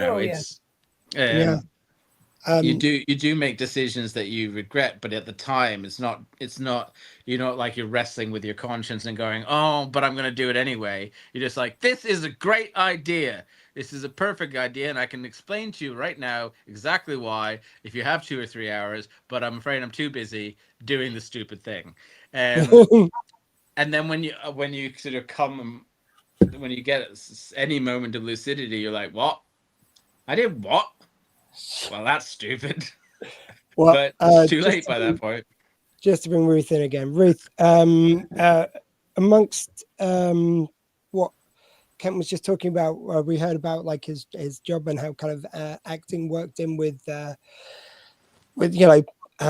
condition in some ways. Tell us about your job and how neurodiversity might have kind of played a role in that with bipolar and how it kind of affects it. Well, for ages after I sort of came out of the hospital and was on my path of finding a way to deal with this, because it never ends. I'm in a good place now, but who's to say that won't change? But I mean, the first thing that got me out of the hospital, electroconvulsive therapy, which makes everyone go until they realise it's not like Frankenstein. That's not how it happens. It's a bit of a brain reset. Even now, 30 years later, I could go into the cupboards and go, when did I buy that? and I bought it yesterday, and it's just not. There's little bits of my brain that will go, "Oh, this is new," but that sort of got me through. And then, yeah, because just to demystify something like a lot of the way they use convulsive therapy now is a very low kind of very targeted dose, whatever you'd call the electric waves. It would be kind of quite low and quite targeted now compared to how it used to be. Just to add that in. Essentially you're anesthetized, so you don't know it's happening anyway. And it's the electrodes to the brain, and it basically induces a seizure for say 40 to 60 seconds, obviously depending on, because bipolars, as per, everybody's bloody different, which is why, again, it's hard to get a diagnosis and hard to find treatment because we all react differently. But for me, that was the gold standard. It was like, oh, okay, you don't feel brilliant, but you don't feel like crawling into a hole and never coming out again. So for years after that, I was convinced that academia was what did it to me. It wasn't. It was undiagnosed bipolar disorder. And I thought, if I go back into that world and start working within that world, because I could have been a bloody professor by now or some ridiculous. Can you imagine with this lovely northern accent? Oh, I would love that. Like if you were a lecturer, I want to sit on one lecture by you. It would just be great. Yeah, sit down, shut up, and listen. One of them. But yeah, I was frightened of it for years. So I went with my other passion, which was horses. So I sort of competed professionally for years, and I worked on various studs, breaking and training and breeding and things like that. And that has the unfortunate thing of your body doesn't like you doing that. So yeah, you get to the point where your body's going, no, we can't be doing this all the time. You've got to do something else. And I was lucky enough that the family I worked for running their stud have another business, and it's actually cosmetic manufacturing. So I ended up going and working in the office for them. And over various years and things like that, I've now got a role within the company, which is basically the identifying of all the different parts of products. And when I tell you that suits I am focusing on this brain, it really, really works for me. It's like the entire company now, when they need anything, have to come through me, which is a bit of a daunting responsibility. But when you're the only one that understands the bloody system, and a bit of the bipolar sneaks in, which is irritability, which is, what do you mean you don't understand? It's dead easy. I've written it down here. This is how this works. But in a professional setting, and with medication and therapy and anger management tools, you learn to deal with, those on the normo side. You try anyway. If only there was a career in which you might use that kind of passion of like, no, you will do this. Oh, I still do that on the side. At all. It's not a prompt for anything. I still do that on the side. Don't worry. Can you talk about that here, or do you prefer not to? Well, my dark side. Yeah, the other side of your career. I find it fascinating, and I find it. I could understand how your neurodiversity might play into the other career you have. Bridles are used in both, I believe. Yes, it's much more of a hobby now, being as I've claimed a permanent one. So yes, my dark side being that I am a dominatrix, and I hate the word dominatrix because as a non-binary person, dominatrix is the feminine, and I'm only sometimes feminine. And I also like to shout out that I used the word disorder earlier. I hate that term. Just still in programming sometimes. So apologies for anyone for that term. I don't like it. Just sneaks in sometimes. We used to joke about it and say, I like to tell somebody I'm bi, and then watch them have fun trying to work out whether I'm being sexual or polar. Both. Yeah. Both. Yeah, Kenton only became bisexual so the thing worked for both. Yeah. Yeah, I was waiting to make that sacrifice for hypersexuality is a thing. Yes, it is. Yes, hypersexuality is a thing for bipolar people. Honest to God, at my height, I'd have banged anything that moved if it was pretty. Yeah. And did. And you put yourself when you say at your height, was it just the taller people you couldn't quite reach? Trust me, when I'm hypermanic, I can reach any bloody thing you want. Very true. Yeah, I did find I it can jump. fascinating. You can't now. My back hurts. I mean, I can definitely hear the differences as well, but there seems to be so much similarity to ADHD, and it's, you know, it seems to be order of magnitude in some cases, and some other bits which you guys experience, which I don't. But I think it's why I kind of very much instantly get what you guys are talking about a lot of the times, because, you know, a lot of it's keys into stuff for me. Kenton, you wrote a book about your experiences. Tell us a bit about bisection. Is that correct? Yeah, it's quite. I'm very proud of the book. I've long held it's the funniest book about mental health that exists in the world. There are more jokes per page for a serious book about a mental health condition, but I wrote it. I was at what was happening. I always been extremely open about it. I mean, I was fortunate that for the vast majority of my adult life, I've been in from a certain point, partially because of the bipolar, making it difficult to function in real world jobs.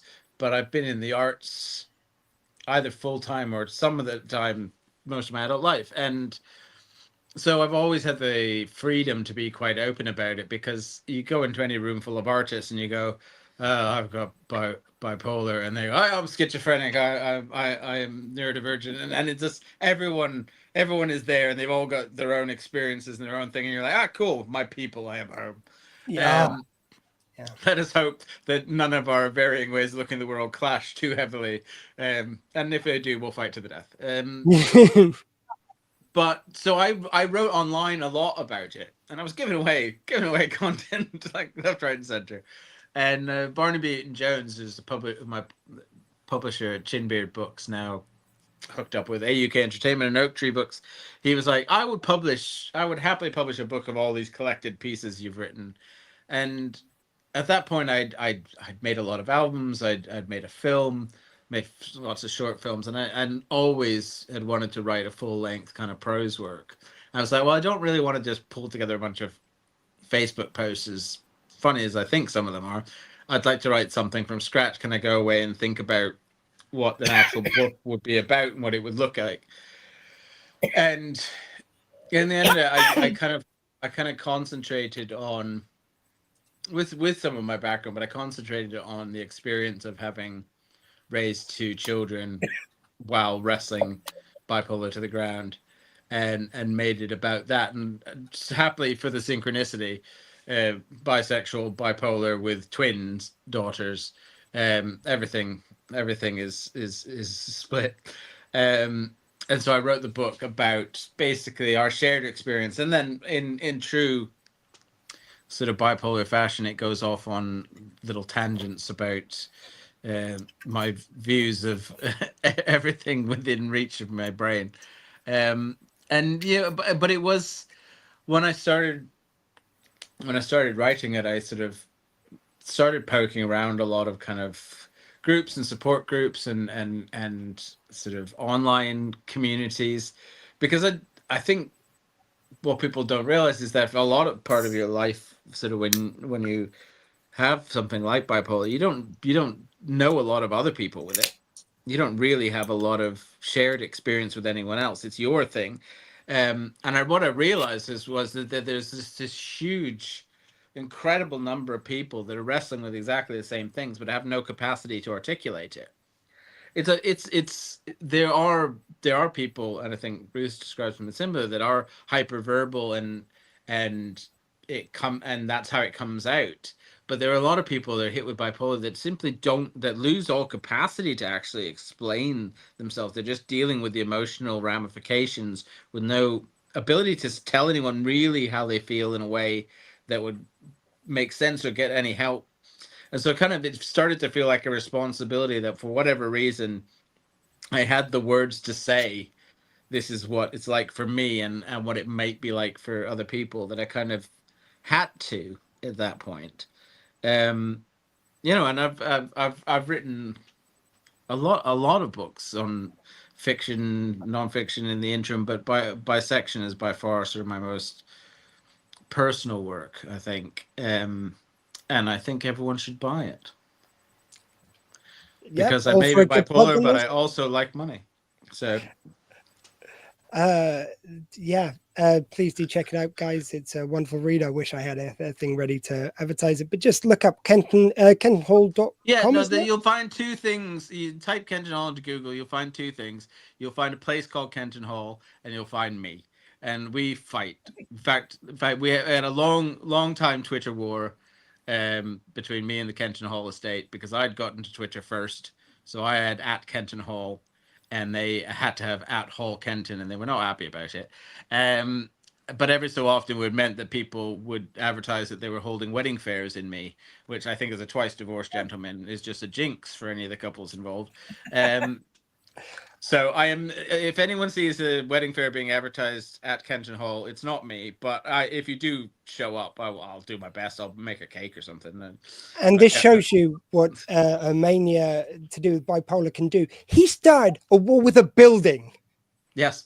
I honestly, the war with the building started just before that, because I did an acting job for National Geographic Channel, and it was like one of those docudramas, and I was playing a Spanish torturer, because obviously I had longer hair then, and I did this documentary. I was paying an interrogator torturer, went away, didn't get paid, so I called my agent and said, because that's when you're a working performer, and she got the production company on the phone to me and went, "You have been paid." I'm like, "Trust me, I am a creative. I know when I've been paid or not, because I can tell, because I haven't eaten." And they looked it up, and they had done a shoot at Kenton Hall, the building, at some point, so it was in their system. So they paid my money to the building. I was outraged. that the building had stolen from me. Not only walking around, sitting there with my name on it, it was stolen from me. And the building said, "It's like, wow, it's a nice paycheck we've got here. Be a shame if we cashed it. Or do you fancy going up the Twitter handle?" It was playing Dave tricks, that building. Yeah, it was a whole thing. But I triumphed in the end. One of my few genuine successes. It sounds like it might appear in an RTD Doctor Who script. The way he writes now, it's like the building's got the same name as him, so it steals his identity. Yeah. Anyway, that's one for the Whovians in the audience. You never guess what my special interest is. Anyway, Ruth, some which has come up from both your answers, and some which I find kind of endlessly fascinating, is I think the link between sexuality and the kind of like the struggles which people kind of go through for sexuality and for gender are very akin, I think, to the struggles in neurodiversity. You guys are both LGBTQ. I'm not, and it's like it was such a weird experience to go through life, and I'm not comparing my struggles to anyone else's, but someone who by every measure is in the 99th percentile, white, straight man, everything which gets the advantages, and to feel out for that community, and to feel like you're not getting, like, I'm not saying that obviously I benefit from those privileges. I would never pretend otherwise. That's just culturally how that works here at the moment. But there's also a lot of ways where I was not a part of that, but I was expected to be a part of that. Whereas like I found kind of people who are whatever way different in society, whether it was kind of like sexually, whether it was kind of on gender issues, whether it was race issues, I just always felt a pull towards these people who had a struggle. It was something within me I recognized. And I really felt like schmuck because I was in those kind of like 99 percentiles for every benefit. It's such an interesting place to be at. What was it like for you guys? Like, when you kind of clicked with the kind of sexuality and everything, and you found those communities, did you find yourself more at home, especially? I don't know. Like, hopefully you've got the question from that rambling that I've just given you, Ruth. Yeah. I think the phrase we're looking at is found family. Yeah. I, being that weird kid, always the tomboy. I had all my hair cut off when I was 5, and I had knee-length blonde hair because I wanted to be a boy. And bless my parents, they let me do it. And I was fuming whenever anybody said about, haven't you got a lovely little girl? Are you blind? That sort of thing. And then at the age of 13, I ran off and discovered the big city of Manchester, which I live literally 7 miles from the city centre. And I was a club kid. If I wasn't in the rock clubs, I was all over the place. But basically, I was brought up by queers and queens from the age of 13 who had my back and going through this self-medicating phase, because trust me, I've taken everything. Views are not shared by the people we are benefiting. Thank you. Thank you. All of that. Sometimes I get into the conversation, so the more you go, say it as well. Yeah. It's, you find yourself, you want to fit in, but I kind of got adopted. So there was a bit, I don't know whether either of you guys have ever seen Paris is Burning or Pose, which is a drama it's based on. But there was a big ballroom scene in Manchester, there still is. And all sort of around Canal Street and all of the outlying areas, the gay village, families of people. So I was brought up with gay people, bi people, trans people, colour, all that sort of thing. And they welcomed me as one of theirs, you know, from being a kid. And they had my back, because trust me, a 13-year-old kid on the streets of Manchester at 3 o'clock in the morning, probably not safe. But I learned how to be as a person because of those larger than life personalities. And they brought it out of me. And I believe it taught me to never judge anybody. I mean, if you're an arsehole or a bigot, I'll judge the shit out of you. Trust me. I'm probably read you to filth. But, you know, on a scale of naturally occurring things like neurodivergency, like the LGBTQIA community, if that's what you are, that's what you are. I ain't going to judge you. In fact, I welcome you. You're safe with me, you know, as I was made safe by those people. And they knew I was weird. I just thought it was weird. I didn't know there was a name in it. And it's only in the last few years that it suddenly hit me. And I went, oh, there's a fucking word for this. I don't feel male or female. That's what I am. I get it. Yeah. Yeah, because I do think there's a lot of commonality between finding out you're neurodivergent. Like I mean, I knew about dyslexia, but I didn't even know that was a neurodivergency.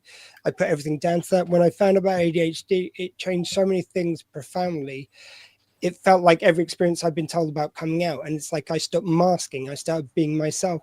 So it's that acceptance I always found by marginalized communities, which made me drawn towards them. And when you like, there was a book which Michael Moore once wrote, and at the beginning of it, he talks about like trying to hire a more diverse office of people, so it isn't all just straight white blokes. And he says about like what I think about all those people, all those bosses have screwed me over the years. It's all been straight white guys. Stupid white men. Yeah, and it's like it's something so profound when you realize the reason why you get on with those communities is because you've been other than in the same way they have. And I'm so thankful to the gay community, to all these kind of marginalized people who I've always found more acceptance with than people in the mainstream, which I was perceived to be. Ken, how about you? Like, how's your sexuality intersected with your bipolar? It's for me. It was a gradual sort of exploration. This is the thing that's like, I think is the weirdest sort of contradiction that has grown up as part of my personality, is that I'm often consumed by extraordinary low self-esteem and self-hatred, but at the same time I could not give a flying one what anyone thinks of me. Yeah. At the same time I'll be like, everybody must hate me, I don't care. And I'm certainly not willing to change who I am to fit with anyone else. But at the same time, I want people to like me, and those two things kind of orbit around each other. Yes. And when I was growing up, I think, I don't know, everyone that sort of bisexual has a different experience. But as I was growing up, it was in that really strict religious environment. The fact that I did like girls meant it was just like a little safety thing, where it's like, that's one less thing I have to think about right now. I can kind of hide around the corner in that, and no one's going to bother me overly much about that. I mean, my father once accused me of being gay because I was crying over a girl, so you can pick the bones out of that for the rest of your life. It's like, okay, fine, whatever. But as I got older, I realized that like my sexuality was far more complex, and then you go through that you go through that conversation of, yes, but my experience is weighted this way. Am I bisexual enough? And you just have to kind of go, I am who I am. I'm open to anyone stupid enough to want it. That's basically where I lay. But it was gradual. It was a long time before for a long time I thought of myself as just an ally. But I also snog pretty much anyone on a night out and thoroughly enjoy myself. And then I gradually sort of like, it's like, okay, there's a percentage of the erotic thoughts that go through my brain that split across all the camps. So I'm just gonna go ahead and just say that I'm bi. And then that just came to terms with it. But again, in terms of sort of, I never had to come out to anyone, because by the time I was like, okay, I feel comfortable in genuinely saying that I'm bisexual. I was in the company of artists and nobody gave a toss. They probably had worked it out long before I did. And I've never had to come out to anyone in my whole life, which I don't know if I feel like I've missed a fundamental queer experience, or whether it was just I was really lucky that by the time that became something that I'd wrestled with and come to terms with, I was surrounded by like-minded people. But this is the thing about all of it, and this is the problem, is that even when we're talking about neurodivergency and versus neurotypical, we forget that there's like 7-8 billion people on the planet and so many different cultures, and we always have this imagination of what typical is based on this tiny little bubble of where we happen to be born and grow up. And there are places on this earth where everything about people's existences and cultures is diametrically opposed to the one that we know. So when people find it difficult to accept difference, it's nothing other than just an utter lack of imagination. Because even without neuro differences, without sexuality differences, without cultural differences, human beings, just as individuals, it's not one universe, it's 8 billion universes. Everyone's perception is different. Everyone's experience is different. Everything they've read, all the people that they've met have created a completely different view of the world. So when this historic, with trans thing, people go, oh yes, well, I'm just talking from common sense. Obviously, there are only the two sexes. What common sense? What are you basing it on? You're basing it on an utter lack of observation of history, of people's lived experiences, of the fact that trans people have always existed throughout history. We have evidence of it. I absolutely do detest traditional masculinity, all the things that people are said to be manly and the way men are supposed to behave. Loathed every single bit of it. I never thought I wasn't a boy. And now I literally angry, fiercely angry about masculinity, preferred the company of women, wished I'd been a girl, would have preferred to have been a girl, but I never thought I wasn't. The thought never crossed my mind that I wasn't a boy. And that tells me that when someone says the first thought that they had is that I'm not a boy, then they're right. That they're actually, that's what they're experiencing, because there are plenty of people who don't like gender roles that don't identify as trans because they're not trans. They haven't experienced it. So if a trans person says this is what I'm experiencing, believe them. I'm so sorry, Ken, especially when you're preaching science. I couldn't agree more with what you're saying. I'd just like to add to Will in the chat, they erased non-binary people who say systemically, or they say systemically. I would take the they away from that. They're still trying to raise them. It's still happening. That's how we get pictures of people with that have acknowledged it, and we can't get our heads around it. Sorry to cut you off, but we're going to have to... Gender critical, we don't exist. Cool. I agree with everything you guys are saying, so I hate cutting you off, but just going to once again, 2 extra things quickly. Just one bit of advice each for someone who's just learning about non-binary, because we were talking about non-binary, about bipolar and the other the bipolar, and how they might cope if they're just discovering about it. Just one piece each, please. Ruth first. Feel what you feel, but get good advice about it. See your doctor. If they don't listen, insist. get referrals, because it's hard to do on your own and you'll suffer. Get good support, be it family, medical, psychological, all that sort of stuff. Do what's right for you and let them help you find out what that is, because you might not always have the clearest view. Cool. Just about a minute there for you, Ken, and then we're going to go into. I think it's this case of, particularly if people find diagnosed, you're still you. What it doesn't change who you are. You're still you. Now you have the knowledge of what you're dealing with, and you can start to do something about it. I think that's the main thing. People sometimes are scared of diagnosis because they think it's going to change who they are and change how people perceive them. And yeah, the thing is, the other thing is allow it to suck. It sucks. It sucks to suffer. Depression is a foul beast of a thing. Mania is not better. So it's allowed to suck, and you're allowed to be upset and allowed to experience all those things, but there is support available, and it is difficult to get. Like we said, it's a challenge. Everything's a challenge, but you deserve to feel the best that you can feel, and you deserve credit for living life which is hard enough at the best of times, and living life with an extra weight on your back. Yeah. I would just add to that. I think you're more yourself once you find out who you are. Like you get to be that yourself without the blocks in the way. I'm still finding roadblocks are just plowing down. The longer I'm on medication, the longer I understand more about it. The more I have conversations like this, the more stuff I learn about myself. Just quickly, guys, as I'm asking everyone, how do each of you think differently? Kenton? I think differently because, having been different, I'm aware how different we all are, and I'm interested how. Brilliant answer. Ruth?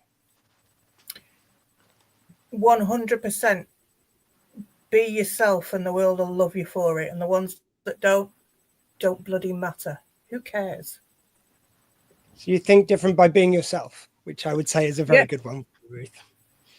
Very, very true. Thank you to both of you. Thank you not only for being here today, for being great examples of people who openly talk about the subject, people who don't put restrictions, talk about anything really, as long as you're doing it in a respectful manner. And I love you guys both for it. Thank you so much for always there for me, guys. Thank you, Kenton. We're going to talk some more tomorrow about the song, but one of the different thinkers themselves right here, as in the band as well as just differently thinking. Guys, thank you so much. I'm going to let you go. And I'll speak to you both. You did a great job. Yes, absolutely. Keep going, man. Cheers, guys. You can do it. Oh, sorry, Ruth. That's going to happen so much. I'm sorry. I'm just going to have to cut people off. It just gets to a time. But I love you still, Ruth. Thank you very much. So before we welcome my next guests, might be just after the beginning of the slot, just to let you guys know, because I've got George and Jim just in the waiting room right now. But I'm going to play some stand-up from Jim. One thing I was really looking forward to with this next slot is you've got George. He's been doing stand-up for a while, has got a tour in progress at the moment. You got Jim, who's just starting in stand-up, and me, who's going to give it a crack at some point soon. But I've almost waffled long enough to find the damn video. Sorry about this, guys. They were all meant to be uploaded, but unfortunately, technology wasn't with me. I will actually, before we play this video, let's give a new total, because thank you, guys. With a bit of encouragement, you have started donating, and I really appreciate it. Again, anyone who can't afford to, it's cool. Enjoy the day. Hopefully, you get some really interesting and useful information. If you can, though, donate whatever you can. Let's go over to our total right now. And we are now up to, as of this hour, £95. It's great, guys. I think we've got about, when I last checked, about 35 quid in the kitty for the song. Only costs £2.50, so it's cheap to buy, but we need lots of you to buy it, please. Look, even if you think I'm going to suck on it, isn't it worth the money just to see how badly I suck? Kind of, you can play it at me if you think I suck. Like, and I promise I will act as if I'm admonished by you playing it, even though I love it. But if it does it for you, I will do that. Thank you very much, guys. Thank you to everyone who's donated so far. Justgiving.com/page/thinkowl. You can scan the QR code right in the corner of my screen. And if you go to Bandcamp, look up Dr. Squee, Think Different, you'll find the song there. So yeah, as I say, we're about to welcome on the Kings of Comedy slot. But first of all, let's go to James King making his debut and stand-up for charity this Sunday just gone. If I selected to play the correct way, which I did not, let's have another go at that. No, this is all live, guys. What do you expect? Come on, give me a break. And here we go. We've been sharing welcome fantastic.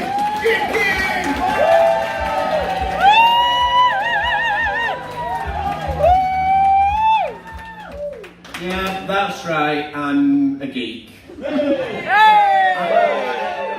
know you can tell. It's not because of the jacket. Jacket is what makes me look cool. But no, the reason you can tell I'm a geek is because when I got to my character select screen, I went for default middle-aged geek, which is bald, with glasses and a beard. It's actually really useful for spotting fellow geeks out in the wild. It's less useful when you're trying to find one specific person at a sci-fi convention. You open the door and it's like a Right Said Fred concert. But no, the geek community is actually a really, really good thing to be a part of. It's really supportive. Because the majority of us are neurodiverse or were bullied at school or both, then you tend to get a lot of empathy. This is a genuine conversation I saw between two guys at a sci-fi convention once. "You alright, mate? How you doing?" "I'm not feeling..." "Yeah, these are two separate characters." "I'm not feeling so..." "Yeah, okay, I know it's hard to tell because they're both bald with glasses and a beard, but they are separate characters, okay." "I'm not feeling so good, just social battery's a bit drained. I feel a bit like Luke in The Last Jedi when he cut himself off from the Force." "Feel like who?" "You know, Luke, when it..." No. That character is not Luke Skywalker. That character spits in the face of everything Luke Skywalker stands for. Now you have taken the Master's name in vain. Go and stand in the corner and think about what you've done. Sorry, I was just trying to... There is no try. So yeah, supportive generally. But Star Wars is a weird one because you see, I was born in 1981, which means that by the time I was old enough to watch them, there were only 3 Star Wars films, and I loved all 3 of them. So I was a Star Wars fan who loved 100% of Star Wars, and that's the last time anyone's ever been able to say that. Because then we got the prequels, and we went from loving 100% of the thing that we love to loving 50% of it, which is not too bad. It's not too bad. Put it this way, imagine you're a parent. Wouldn't it be great if you could honestly say that you loved half your kids? It's not too bad. But then there were more books, more films, more TV shows, more lunchboxes, more action figures, and we went from loving 100% of the thing that we love down to loving about 10% of it. Sort of like a marriage. But it all started with those prequels. George Lucas ruined my childhood. But even that was from a more innocent time. If back then you said George Lucas ruined my childhood, everybody knew what you meant. If you say that an old rich guy ruined your childhood now, different conversation. Yes, sadly, Me Too did impact the geek community. I remember when I decided I was going to do something about it. I'm just stuffed out tip with Marilyn Manson CDs. Do you need a bit of tech else? Hang on. Oh, for fuck. Yeah, you might as well take the Neil Gaiman books. Anything else? Cliff Richard LPs? What's he been done? Hopefully by the time you get there. Now, I'm not saying Cliff Richard's a sex offender. I'm just saying it'd be very funny if he was.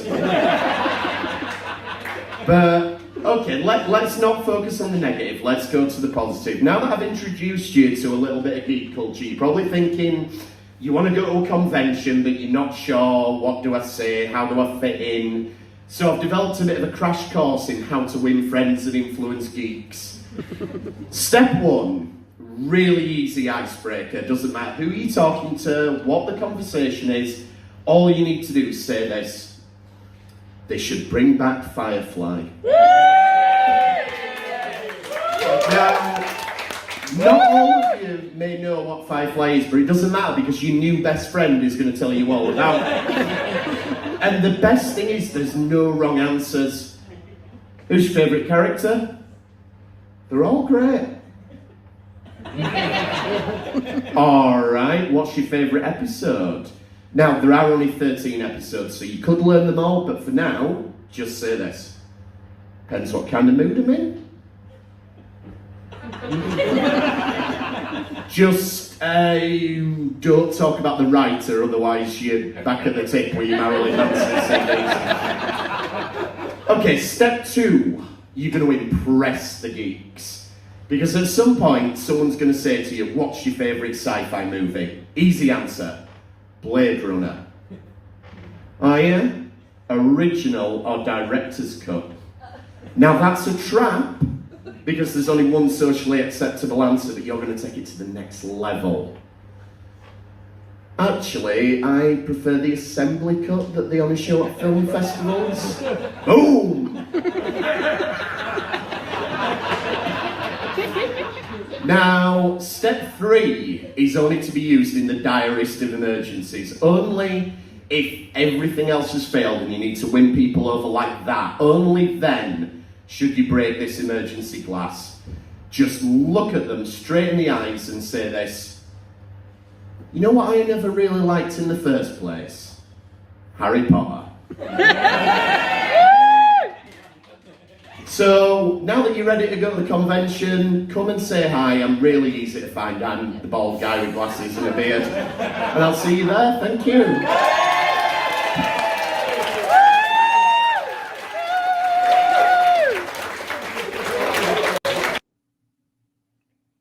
So, guys, that was the stand-up debut of my buddy Jim King. Please now welcome to Squeefest, George Coppen and Jim King. How you doing, guys? Hello. Hello. Yeah, good. Yeah, because I decided it wasn't nerve-wracking enough for you to do that for the first time live, that I would make you sit here and watch it. Yeah, that was real. I thought you were going to play that after. It's like, no, what I'm going to do is bring you on a panel with an established comedian, and I'm going to show you set first. Just the idea was, I nearly made a little person joke, but you know, not everyone knows like that. You wouldn't be the first, nor would you be the last, and that's today. Even you didn't spoil yourself. Like I'm sorry. That's the joke I didn't say. We're just being very clear here. I know George very well. Like Jim. Never met him before. By the way, I would also like to add that it of course, wasn't a chore for anyone else to sit through it, but I know kind of how critical you'd be about yourself, just to make that really clear, Jim. But yeah, no, I couldn't be more proud of you. I was really glad to be there in the room when that happened. Tell us a bit about the journey. What kind of was the deal with Ultra Comedy, which you did it with? Yeah, it was one of these, you know, when random things come up on Facebook and half of the time they're a scam. So this thing kept coming up saying like, do you want to try your hand at stand-up comedy? And I was like, yeah, maybe I do. But I was like, this has got to be a con. And it's like, right, you get an 8-week course working with comedians, and at the end of it, you do a show and blah, blah, blah. And I thought this sounds way too good to be true. So I actually messaged a friend of ours, Ed Jollyboat, and I thought, you know, if it's a thing, if it's an actual real thing, chances are he's probably heard of it. And he was like, well, I've heard of the guy who's running it, so it's probably legit. I'm like, go on then, I'll give it a go. And yeah, it was great. Ultra's a company that they run various things. They do a kickboxing one, they do a regular boxing one, I think they do an MMA one or something, and they do a comedy one, which the comedy one's kind of the weird outlier in all of it. Just make sure you don't turn up to the wrong one. Like the first meeting we had, we went in a gym and there's all these people in the gym like fighting and stuff, and then all of us like wannabe comedians turn up and it's like, okay. But then the 8 weeks following that, Ultra are sort of really hands off after that point. Like they'll do an introductory thing and you've got to kind of sell so many tickets, which covers the cost of hiring the venues and the comedians, etc. But basically, as long as you're doing that, they're very, very hands off, and the comedians just run it totally independently. I think actually a few of them know George. There was Jack Wilson was one of them, Jed Salisbury. Yeah. And they did like sessions with us. And so we had 8 weeks. We started off with about 15 of us. A few dropped out, ended up with 10.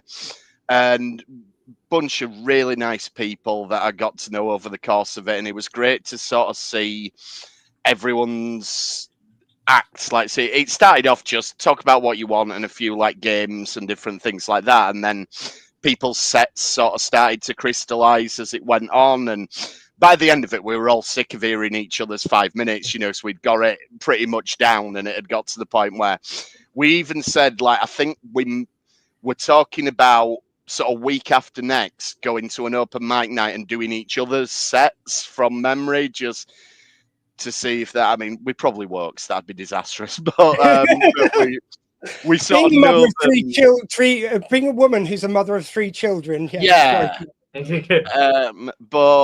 But yeah, so it got, you know, it got to the point where we knew everything that well, and it was really, really, yeah, just a great experience. I loved it, and then it culminated in the night that you came to Squee, where they made this clear sort of throughout the course of the light, you know, if you go into this, if you carry on, your next gigs will not look like this. This is, you've got friends and family there to support. So it was quite well attended. It was in a really nice club. And, you know, because it was largely friends and family and everything, everyone was very, very forgiving. And, you know, I don't think it could have gone more swimmingly, really. But all the way through the light, no, they, you know, people work years to get to this stage, and you've got it first time, so don't think this is what it's going to be like. But yeah, the comedians we worked with were fantastic. The people that I sort of did the course with were great. And yeah, it was just a bit of a whirlwind, but yeah, absolutely fantastic experience. I mean, I said it to you before, and I'll say it again. I honestly think that everyone was of a better than, certainly way better than average for an open mic, like, you know, for people who are doing it for the first time. And I thought some folks like yourself could do it tomorrow. I thought that was a really kind of polished set. I think the way you kind of told the geeky stuff through cancellation of people, you know, have done some dodgy stuff, it made it a bit more universal. I think you were kind of really good at relating geekery. You didn't temper down the geek, which I was very pleased with, but you kind of brought people along for the ride.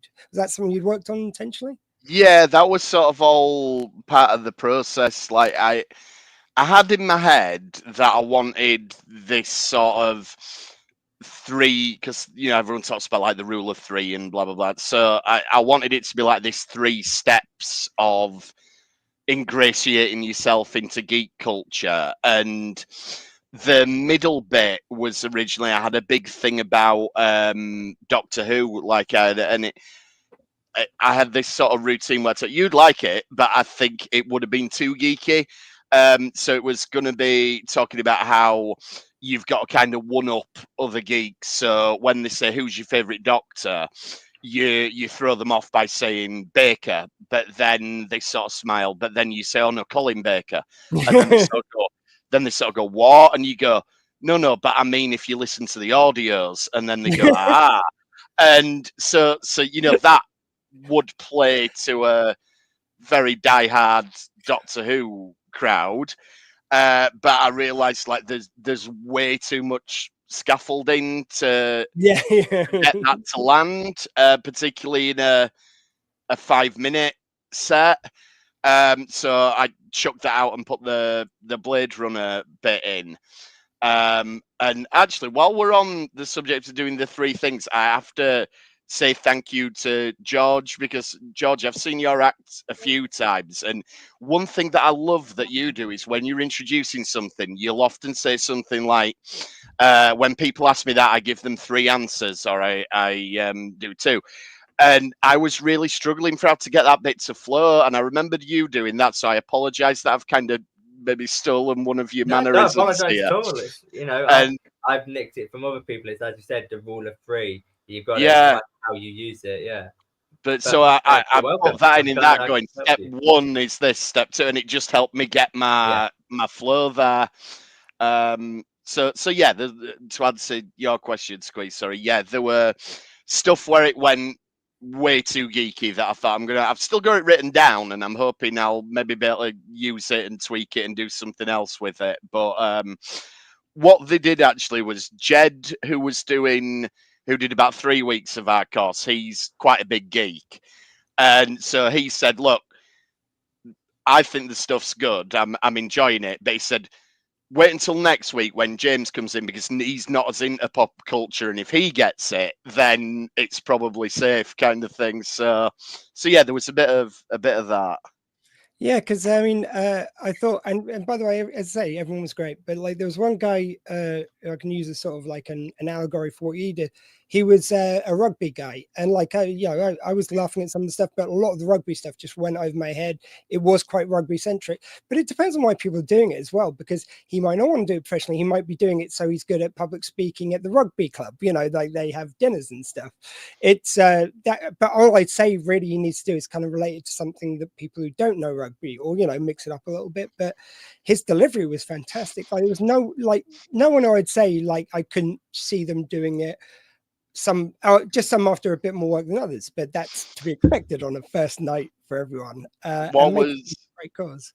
What was great with Harry, who did the rugby routine, I'm sure he won't mind me sharing this, was his sort of inner rugby captain kicked in just before the show, and he could tell people were feeling nervous, and we were all sort of sat in the green room. And he just sort of came in and did like a rugby rah-rah speech. You're like, you're all going to go out there and you're going to nail it. Yeah, remember. I love that. Don't stop until you've got to the touchline, sort of thing. And it was like, whoa. I could feel that energy from him on stage, because I didn't get any rugby references, but he was such a kind of like booster of a guy. I was like, I don't know what any of this means, but sure, yeah. I hate those other rugby team. I don't know. I can't remember any of the material, because again, for me, I don't know any rugby. But I just felt very uplifted by him, which is we did. We were like, I didn't know I needed that pep talk, but thank you. I like that. And we will bring you in. George is going to bring in a couple of comments. Yeah, no rush. And we fight for that inch. I don't know what that relates to, but we sure do. Is JT anyway, okay? Does JT need a hug?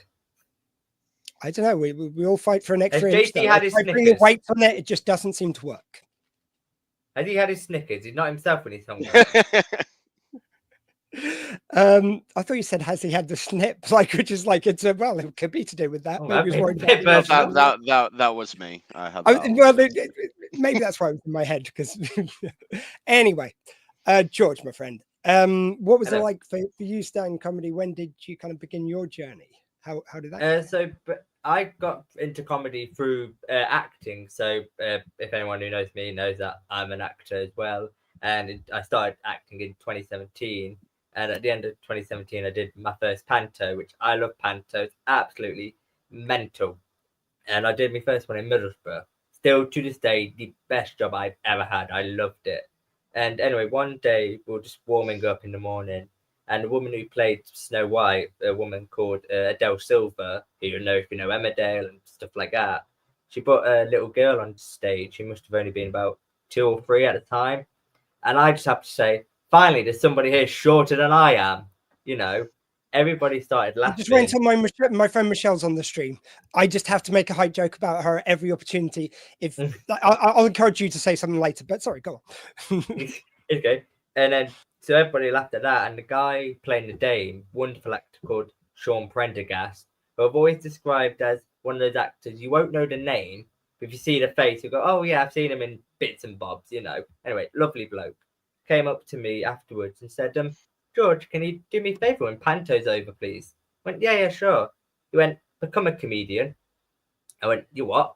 He went, yeah, you need to. You're really quick. You're really funny. You can do it. And everybody else in the Panto got wind of it and went, George, you can do it. You're sharp. You're quick-witted. And being a comedian to me was something I'd always wanted to do. It was one of those pipeline dreams, you know, one of those, oh, in another life I could have done that, in another life, you know. So when they all said that, I went, you know what, yeah, I'm going to do it. So finished that Panto, and about March of 2018, I was doing a film called Artemis Fowl. Terrible film. It's on Disney Plus for about 10 minutes, and he took a shotgun to it. But I was filming that in London as well. So I'd do that during the week, then do a weekend course for a bloke called Logan Murray. Lovely bloke. And like Ultra, at the end of the 6-week course, you do your first 5 minutes. And I did my first 5 minutes, and I thought, you know what? I want to do more of that. And 7 years later, here I am with a full show. Yeah, it's incredible. And this day is about neurodiversity, and Jim said something which I just thought that tracks. We were talking about neurodiversity. I was kind of picking up on a very, very specific point. And there's some people I know who will only have very little time for my bullshit when it comes to really nailing in on a very obscure point. It was about one of the word games, which is on New York Times. It won't be at all interesting for me to dictate. This is the kind of conversation I know I can go to Jim with, because he will go down to the minutiae with me, and he'll question, but he'll follow me. And he'll like, it's not like if I then go, oh, actually, I see it like this, he's going to go, for fuck's sake, it doesn't matter. He will listen, and I love him for that. But the best thing about you, George, is like, I can tell you the moment when you realized I was neurodivergent. I don't have that story about many people, but I've got it about you, my friend, because we kind of talked a little bit, but it was at the last sci-fi weekender where we kind of all know each other from. I was invited to the caravan of the performers afterwards. We're having some drinks and stuff. I've got one of those parties. Oh yeah, but as soon as I start the specifics, you'll know exactly what I'm talking about, because the conversation of how old everyone was came up, and one of the ladies. Can I just put a bit of info that he's forgot? We were all quite drunk. Oh, okay. Sorry, I thought it was assumed I was in the performers caravan after the end of the festival. No, we're all sober. We're all church. Not all the audience knows Sci-Fi Weekender. Like, as soon as you say that, we know that means we were all drunk. No, you're very right. You're very right. It is worth it's about 4 o'clock in the morning.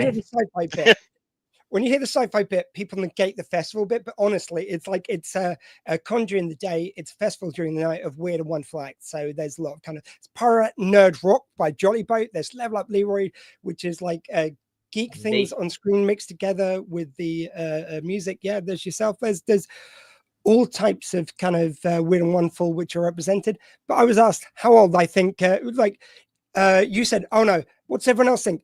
Squee, what do you think? How old do you think I am now? That will put me into panic mode quite easily for anyone. I'm not good at judging ages. Once I know someone, they're just the same age as me in my head.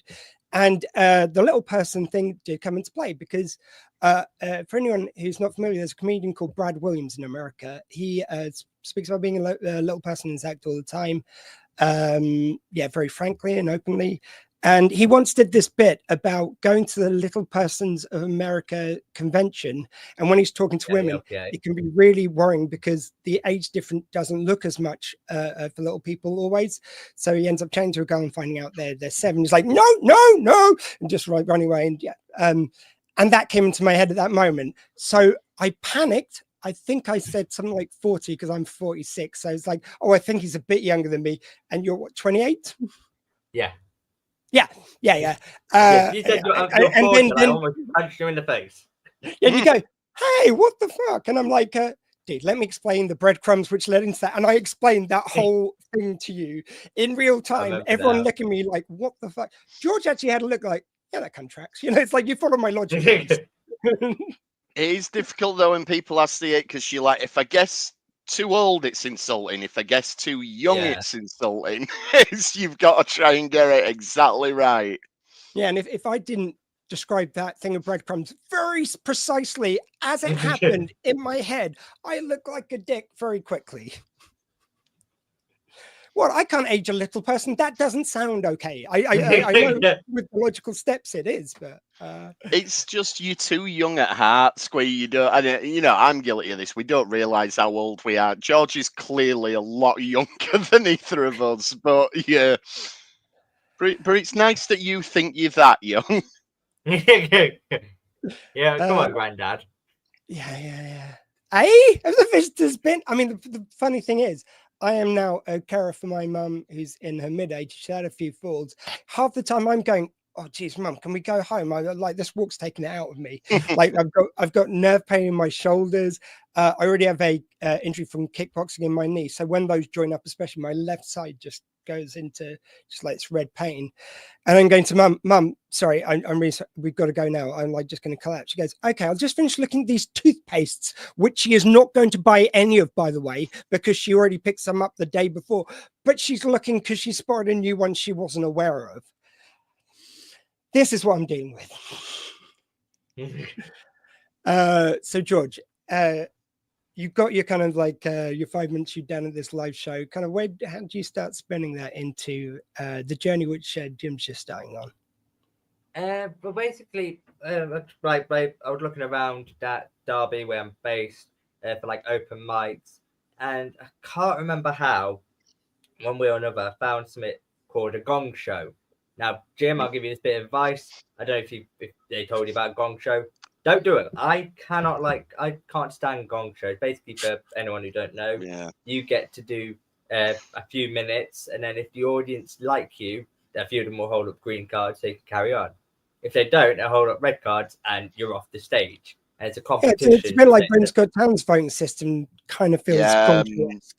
Yeah. Someone who I did the course with is doing one next week, and I looked it up and I thought that is not for me. No, I mean, there's some of the performers they have on Britain's Got Talent who kind of suffer from the fact that there's a build-up, especially if they're a magician. You've got to show the trick going wrong most of the time before you get it shown right. Or that's a very common thing. And they'll bust them when they're getting wrong. It's like, have you not seen any magic ever? But sorry, just to point out why gong shows can be so perilous. And gong shows don't work for story comedians like myself. Like one-liners, they're like, yeah, that's fine, because you can get a joke, but story comedian, as you'll know, bit have to build up. So by the time you've almost got to punchline, the audience will go, no thanks. So anyway, I did this one gong show, and I met a bloke there called Alex Leem, who, if you went to Sci-Fi Weekender, you'd know, who's now one of my best friends. And he said to me, it's about 2018, he said to me, oh, I run a writers group. Why don't you come along? A writers club. Why don't you come along? We play silly writing games. So I was like, okay.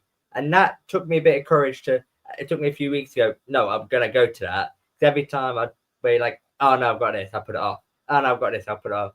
But one day I went, no, sod it, let's do it. I'm going to go. Went to this writers club, and it was great. I loved it. Met Alex again, met some other people who and our really close friends. Shout out to a man called Al Grant, who is absolutely bloody nuts. I met him there. And then ever since I've been going, it's now called the East Midlands Comedy Writers. And I now co-run it. So basically every 2 weeks we meet up either online like this or in person. And basically we play silly writing games for a few hours. And it's good fun, especially for new people like yourself, Jim. Because basically you're playing silly writing games. You'll come to write a new bit of material and you go, hang a minute, if I apply what I did the other day at the right club, apply this to this, blah, blah, blah. Oh, I've got 5 minutes. You've got 5 minutes out of nowhere. You go, oh, hello. And that's, and then from there you get gigs and then you meet people. It's all about connections, like who you know. You got to meet people at the gigs. And then obviously lockdown came in. So when lockdown came in, I did a couple of Zoom gigs, but they weren't fun. They weren't, because a lot of the gigs I've, like one you just showed, a lot of it is the atmosphere. You build on their energy, the audience builds on your energy. It's a great big room of energy. Whereas Zoom gigs, you couldn't get that. Like there, a lot of the time there'll be a 5-second delay. So you do a punchline, nothing. You think, oh, you go and do your next joke, and then suddenly laughter. You go, hang on a minute, no. So I did a couple, but instead a lot of us did panel shows using StreamYard. So like I did one called Fun Night. It'd be on a Saturday night. I get a panel of people from the world of entertainment, so comedians, actors, dancers, whatever. And we play a load of stupid games for an hour. And then there's another one called Alex Lee did on a Sunday night called Awkward Question Time, which is going to be at this year's Edinburgh Fringe, which is, I love the show. And basically it's a panel of comedians, and for an hour the audience gets to ask them really awkward and weird questions. And it's a lot of, and it goes to some weird places, like dark, weird places. You never know where it's going to go. And doing shows like that, a lot of people didn't like Zoom gigs, so they prefer to do the panel shows. The panel shows, you're feeding off the other people's energy. So I met a lot of people with that, got a lot of gigs, and yeah, it's just about, and then a blink and I got a show. Like, oh, but I spent a lot of lockdown for myself writing, because when I first started, and a lot of comedians will find this out, it's absolutely normal. You don't know what you want to write about or where you want to go as a comedian. Like when I first started doing comedy, I thought I'd do a couple of dwarf jokes, then get into the proper comedy, you know. But the more I started writing, the more I could only write not dwarf jokes, but dwarf jokes about myself and stories about me. And then lockdown, I realized, no, I need to write that, because that's what I know. And if there's a bit of advice I can give you, Jim, and to anybody out there wanting to do comedy, A, do it, it's brilliant. B, write about what you know. You know, if you know, like obviously for me, I know about living dwarfism, so I'm doing that. You know about conventions and being a geek, so write about that. I know comedians who was a DJ, so he writes about that. Write about your family. Say Jim hit his ground running on that one. Yeah, absolutely. So write about what you know, and then next thing I know, I've got a whole show. I'm doing the festivals. Here I am, about almost 300 gigs later, and I love it. Wow. It's a drug. I'd describe it. It's an absolute drug. Like you want the audience, and they want you. Like I remember one of my favorite gigs I've ever done. The first gig after lockdown was mental. The first in-person gig, because the audience wanted to be there, the comedians wanted to be there, everybody in this room wanted to be there, because we've got like 2 years or so, you know. And one of those very rare gigs where I couldn't have told a bad joke if I tried, you know. And those gigs come around every so often, once in a blue moon. So when you have those gigs, you go, yes. And those are the gigs you want. You know, you have to try. If you have to try hard to bomb, you know you're doing well. That's amazing. You mentioned Alex Lean there, which does get us naturally onto me and Jim. Like, I think you were already starting on a head start. The fact that we'd worked on stage quite a few times with Retrek podcast, as well as Trek Species Showdown, which was our new game show, which we performed at Sci-Fi Weekender for the first time. Hopefully, we should hear back any day about Destination, where we're hopefully going to be bringing it, the Star Trek convention. And available to hire now. Go to drsquee.co.uk. Just look me up. Like we'll take the booking. Jim, like to tell the people a little bit about our stage work, and kind of like if that made you feel like more comfortable on stage just going into this. Yeah, I mean, we've done a bit. I think like George was saying there about sort of getting to know people and how that kind of grows your network and stuff. And I think it was like that a little bit with us at Sci-Fi Weekender, because it is a community, and people who want to do things, generally, if you nag people enough, you can worm your way in and end up doing something. So we did for years a Star Trek podcast. Actually started at Squeefest. We did our first episode, and then we took it from there, and we did it for years. And shout out to at Sci-Fi Weekender, basically they were short of a few acts. Let's not beat around the bush. It wasn't like they went, we're going to bump someone to put you on. It's one of those things, they sort of come and go. They have these kind of fan panels, and we kind of came in through that. But you know, to our credit, like we got well enough. They wanted us back pretty quick. We did, you know, yeah. We did. There was a fan panel. I think me and you first met. We were doing a Marvel one about the Marvel movies. There was the night before, but that's where we got talking together. And there was also a Star Trek one that weekend, and then the following year, we just went to them and said, "Look, we've got this Star Trek podcast. We did a panel. We can do that. We can do something."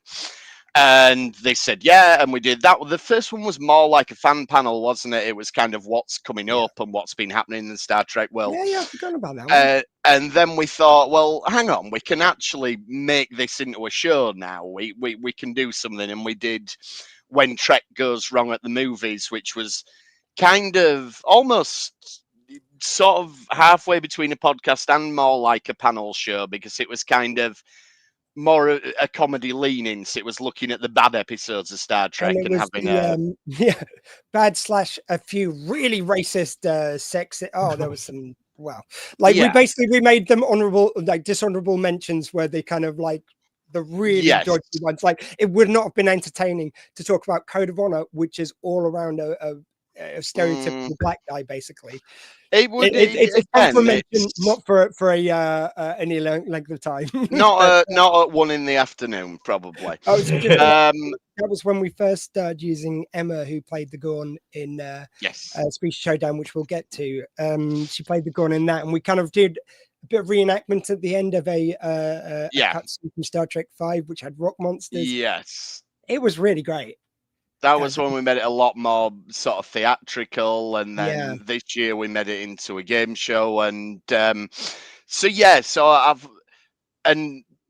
was like, years and years ago, I was a teacher as well, so I've always been okay at talking to groups and things like that, and working on stage with like you and with Elliot and everything. So to an extent, I think that made me think, I knew I was comfortable on stage, but I wasn't sure I had the confidence for it just to be me on stage.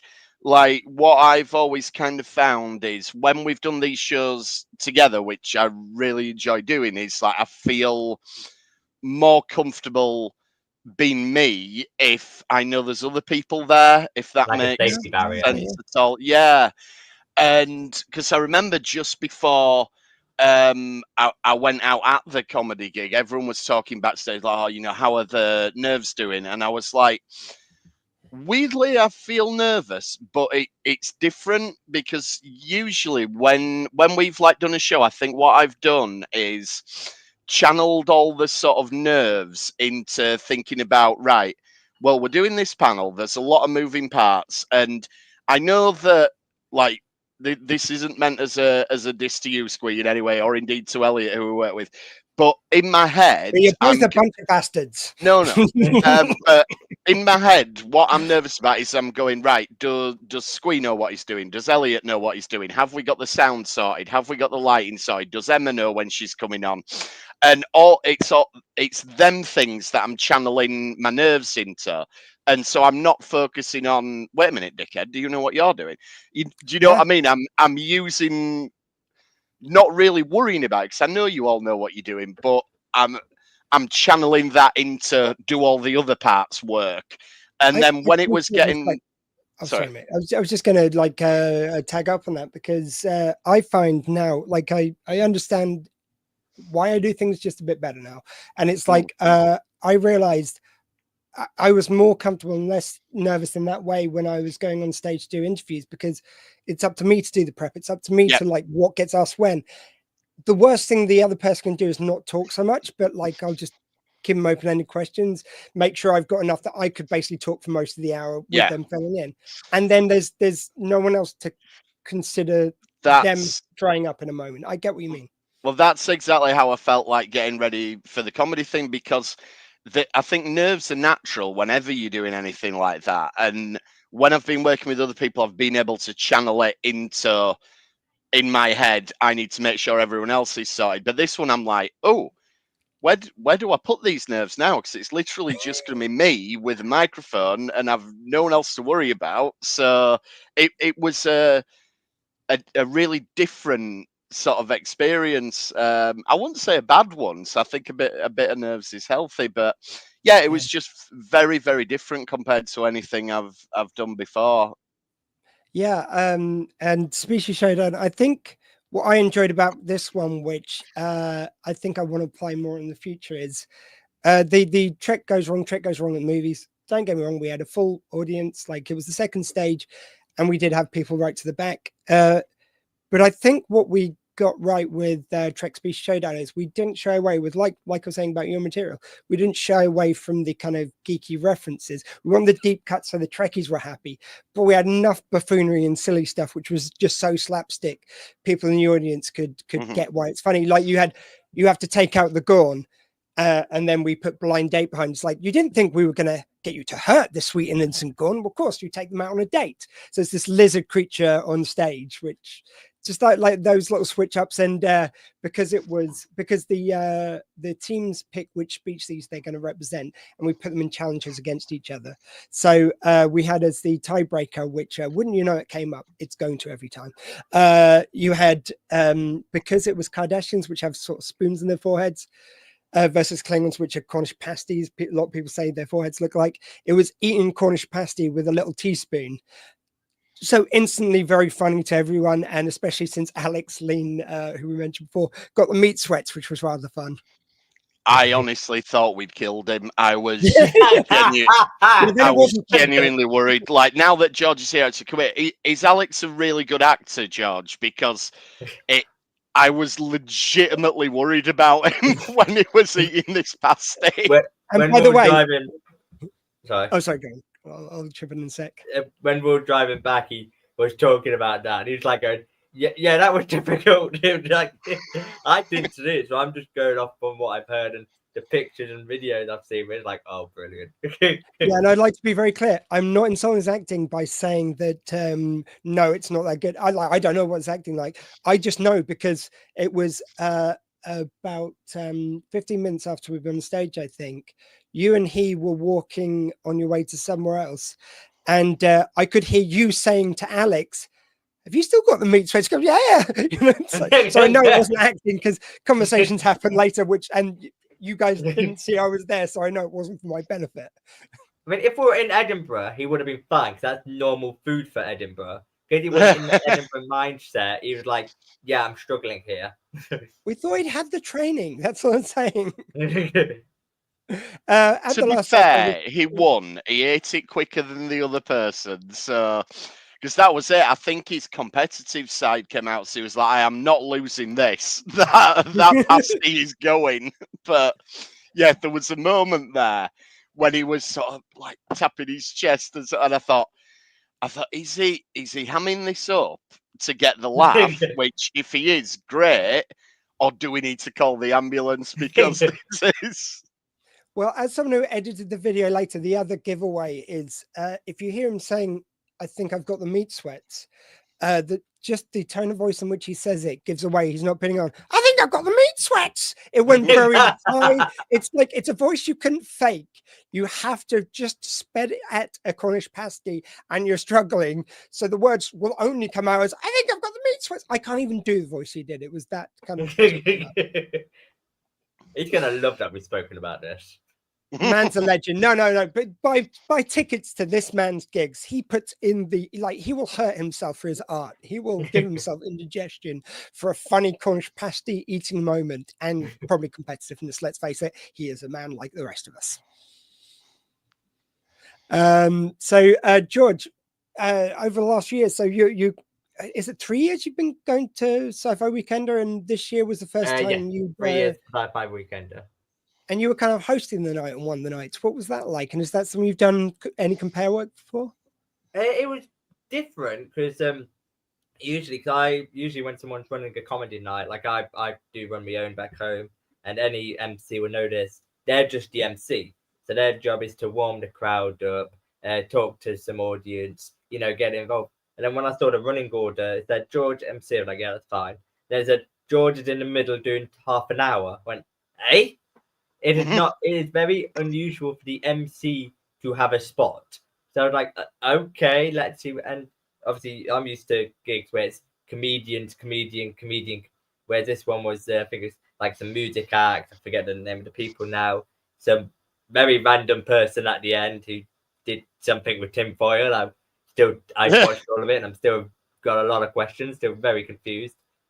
You're on mute, Dr. Squee. You're on mute. Well done, it's your show and you're bugging it up. Yeah, she may look cute, but it was this one barking. I just Anyway, you can't see anything. You just pointed down to your penis. I did not. Her face was in the shot now. Don't barking. gaslight me. Yeah. Your penis is barking. The classic Dr. Squee chat-up line, ladies and gentlemen. My penis is barking. It is down here. Come and mute it for me. And weirdly, apparently, it's got a snout at the end of it. That was on screen. I don't care what you say. Yeah. It's on my screen. But yeah, it was good fun, and like the audience, they were good audience. You know, I've definitely emceed for worse audiences.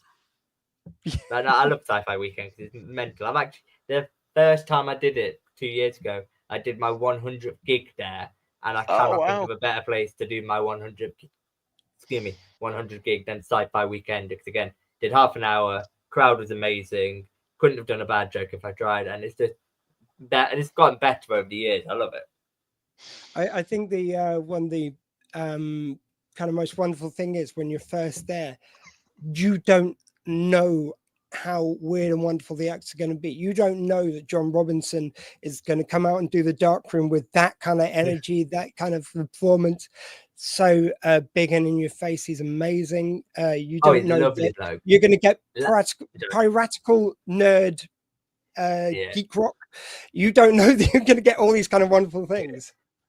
Talking about John Robertson, when I got to, was it last? Yeah, I was in Edinburgh at the Edinburgh Fringe last year. He was the first person I bumped into. Literally got off the train in the heaving crowds, trying to book a taxi. Suddenly, hello, George. Look up like, oh, hello, John. You're right, mate. And also, he has the highlight for me from this year's Sci-Fi Weekend. For those who don't know, on Thursday night, it's a big award ceremony, and he got an award. I forget what the award was for now. And he hadn't been for a few years. And he did one line, and me and Alex cracked a rib laughing. We were crying. And all he said was, if there's any of the bar staff were still here when I was here 2 years ago, I'm really sorry university didn't work out. And the way he delivered it was just... I was crying. It was beautiful.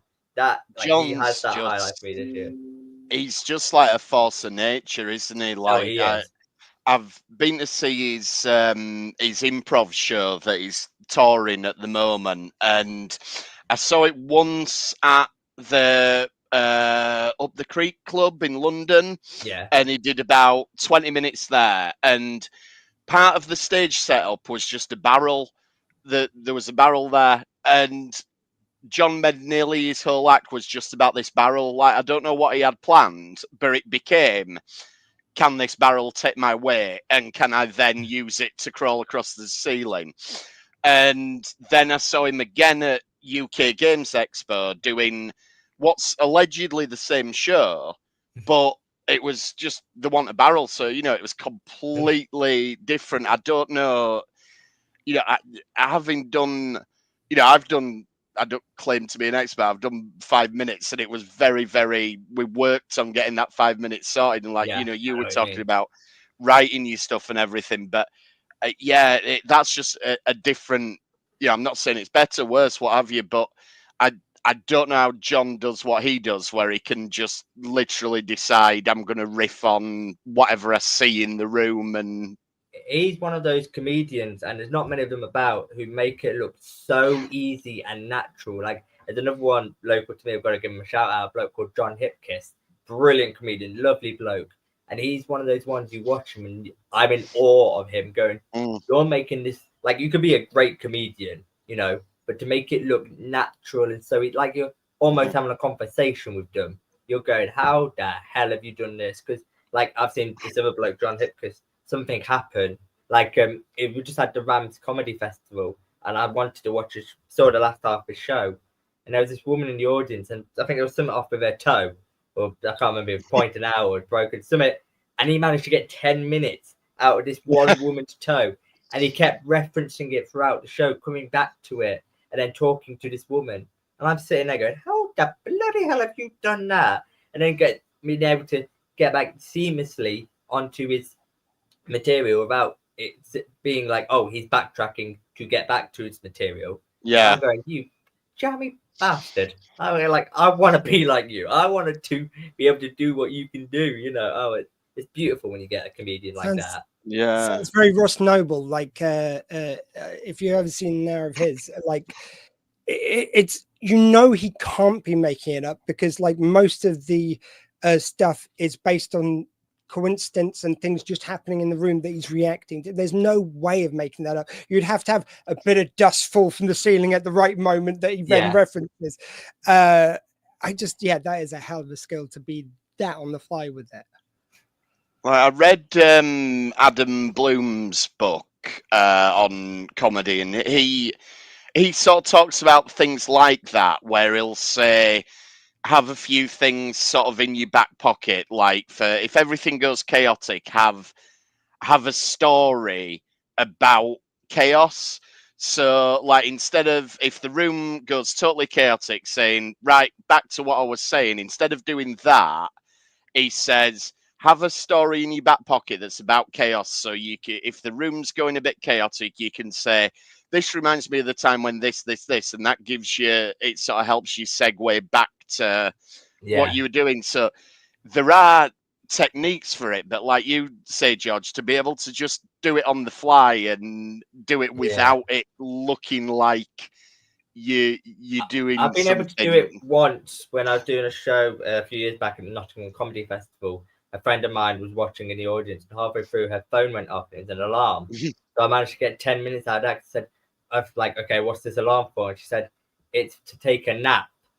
And obviously saying something like that in the middle of a comedy show to a comedian, I just grabbed that and ran with it for 10 minutes, to the point where a friend of mine said to me afterwards, was that set up? I went, no, that was generally, that happened. I didn't know it was happening. So I had to quickly switch into improv mode and just run with that for 10 minutes. And really, because especially if it's because you're a friend of yours, you make them feel embarrassed. And basically, I don't want to sound harsh, but you make them feel smaller and smaller and smaller because they've gone wrong. If something goes wrong, you just have to grab it and run with it. But that will happen more you gig, the more that will come to you. Same with crowd work. The more you gig, the more you get comfortable with talking to people. Because especially at the beginning, you're like, no, I need to do my 5 minutes. I need to do my material while I'm thinking of it, blah, blah, blah, blah, blah, blah, blah. And another bit of advice I'll give to Jim while I've got you is slow down and listen to the audience. Yeah. I know that sounds stupid. And a lot of people who aren't in comedy may say, well, you've got to listen to the audience. But the amount of times you'll, as you said, especially when you're new, go through your material, forget to pause when they're laughing. Because if you carry on when they're laughing, they're going to miss the next joke. So when they're laughing, stop, pause, let it die down to a bit, and then carry on. Because then one, they get to hear all your material. Two, you get a longer set length. You get 5 minutes goes to about 6 or 7 minutes just because of the pauses. And 3, it's for you get to go carry on. You get to second for yourself. Like watching that video back at the start, I noticed a few bits there where watching it back, I'm like, I should have just let that breathe a little bit more. And that's normal. That's normal for new comedians. Like I've just seen your video, and I've said that was actually really good. I've seen new comedians do a few gigs, and they'd be crap. But I was actually there. I saw they were bitching that, going, I know you could work on that. Then you can get 5-10 minutes out of that. So as I said, the more you, I know it sounds cliche, everyone says it, but the more you gig, the more you'll get used to it. And you've got to have those bad gigs to go, right, this is where I learn. But the best gigs, I was actually talking to a comedian about this the other day, who had one of them, are those really weird back of the room pub gigs. You're thinking, where the fuck is this going? And that's where you get your stories. Like, that's, if anybody who's seen my stuff knows, I open with 2 stories. Both of them were from 2 pub gigs in the back of the room, because anything goes at a pub gig, really, almost. And that's where you get your stories from. Those are the ones you remember. Those weird, wacky ones where something mental happened. Those are the ones you remember. You're on mute again. He's muted again. Sorry, my penis was barking again. Anyway, if you just wouldn't mind, guys, we are going to have to wrap up in a minute. But if you'd like to each just say how you each think differently. And George, if you don't mind making some allusion to my friend Michelle being short, I'd be much obliged. Who first? George, you go. can I just plug a few things as well? That's okay. Yeah. Plug away. Yeah, please. Yeah. If anyone is going to the Edinburgh Fringe this year, I will be there with my 1 hour show called Under the Board Dwarf. If you sang that in your head, you're welcome. I am at Canonsgate, which is on Canonsgate. They've really fought hard for the name. 12:45 every day apart from Mondays, 2nd of August to the 24th of August. You can follow me here on Instagram and Facebook and all that. So what was the original question, Mr. Muty? Just how you see, I unmute that time. Just how you think differently, and she might even be within earshot because I think she just arrived. A comment about how short my friend Michelle is. Michelle, you're really short. Come on, like grow up a bit. Like the quick story. Come on, then if you're gonna come in. No, you can't murder me. I'm a dwarf. Just putting that out there. Yeah, it's an actual little person calling you short. Didn't want you to miss it. Sorry, as you were. How I think differently is I've got a very comical brain. Like so a lot of people say, how do you write your material? I can't sit down and write material, so I always keep an eye out in life for something that happens, something says, then a little voice in my head goes, there's material there, write it down, make a note of it. I get 5 minutes. So you got to look at life through comedy eyes. Don't take life too seriously, if you do. And also, don't watch the news. I've stopped watching the news. Generally, if people don't want to be depressed and feel down, stop watching the news. I've stopped watching the news. I see on Facebook all the crap that's happening, but I feel a lot better. So yes. All I'm saying is a little person, using the phrase "a little person in my head" to a neurodivergent person is just like, sorry, you're just testing me now, Jim. Then that little person's got little voices, and the little voices got little voices. What about 6 of us in there? Yeah, I get one of them going. It's like about 6, maybe 7. I don't know. Like there's just a little voice in my head goes, "Hey, I should say this," and the other little voice goes, "Yeah, sure, go for it." You're not helping, guys. My mouth works a lot quicker than this does. I will say something, and my brain goes, "Where the hell did that come from?" I go, "I don't know. What said it?" Jim, how do you think differently, my friend? Oh, I have no idea. You tell me. No, I think we all look at things differently, and I think I'm, without getting too much into it, Squee, we talked a lot about our respective journeys and everything, and I think differently now because I have a much better understanding of myself than I did 1 year ago, 2 years ago, and I think it's a journey we're all on. And I think that's a really positive thing. I think it's something you've got to keep doing all your life, is just keep reevaluating yourself. You don't get to a certain age and become an adult and that's it, I'm a finished product. This is how I'm going to be forever. I think you've got to keep doing new things, trying new things, and understanding yourself in different ways. That's a really lovely way of putting it. I'd just like to thank you both, not only for being here, but Jim for always being someone I can turn to with my weirdest fucking ideas. And you'll not only listen, you won't judge. It's amazing. And George, as I'm working towards kind of doing more stuff like some actual paid work, because, apparently I paid my dues by not being paid for like... Wait, it's not paid? But my point is this. Last time at Sci-Fi Weekend, I had all these thoughts in my head, and just the acceptance from the other acts and the fact that people were treating me as part of the lineup, which I think it comes from me treating myself like that, but it's just so great, and it makes me feel more accepted and more likely to do more of it. So thank you both very much. Couldn't do it without you guys. And Jim, quite literally, because he watched the film we're going to be talking about later, I literally forgot until I was reading the lineup earlier. So we're doing something different for us. Don't worry. Yeah. What did you do with your Saturday morning? I watched Mulholland Drive. That were 2.5 hours of fun. Are we going to talk about it later? Absolutely not. We'll talk about it another day. Like I was busy editing a music video. It's just... No, yeah. Any excuse. Yeah. Okay, guys. Thank you so much, and have a great day. Thank you. See you later. See ya. So, if the people who are just waiting there for the next slot can just wait a little bit longer, I was going to say we're waiting for Ed Fortune, but he's here. However, I do need just a minute. Michelle's just arrived, so I'm going to sort that out. I'm going to hopefully make sure Willow doesn't decide to bark halfway through this. We're back in a minute, but we are going to play in one of our bits of random chat. So if you weren't watching earlier, this is a game we almost started playing. So essentially me and Paul G and Will Wilkins, we started talking about some random subjects which Paul had put onto a randomizer. We don't know what's coming. We just start talking about it. And for the first one, we got distracted talking about Doctor Who. So this is technically the first round of this game. But enjoy this. We'll be back in about 10 minutes. Thank you very much to Tom and Catherine Ned for being so patient. We'll be right with you. Here is random chat. Round one. Oh, is it going to play? Sorry, guys. I blame the host myself. Here you go, guys. Random chat.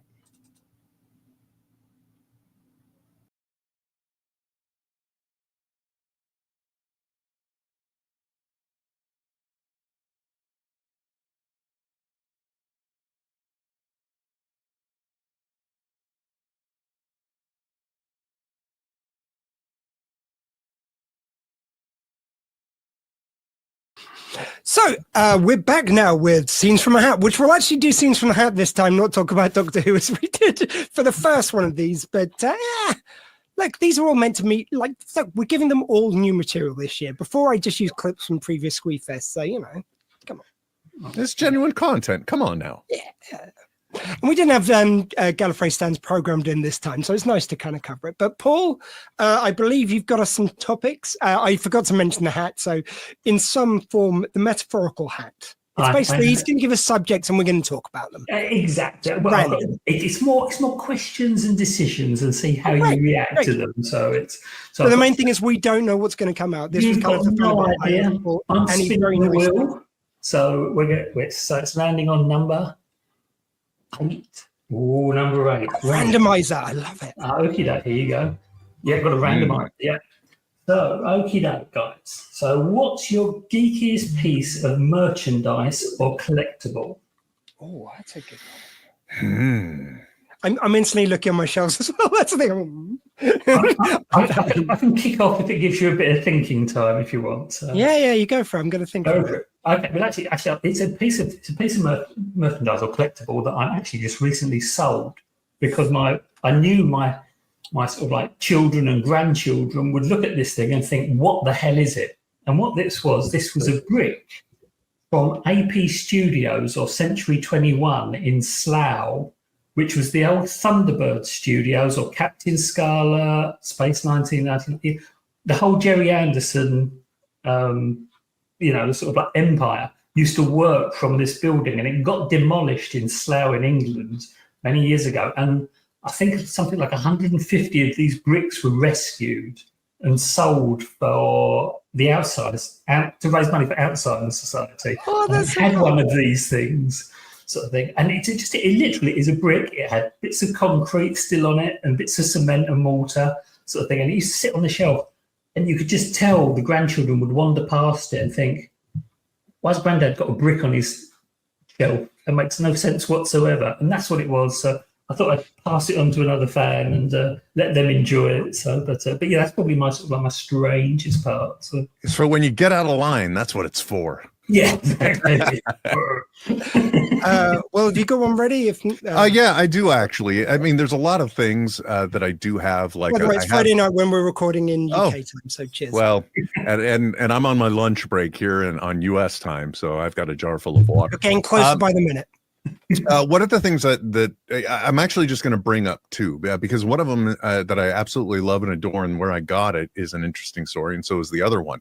But I'll summarize them very quick. A Batman the Animated Series replica of the Batmobile, and it's only noteworthy because it was something that I received as a gift from Jason Mewes. I was at his studio doing some work, and I'm like, oh my gosh, is that? And he's like, you want it? I got to clear space out. So I got to bring that home with me, which I really enjoyed. Awkward to bring on a plane when you're not expecting to fly with one. So, be prepared if you ever need to travel with a Batmobile. But the other one is another interesting accident. Way back in the day, I was working with Joss Whedon's brother, Jed Whedon, who went on to produce and write, etc., for Agents of S.H.I.E.L.D. And at that time, he had given me a VHS copy of the pilot with unfinished effects for Firefly from Fox, you know, Serenity, Nathan Fillion, all that. And I had sent it back to him, but it had somehow gotten damaged or lost in the post. So many, many years later, it came back to me. So I still now have that because it came back, and I can't get in touch with him now. He's big Hollywood. I'm not. I'm little Hollywood. So I've got that. So it's an interesting little collectible that I too probably should sell off, because it even shows the editing house that was producing it. So I would say that one's probably the nerdiest.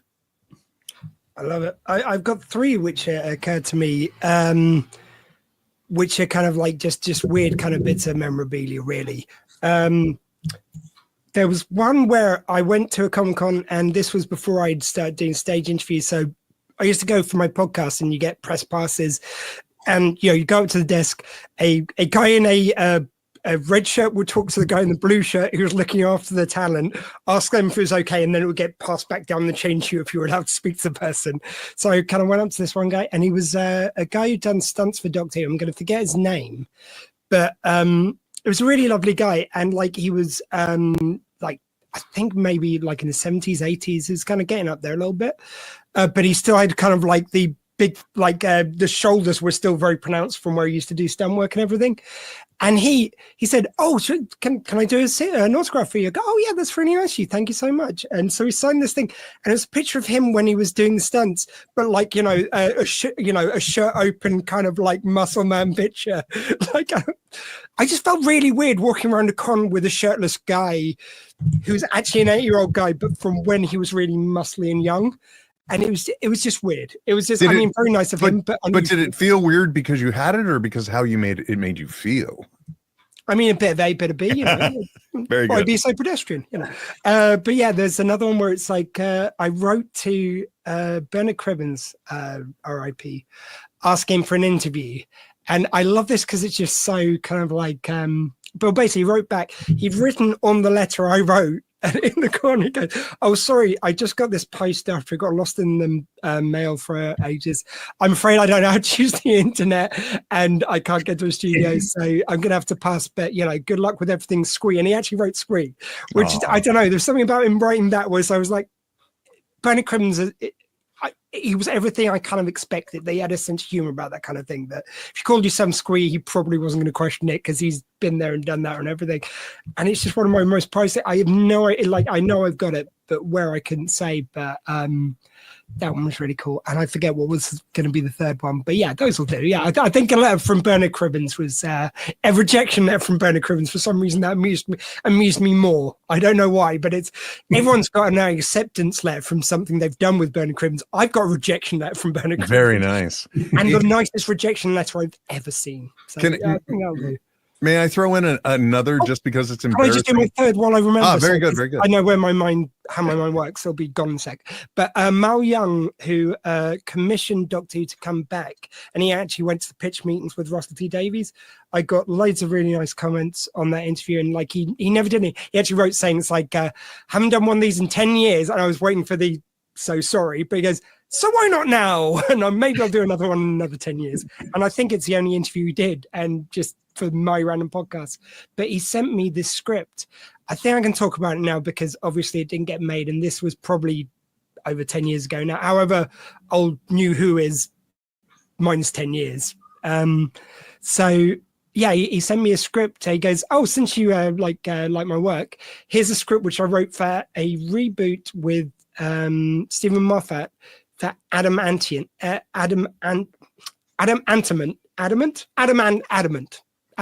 That's the one. I'll say it in a second. Yeah, and he sent me the script and I got to read it, and it's like true to my word, this is the first time I've ever said anything to anyone I think about it. I've never mentioned to anyone because he said to keep it stum, so I did. So I think I'm okay to say it now 10 years later. Probably. When it obviously didn't happen. Yeah, we finished it shortly afterwards, did an audio range, so I don't know if that was in any way inspired or just coincidence, but there we go. So yeah, well, that's kind of super rarities. And just like Paul's brick, the thing that I don't have that I'm a little embarrassed to admit to is that many moons ago, my friend had had an interview at LucasArts Games, And it was then that he realized, oh, this series of nondescript buildings is actually ILM, which it was at the time. So we later went back, and he jumped over the fence into ILM's dumpsters. And three of the things that most noteworthy came out of that was some visual effects footage from a Star Trek film, a picture of the Lost Boys tree from Hook for effects shots, and the last one was a series of 35 millimeter prints, which were visual effects of the T-1000 recovering from being shot from Terminator 2. And I am absolutely disgusted with myself that I cannot tell you where those were lost to in the annals of time of mine. Annals of time, please. Come on. Pardon me. Family show. Sorry. Oh, that's okay. Do you know I just learned how to speak, how to properly say Deus Ex Machina, so. No, sorry, you said a rude word in front of a Brit. We're programmed to make a comment on it. We all blush. Yeah. Yeah, we blush. Yeah, we stick to innuendo around here. Thank you. And that we will use in lavish supply.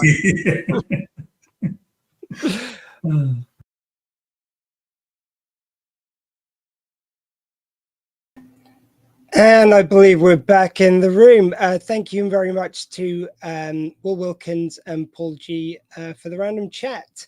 By the way, for anyone who's wondering why I was talking about Jason Mewes, Will does the sound for all of Kevin Smith's podcasts, and you'll hear him every now and again shout out and pops on camera. But never mind that now. We have Michelle, who has now officially been called short by a little person. My life is complete. And we welcome to this. I'm looking tiny here as well. I'm sorry, it had to be done. I'm sorry. I'm not sorry. Anyway, please now welcome from Due South. We're doing a Due South by Southeast takeover of Outrageous Liars. Please welcome Tom. We got Catherine and we got Ed. How you doing, guys? Good. Hello. Hang on. Let me put that up. Can you hear me okay there? Yeah. Yep. And thank you very much for all waiting and listening to the Geeky Old Folks Home in action. Hey, can you hear Can me? you hear us okay? Yeah, coming through great. Thank you very much, guys, for joining us. Been really looking forward to this. And who doesn't want an excuse to have more Due South themed footage in here? I have a question. Why do I have a QR code above my shoulder? Yeah, if you scan this, you keep Tom going. That's how it works. It's a sort of like, it's instead of solar power, it's QR power. But no, you can donate, of course, to the wonderful Scan it charity. and you'll scan it and you'll see me naked. Okay, sure. Oh, and speaking of which, the views of the panelists may not reflect the views of the Al Center charity. Oh. Or And the other certainly, panelist. Yeah. Okay. Certainly, a lot of the stuff I say really doesn't work for anyone else's viewpoint. But Ed, over to you, sir. Hello, everyone. So let's get on with Outrageous Liars. A bit of background. This is a panel show that has its origins in science fiction events like Worldcon and the Sci-Fi Ball. Essentially, the BBC yelled at us for stealing their ideas, so we came up with something better, and that is Outrageous Liars. Each of you will be prompted. We are gathered here today to obviously tell tales of our amazing exploits and guarantee that they're 100% true. I'll just quickly, for anyone who needs to know the rules, go through what the rules are. I'm going to prompt each one of these lovely people with a ridiculous prompt, essentially, and ask them to regale a 100% true story about their amazing adventures and what they have been up to. They have 3 minutes to tell us the story, and at any point, anyone else can interrupt. If they interrupt correctly, they get a point. I ask you if you interrupt to address me so I can address them, because that just works better and we can get more stuff in. And when you get to about a minute, I'll warn you that you have a minute left. When you have 30 seconds, I'll warn you that you have 30 seconds left. When you get to the end, if you can confirm that it's 100% true, hand on heart, absolutely not a lie, you'll get an extra point as well. Obviously, the points are extremely serious and incredibly important to the game, and you should take them very, very seriously from the start. And with all of that, and just in case all that wasn't confusing enough, Ed emailed me once I was like already basically starting the stream. So I saw one which just came to me, so I forwarded it to everyone, and it was just meant for me. So sorry about any confusion, guys. Like, I thought since you're new to the game, let's just make it a little bit harder. Oh, and also, if you want to get an additional bonus point, if you can work in a plug for your stuff, then you'll get a bonus point as well. Honestly, or a plug for something else. Work in a what? Plug. So, like a promo. No, a plug So for what though? anything you fancy, really. But, any of your work, like, you know, bit of self-promotion. Okay. Yeah, self-promotion is what we're after. Catherine's homemade chili. For example. 24/7. Now that everyone is thoroughly confused and other people are trying to figure out what the hell my accent is. You have an accent? I have, yeah. No. Oh. It's kind of confusing. Anyway, I'm going to I'm going to put my tongue back in, and I'm going to start with Dr. Squee himself. So, Dr. Squee, tell us about the time that you reinvented the wheel to be more disco. But before I do that, are we going to introduce the buzzer segment of it? Oh, we should do. That's an exceptionally good point. So everyone can interrupt and buzz in. If you have acquired a buzzer or something that makes noise, or you have a particularly loud whoop, there we go. Catherine, just bang your water bottle. Like, trust me, someone's used a shoe before now. That'll do. How come Dr. Squee got the prompts? We didn't get any. You did get prompts. I did send prompts across. You didn't send one. They might have been intercepted by monsters. Sorry. Oh, so I'm all improvisers here. You guys do this. Come on. You teach the young of today, Tom, in improv. I'm not having any excuses from this. I got the pros in this time. Come on. All right. Do you know what? I'm just having this moment of going, oh no, I did send them. I'm going to Tom also ADHD. Too late now. Too late now. I'm going to blame the evils of Gmail. So eventually we'll get to the start of the show. This is everyone gains a point. And here we go. So, Dr. Squee, can you tell us about the time that you reinvented the wheel to be more disco? Yeah. So I was working, actually, not a lot of people know this about my work as a custom garage owner. They got Pimp My Ride off me. I don't like to talk about the court case, but coming for you, exhibit? Is it exhibit? Well, one of them. Anyway, but yeah, I was working in this garage and someone came in with this car and they had flares on. I was thinking, it's like, you know what? I can see some improvements. We can make this car straight away. Like, that wheel needs to be more disco. And it was this lovely couple. And this guy said, it's like, yes, we're having a baby. And the woman goes, hey, Zoe's having a baby. Zoe's having a baby, starring Tom Melissis. Anyway, brilliant. So, you know, you want a bit more fun in your life when you're driving along. So, first of all, I, of course, fitted the disco wheel. There were some mixed things with that. Yes, it looked pretty and it was shiny and it was very nice and everything. It blinded a couple of drivers and came spinning off and caused a crash which killed 7. But I think generally that's glass half full for myself anyway. Then, of course, if you're going to make it more disco, you need some lights. So, again, the blinding issue did take part. Another 7 dead. Look, who's counting? 14 so far. But that's not important. It was a lovely idea. Like, people partied. You know, when they were parked, people would dance around. Unfortunately, yes, it was in the middle of traffic, so they did get run over. We're up to 35 dead, I think. Interruption. Mr. Ed, could you please ask Dr. Squee how he incorporated his mirror balls in this story? That's a very good question. Dr. Squee, tell us all about your lovely weighty mirror balls and how they were incorporated. Well, as I say, they were like, first of all, like Mr. Ed, I totally approve of that being his new name on this. But yeah, like, so I had the mirror ball kind of either side. They were kind of things that spun off and killed a few in traffic. Admittedly, after my first experiment with one, some might say that I should have taken it back to the drawing board and not fitted another 3. I think it was 37 dead. The 38th was just maimed on that occasion. So 1 minute. I think it was only 83 dead. They had a wonderful car.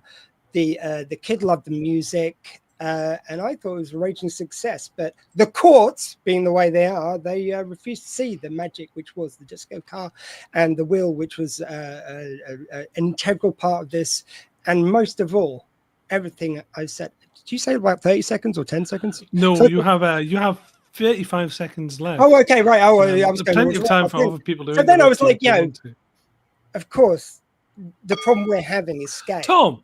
Mr. Ed, I think Dr. Squee is omitting a very important fact of the story, that there was a famous celebrity dancer, disco dancer, that was omitted from his story. Could you please include that? Yes, I seem to recall as well when you told the story last time. You talked about your famous disco dancer friend and associate. Tell us more about that. Thing is, I didn't know technically any dancers, but I was aware of Twiggy, the model, and I was just seeing Blues Brothers. You know, she's in that scene, and I thought, oh, this is great. Like, I'll just get her to do it. She was in her 60s at the time. It was, you know, some said it was ill-conceived, but I just went with it. I thought, let's not be ageist here. So her role was to dance on top of the car while the wheels were going, like, you know, to add to the theme of the wheel. And that was the 101st death. And I can confirm everything I've said was completely and utterly true, as the courts will testify, unfortunately.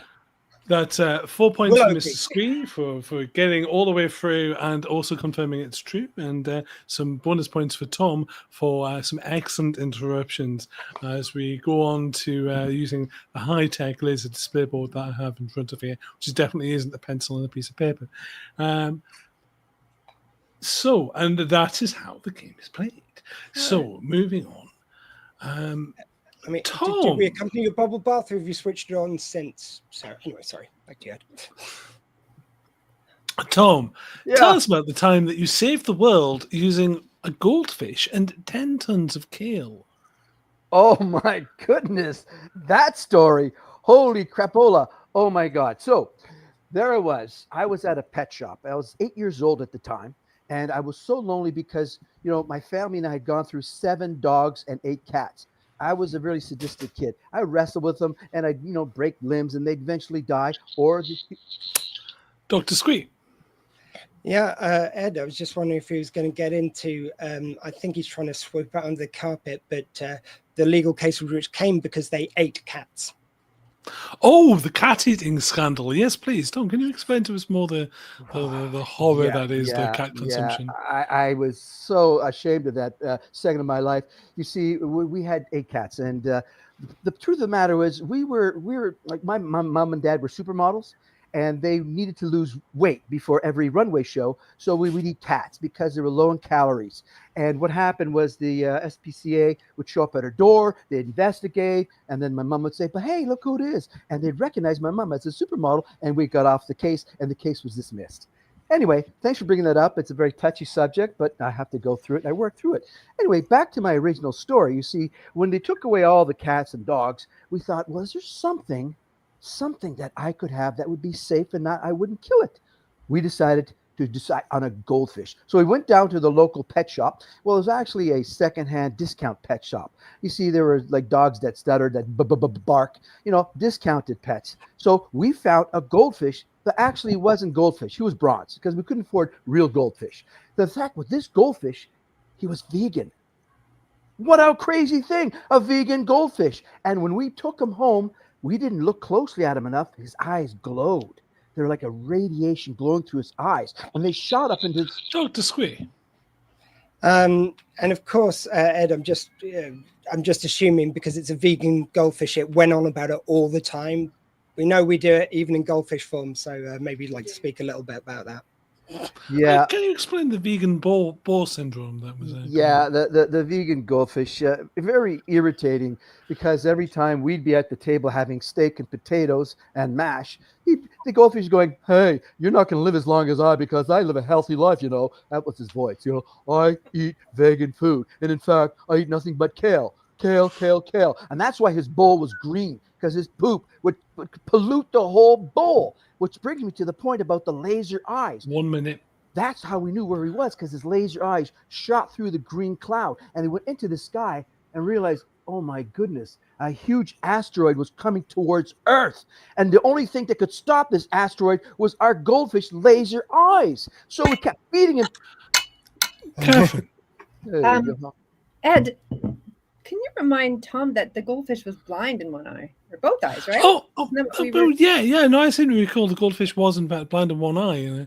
Yeah. Actually, did it have a wicked eye patch? Was that? It did. It had an eye patch. We called him Captain Squawk, and he lost his eye. He lost his eye because, as I said earlier, I was really careless with Pats, and I took him out, and I was playing darts with him, and I had a few Guinness, right? And the dart poked him his eye. He lost it. So, okay, thanks for bringing that up, Catherine. Anyway, we made up. We're good friends. But back to the story. The laser beams were heading toward the asteroid, heading towards Earth. But every time the laser beam would fade out, he needed more kale. So we kept feeding him more kale, and the laser beam got strong, and it burst the asteroid before it hit Earth, and it saved the whole planet. And I tell you, that story is the whole truth, nothing but the truth. I swear to my higher powers. Points for Tom, Dr. Squee, and Catherine for interruptions and ridiculous questions. And yes, what an amazing and true story there, Tom. Thank you very much. And it's always a pleasure to hear that particular tale. He said, buying time while he reads his notes. Catherine, tell us about the time that you introduced Rufus the talking dog to the United Nations. Oh my goodness. Well, that is a very strange and weird story, in particular because I'm highly allergic to dogs, like to the point where I get asthma. So this specific dog was a neighbor's dog, and I would always think it was the neighbor talking. And one time when they had me go in and water their plants when they were away, I wore my mask, my gloves. They knew to keep Rufus in a separate room. I went over and I heard the talking again. So I was like, okay, there's no one here. And Rufus would reply, actually, yeah, there's someone here. And I went to the room, I peeked in, and he was like, yeah, it's me, I talk. And I was blown away, right? So I wasn't planning to go to the United Nations, but Rufus really needed to be walked. And I was living in New York at the time, near where the United Nations hold a meeting. Tom. Yeah. Hello, Ed. Is it possible you could remind Catherine about, since Rufus was a good talker, he revealed a very deep, dark, scandalous secret about Catherine's personal life. Oh, yeah, about that blackmailing thing that he had going on. It was horrible. He announced to everyone as I was taking him on this walk, already in my gloves and my mask, and this was way before the pandemic, so I looked crazy, that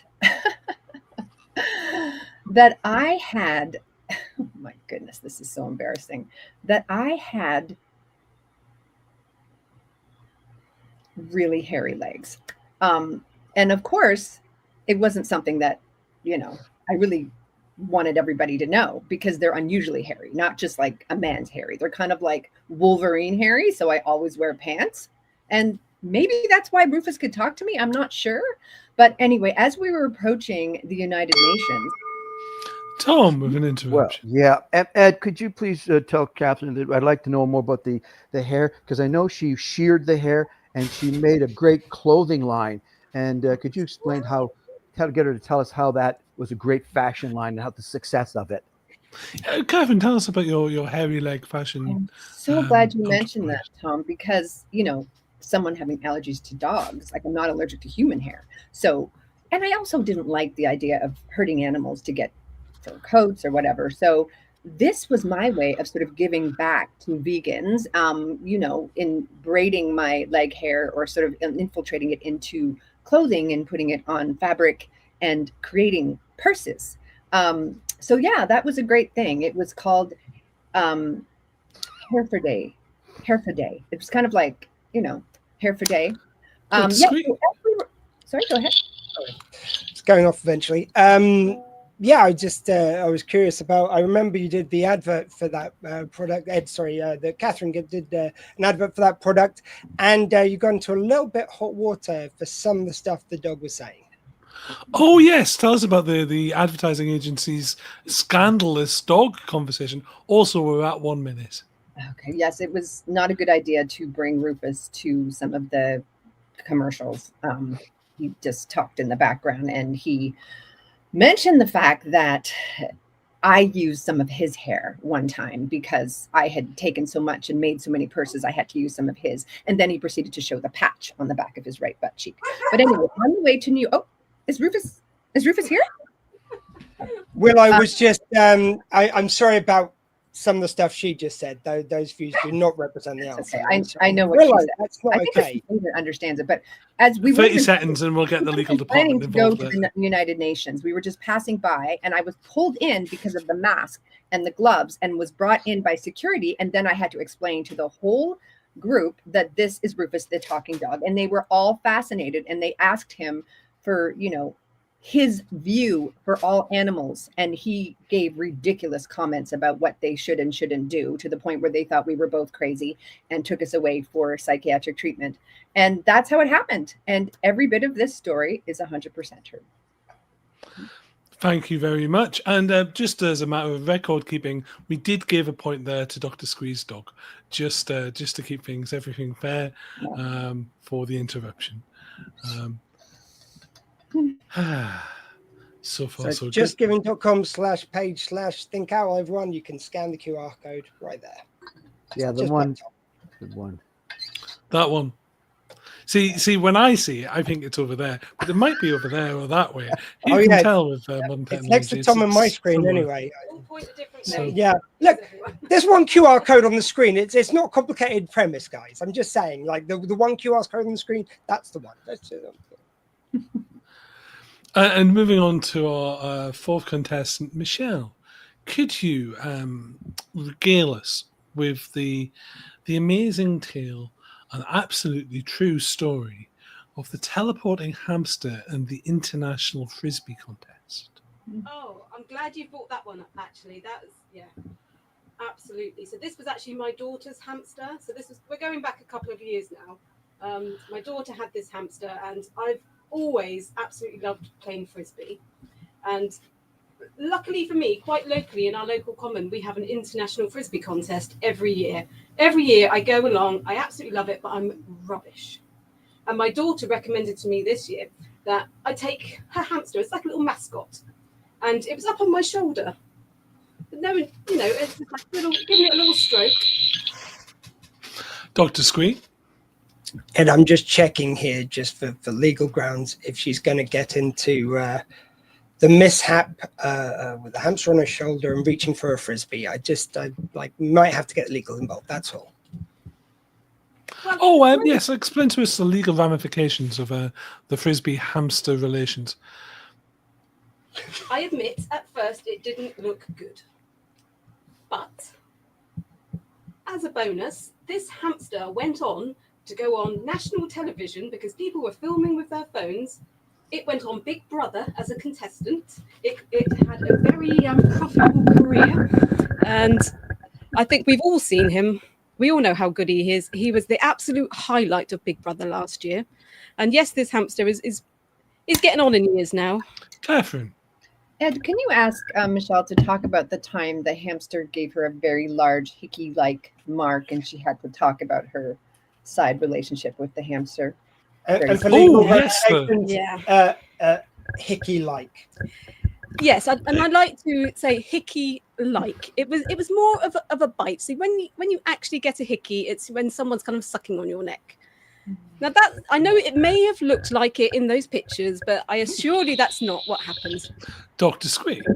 Yeah, I'm just wondering, what about the lab results then, Ed? What about the lab results? Yes, actually, what about the lab results? Again, I mean, nothing is looking very favourable here, but when you're in the public eye, as the hamster was, and everyone is always following you, taking pictures, there's paparazzi everywhere, things can be manipulated. And yes, it's a little harder to manipulate lab results, I admit. But I would like to say, I mean, I work in a hospital, and I got one of the doctors to have a look as well. And I said, look, this really isn't looking very good for me.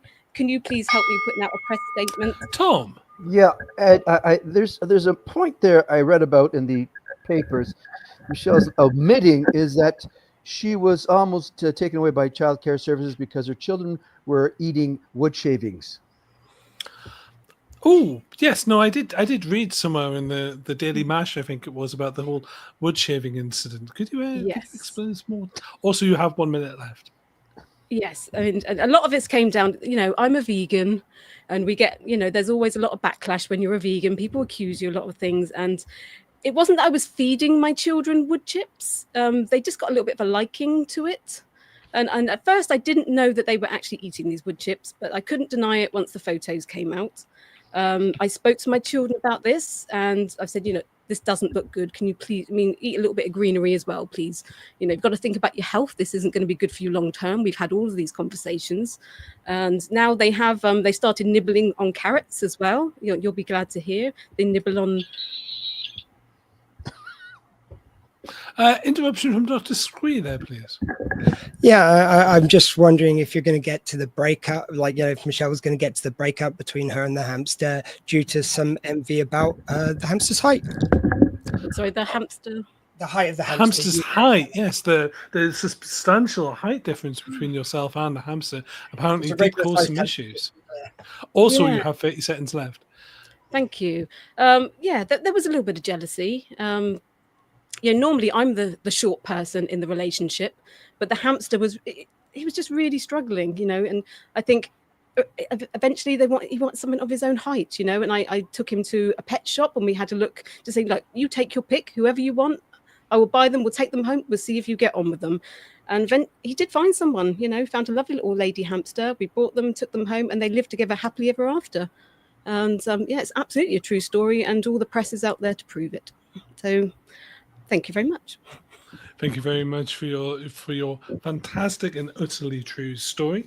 The scores and after the first round is we have Dr. Squee at 10, and we have Tom at 11. We have Catherine at 6, Michelle at 5, and Dr. Squee's dog at 1. So, well, that dog does like to get in the lead. Oh dear. Sorry, it's plugs, not puns. I remember now. And back on to round 2, where all the stakes are well sharpened and medium rare. So, Dr. Squee, what is the tale of you growing the longest tail? Yes, the biological experiments, of course. I knew they were going to come up eventually. So the mechanic business wasn't going too well. There have been apparently too many deaths and too many disco wheels. So I instead, of course, went to experimentation. And being a dog lover, of course, I noticed my dog at the time, Dottie, and Willow was just a pup at the time, that they enjoyed wagging their tail. I thought, well, if they enjoyed that, let's grow a really big one. There was a few Geneva conventions I might have sidestepped in the creation. Admittedly, first of all, trying to attach the tail to a human. Apparently, you have to check that they don't have allergies first. This particular person was allergic to dogs. Okay, another 5 were added to the death tally at this stage. I don't know why people make such a big thing about it. You just kill 105 people through some car and medical experiments, and suddenly you're a bad guy. But anyway, sorry. Tom. Yes, Mr. Ed, could you please ask Dr. Squee to elaborate on an incident at a child's birthday party, a very embarrassing moment with he and his tail? Oh yes, the infamous birthday party tail incident. Please remind us all the details. Well, I thought, there'd probably be kids which were worried about this process. So I decided to go in educationally, and I thought a birthday, what better present than knowledge? So I went there to talk about the enormous tail, which is about yay big at the time. But when I tell it, and the other tail will be yay big. Anyway. And I'd been experimenting with this guy. His name was Gray. So I was playing about with Gray's Anatomy, which Catherine Bruier, of course, was in. Anyway, I was working on Gray's Anatomy, and I was telling this tale at this kid's birthday party. I got to the bit where Gray passed away, and this kid was so sensitive. How was I to know that Gray was the child's dad? Look. And I thought he'd made it, but it turns out while I was at the party, actually, it turns out it was very bad timing. 107 1 minute.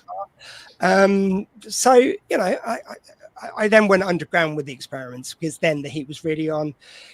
Kids, dogs like after me. Ed, can you ask Dr. Screech to talk about the fact that the tail wasn't on the dog, it was on him? Yeah, actually, we do seem to be slightly confused. That is your tail, isn't it? Yeah. So, like, unfortunately, once Gray had passed away and a couple other subjects we won't go into, you know, I thought it was only fair to experiment on myself. It's not my fault I cracked it just when I attached it to myself. And sorry, Michelle, I accidentally hit it with the tail.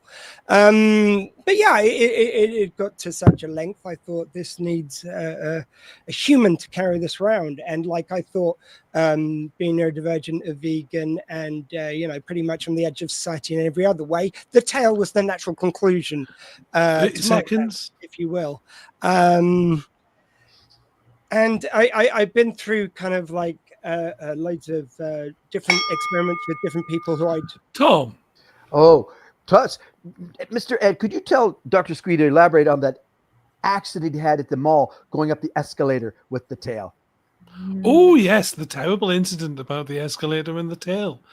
Please tell us more. Mean, yeah, I was just saying, it's like I'd done these experiments on 3 subjects. I'd stopped using their actual name because of the Gray situation. So subject N, subject H, subject S, the NHS where Michelle works. Anyway, so after that, I thought I would just show people there's nothing to worry about. Went on an escalator, got caught in there, out, and it's all true. That's an extra point for speaking as for confirming that it's entirely true. He said almost getting the rules slightly wrong because it's very similar to a different game. And moving on, thank you very much for your tale of the tales. And moving on to Tom. Tom, can you tell us all? I mean, we've heard it before, obviously, but other people are here and they will also want to hear this tale.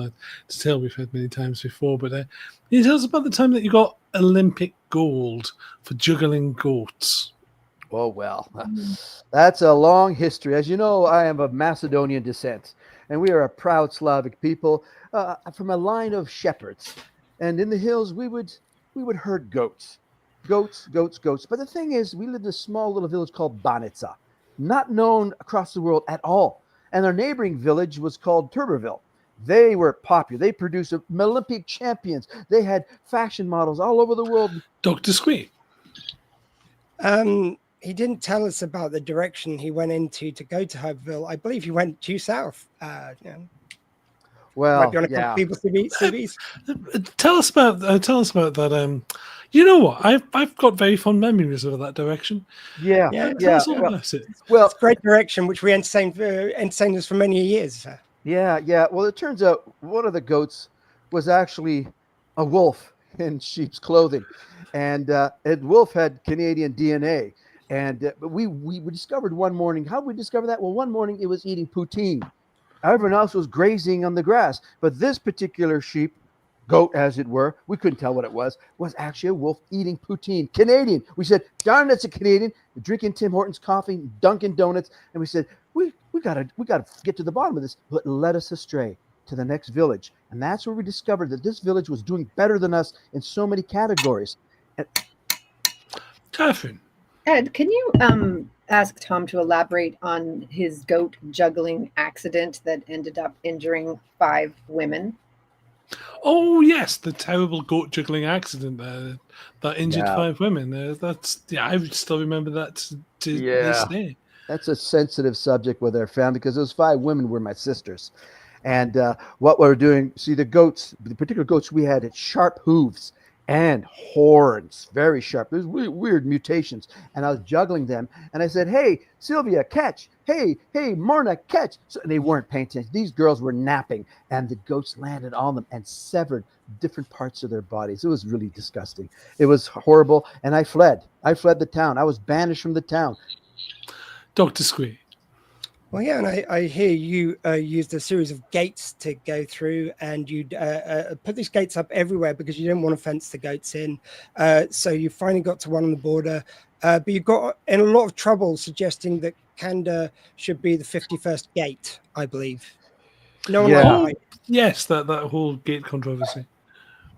Yeah, that was something that to this very day we haven't resolved.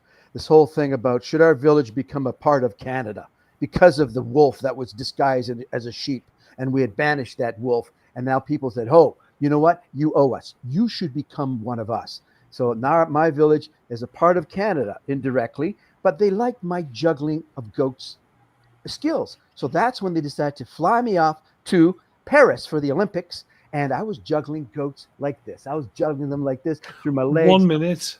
Juggling them up and buff and buff and buff. And all the judges were stunned. Catherine. Can you talk about the incident at the Olympics where the goats were also craving the poutine and you weren't anywhere near it, so you had to make your own? Well, yes, the potato incident at the Olympics. Yeah, potato or poutine, same difference. You say potato, I say poutine. But the thing was, we did not know that was a banned substance. So therefore, after the goat took their urine samples to the judges, they found out that they had too much poutine in their system and they were disqualified. But they felt sorry for me and they awarded me the gold medal.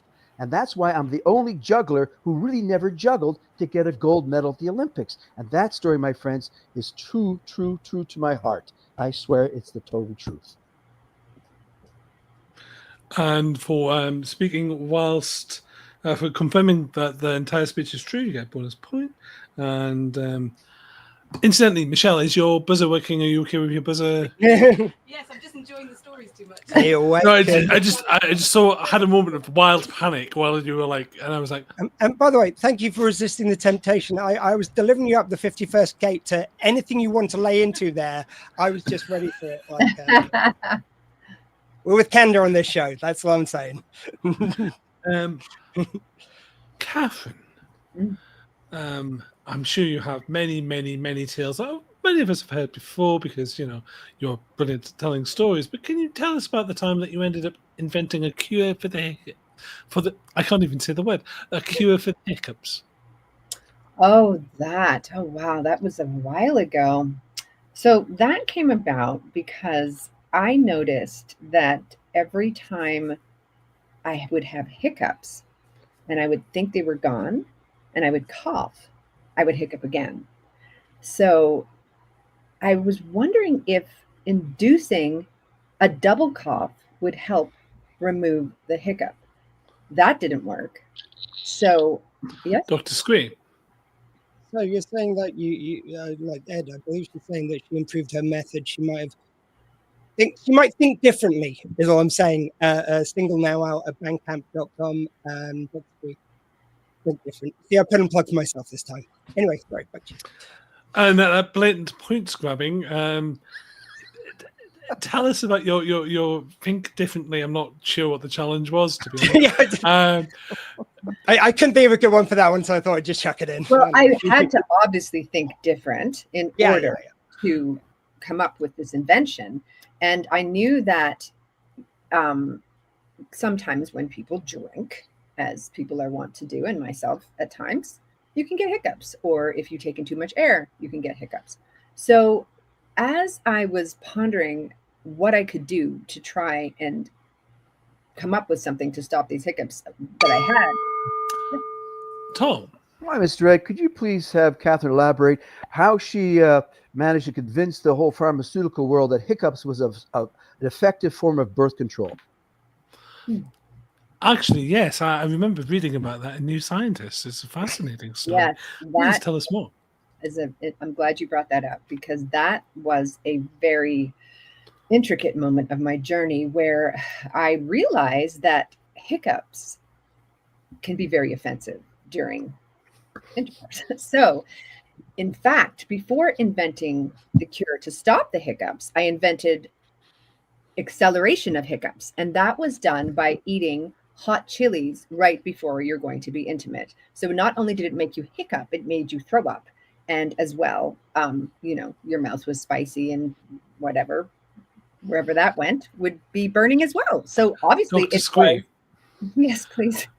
Well, I was just going to go for the. Sorry, I don't know why, Ed, this hasn't been brought up. The fact that while you yourself, Ed, were in a part of New York that Catherine involved you, you were in the middle of getting a haircut. It was Edinburgh Fringe, but you know, and then Edinburgh Fringe. Anyway, Yeah. just wonder if you might be able to tell us about how he got involved while he was having his haircut in a borough of New York. Anyway. How did the hiccups affect my regular coverage of the Edinburgh Fringe and also the actual my haircut as well? Well, because at the time I was dating your hairdresser, so I happened to be there when you were getting that, you know, that close shave ear cut at the Edinburgh Fringe Festival. Is that what you mentioned? Yeah. And I did have that hiccup issue at the time. I was waiting to be next to get my hair done, and I couldn't stop hiccuping. And because I just had this new invention to hiccup more before I found the other cure, and I was hiccuping a lot, and the peppers made it quite, you know, fragrant, and it scared your hairdresser and shaved part of your head off. So that's how you got that big strip down your head. So what I realized was Michelle. that. Mr. Ed, could you ask Catherine, how did she feel having this lawsuit brought against her when many people were actually falling pregnant when they were expecting not to? Oh yes, the unfortunate hiccup cure lawsuit. Yes, well, that did not go well at all. You know, I tried to convince them that maybe it was meant to be, and that obviously your spouse was so in love with you that it did not work, but they didn't know that. So it wasn't a good thing at all. But and 30 seconds. Learning how to, the trick was, in order to scare yourself, in order to get rid of the hiccups, you needed a big scare. So you had to find something that scared you. So I invented a drink that tasted so awful that as soon as you drank it, it was so frightening and choking that you instantly stopped hiccuping. So that's how that happened. And it was amazing and all true. And I actually used it while I was on Due South once. Thank you very much for that fantastic tale. And that sounds like a plug to me as well. I'm just saying. Story that was definitely a plug. Apparently, Zip Trousers has given a point to Michelle. I don't know if you're counting Zip's points there, but yeah, no, Zip Trousers is a established creator and actually artisan level points. So I believe the only person you ever deputized in this game. It's more that they are an artisan craftsman of points and have done so for many improv shows, including all of Chicago improv games have had points crafted by Zip. I believe they're deep dish points, in fact. And on that subject, we'll finally get a question we're going to invite our friend Michelle to tell us the story about the time they made them the Queen of Venus. Oh, yes. I'm so glad you're bringing this one. That was such an amazing week. I wish it could have been longer. And I actually have a picture up in my living room of me wearing the crown as the Queen of Venus. It came as such a surprise. I was going on holiday, got in the plane, was not expecting it to go that high. We just flew off. I don't know I think some kind of medical emergency. Dr. Squee. I believe they fit in some breathing stuff along your neck. They didn't have quite enough. They put some more on, so they Gilmore Girls, one of you must have been in it, surely. Just speculatively, that one. Anyway, okay, worth a try. So you got gills fitted. Oh, I absolutely did. Yeah, and I have to say, it wasn't. Sorry, Ed. No. Tell us more about the gills and the terrible puns. Yeah. Carry on. I'm not just guessing stuff they've been. I don't know. Cheeky. Yeah, I had these gills fitted, and while I was on Venus, absolutely fantastic. But I have to say, the removal of them when I got back down to Earth was not fun. There was a lot of recovery from that, but yeah, needed that so much while I was up there. And it was really, I learned a new language. I got to meet so many new aliens. I still keep in contact today. Talk about meeting the King of Mars while you were the Queen of Venus, and how you had to sort of shun his affections towards you. I did. Yes, the King of Mars. Yes. Yeah, this is a little bit awkward because I think my husband might be watching. But yeah, I did. I mean, he was coming on strong, I have to say. I don't think he'd ever seen a human before. So he just came over to Venus on holiday, actually. Dr. Squee. I believe Michelle's main complaint was that Gary seemed unbothered by proceedings, which is her husband, just for anyone. Yes, tell us more about the horrible, horrible social awkwardness of having the King of Mars trying to come on to you whilst your husband is unhappy. Yeah, I mean, it was so awkward because even when I came back down to Earth, he still wouldn't leave me alone. You know, he's calling, you know. Gary. Yeah, he keeps calling, he keeps sending me mail. Obviously, it takes a long time to get here, but every so often I just keep getting these letters. I keep getting these dried up flower things from Mars, all kinds of like weird stuff. And I keep going to Gary like, oh my God, look, he sent me this again. And he's, you know, I'd like him to care a little bit more about it. Catherine. Can you, do you remember that? I think it was like a one sentence poem that he sent to you. Can you remember that? Oh yes, the terrible, terrible poetry. I remember you telling us about this before. Remind us about the terrible poetry. Yeah. 1 minute, by the way. He is not a good poet, and it probably didn't help. Maybe if he'd been a beautiful poet, maybe it would have worked out. But I had to get somebody to translate it for me, and it kind of something went along the lines of like, human, lovely human, please come back to me. Human, lovely human, fly up to my home. It was something like completely ridiculous. Maybe it was lost in translation. Tom.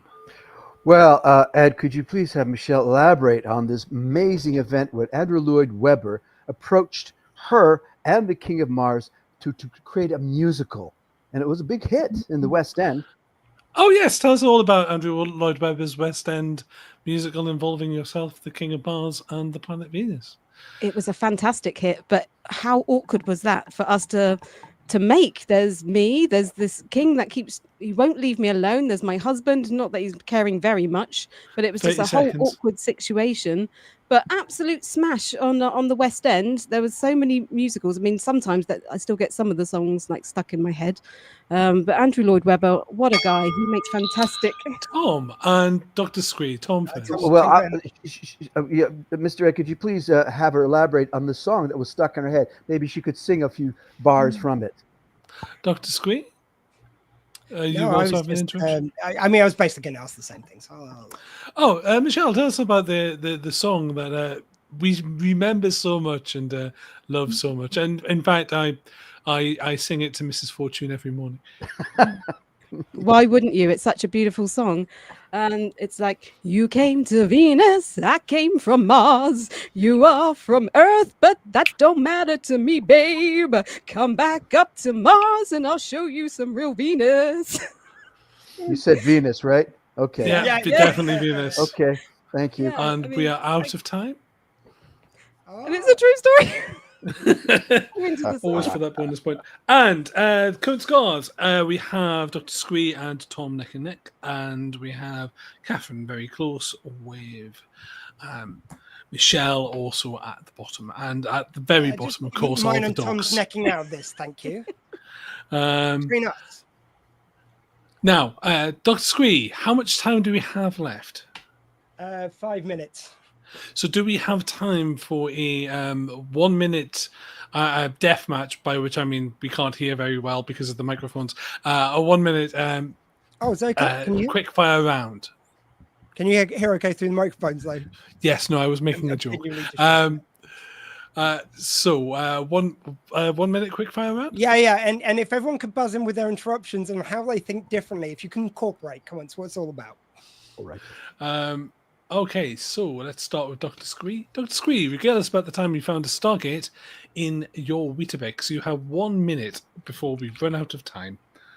Yeah, I was just confused how we were always out of Weetabix. I just brought this new pack, like there's nothing left in there. So I put my arm down into the thing to see if there's any Weetabix left in there.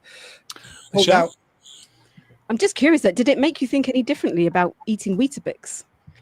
Yes, it's how you think differently, but okay, that's close enough. But yes, it made me think like Weetabix, maybe they are the celestial goodies. So I put my arm in, reached out, Tilk. From Tom! Mr. Ed, could you please have Dr. Squee elaborate? During this period where you had Weetabix, it was prohibition. Weetabix was banned. How did you manage to find some Weetabix? How did you get past the Weetabix ban, please, Dr. Squee? Oh my God. I had to convince these rich doctors who were smuggling it in that it was okay, but they, I had to bribe them, I had to give them all this money. They were very in favor though. It was sort of a Dr. Squee show. Can you ask Dr. Squee how the trip through the Stargate went with those doctors? Yes. How did you deal with the time-space displacement caused by the Stargate and the Weetabix? Well, I'm glad you asked, because once we established that the Stargate was in the serial, we all jumped through. The doctors were making this wee. It was kind of a Dr. Squee show, if you will, because I didn't quite get in before. And it was great. And we had a wonderful adventure, and it was all true. Thank you very much for that story, which I believe is 100% true. Congratulations, Dr. Squee. Tom, remind us again, how did you end up selling Mars? Oh, my goodness. Well, there was two people I know who were dog sledding through the north, and they were trying to find another land. But what happened was that they went through a little time tunnel, and they ended up in a swamp. And that's where they met me. And I said, fellas, you're from Chicago and you're from Canada. I don't think you're comfortable in swamps. And I have a deal for you. And I convinced them that I could sell them a planet called Mars, because I was good buddies with Elon Musk. Dr. Squee. I believe there was, it actually intersects with the true story that Michelle told, because the King of Mars was really mad. They were trying to sign a treaty at the time. It was a whole thing. I remember, didn't that upset the King of Mars? Yeah. The King of Mars was stubborn. He never got over Michelle breaking his heart. He was on a rebound. He was sleeping with everything that came left, center, right. He slept with more people than Captain Kirk. He was just like a galaxy hoe, we all referred to him. Anyway, he was trying to obstruct the sale. But Mr. Musk, as I remember, was very, very good with money and convinced him, look, if you let us in and sell this land, you can be king and we'll bring Michelle back to you. And we did. And they lived happily ever after. And that's a true story. It is indeed a true story. I seem to recall watching the Hallmark movie about it as well. It was a beautiful. Okay, that's got to be some points to Ed. I'm sure one of you done Hallmark. I'm sure I've read that in one of your movies. Yes, I'm not allowed points. There's a legal case that prevents me from ever owning my own points. Catherine, could you please regale the assembled listeners about the time that you flew to the moon on a goose? Yes, that, it wasn't, thank you for asking, it wasn't a regular goose per se. It was a goose that was brought up by Elon Musk, who you just mentioned, nemesis. His name is Devin Stusk. He named himself that to sound like Elon Musk. So it's Devin Stusk. And he was very much a different thinker. And he also had parents that were... go ahead. Dr. Squee. I understand as well. You got really annoyed with this method of conveyance to the moon. It was very inconvenient. Inconvenient, Catherine Bruier. Anyway, tell us about the inconvenience, Ed, if you would ask her to do that. Yes, tell us about the blatant point grabbing. I mean, the inconvenience. Well, it wasn't inconvenience because the different gravitational pull when you fly to the moon is really bad for your skin and your face when you come back to gravity. But we went to the moon nevertheless. It was great. It was a beautiful time. It was a true story, and I was able to get my face back. What a fantastic story. Again, one of the ones to tell everyone around the world. And finally, we have, as we are, in fact, out of time, but we're going to go for one more story. Michelle. Rhys is in. Rhys is actually showing up as device not detected, and he's on the next one. So hopefully that'll give him enough time to be connected. And yeah. I find pointing my monitor at the device and going, it's over there, works every time. But then, again, that's why I'm not good at computers. Michelle, please regale the assembled listeners about your time as the world's loudest rock star. Yes. Oh, I love a bit of rock. I'm regularly going to rock shows, but I'm usually one of these people that's just in the crowd singing along. But there was one time they were calling for people like to get up onto the stage. They passed me the mic and I just went for it. I didn't realize I could be this loud until I got up there, but the window shattered. Catherine. Ed, can you ask Michelle how it was, effective not wearing clothes when she went up there and how embarrassed she might have been or not been? Maybe it was a freedom thing for her. Oh, yes. Tell us about the full frontal nudity. Well, Dr. Squee. Well, just because it ties in so perfectly. I mean, I believe this was right after the band Oscopy. Like it was endoscopy of things where Michelle works. Anyway, tell us about endoscopy. Ed, maybe. Yes, tell us not only about the full frontal nudity, but apparently also the anal probe. Well, the anal probe was I wasn't expecting, I have to say, but I was, I don't know if you've ever been in a mosh pit. It is hot in there. So I was just naturally just like every few minutes, it's just taking more and more off. I didn't actually realize I was naked until I'd finished up on the stage, and the probe was still in me, and that is a true story. I've never been more relieved to end a show. Congratulations, everyone. Also, when she works in endoscopy, is that like revenge when someone probes her? Anyway. Wait, isn't endoscopy going this way and colonoscopy going that way? Yeah, but No, I've been told this because I keep on. Some suggest for comedic effect calling it colonoscopy where she works. Endoscopy, I believe, is the umbrella term for all of them. That's a gastroscopy, colonoscopy, bronchoscopy. Yeah. Lots of oscopies. Of course. Was the rock band you were with called the Flying Butt Monkeys? Oh, that would have been very apt, yes.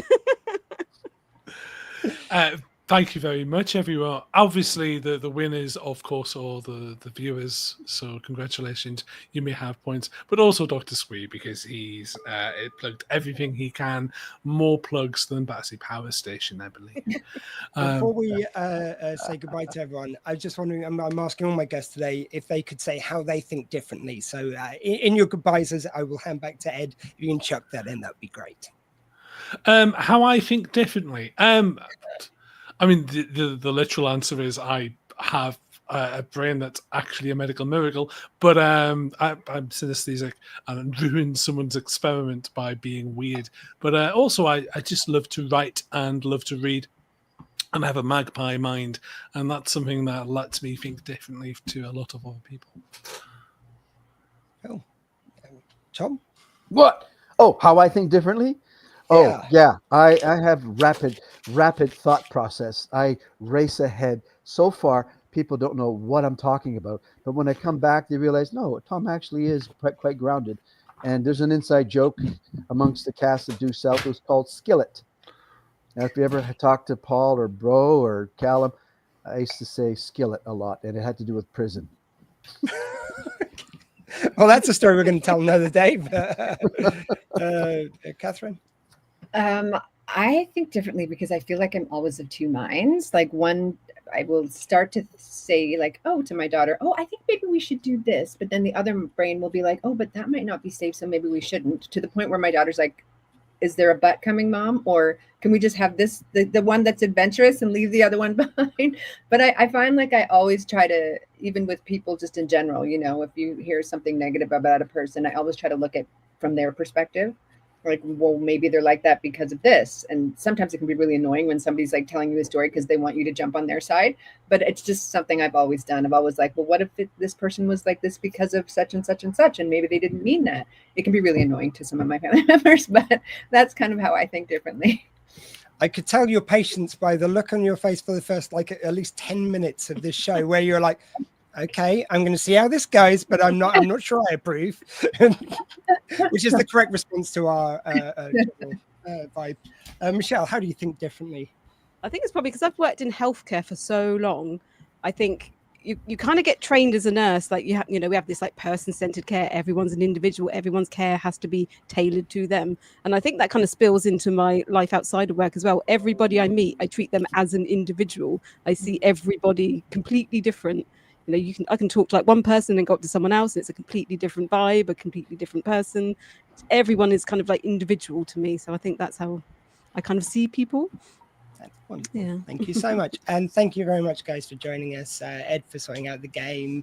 Catherine and Tom, you're always so wonderful to the users and to the community. And I think you both think very differently and very accepting of people's differences, which is a breath of fresh air all the time, as is, of course, Ed. But I feel like Ed's just another one of the weirdos to me because I've known him for so long. Same with Michelle. But I'm very thankful for you all being here anyway. And thank you very much, Michelle. Yeah, no, it's such an odd question for me because I literally smell colors. So it's like, it's one of those. But anyway, thank you very much. It's been so fun, guys. Yeah, thank you. Can't wait to talk to you all soon. Take care. Thank you. Bye-bye. Can remove everyone from the stream. So I'm going to assume, Rees, you're there. I can only see a blank screen at the moment, Rees. However, what I'm going to do is, because I need to let Michelle escape, and I can see Rees now. Hello. If you can just give us 3 minutes, sir, I'm going to put on the video again for Think Different. Now, guys, this is still available. What you want to do is you want to go to Bandcamp. Just make it simple. Go to Bandcamp, just type in Dr. Squee Think Different, and you'll find it on my page. It is $2.50 for a download. You get 4 tracks, 2 versions of the first one in FLAC and WAVE, so flawless quality. And then you get our bonus track, which is Kenton Hall. He did a verse off his own back. He was playing instruments for the song, and he decided to come up with his own verse. I thought he meant a comedy one, but it was a legit, just great verse. And I was so sad I didn't have another verse in which to house it. But there we go. So we're going to play Think Different now as soon as I can find the link. Oh, and before we do that, let's have a total. We're up to 120 quid, guys. Thank you for getting the donations moving. We really do appreciate it. But guys, if you can afford to, keep giving. Just give everything you can afford to. We appreciate times are tough, but if you can afford to give, please do. So with that being said, let me get the video up. See, this is me trying to multitask. I'm talking while pressing buttons. Here is the video to Think Different, which is premiering today on Squeefest.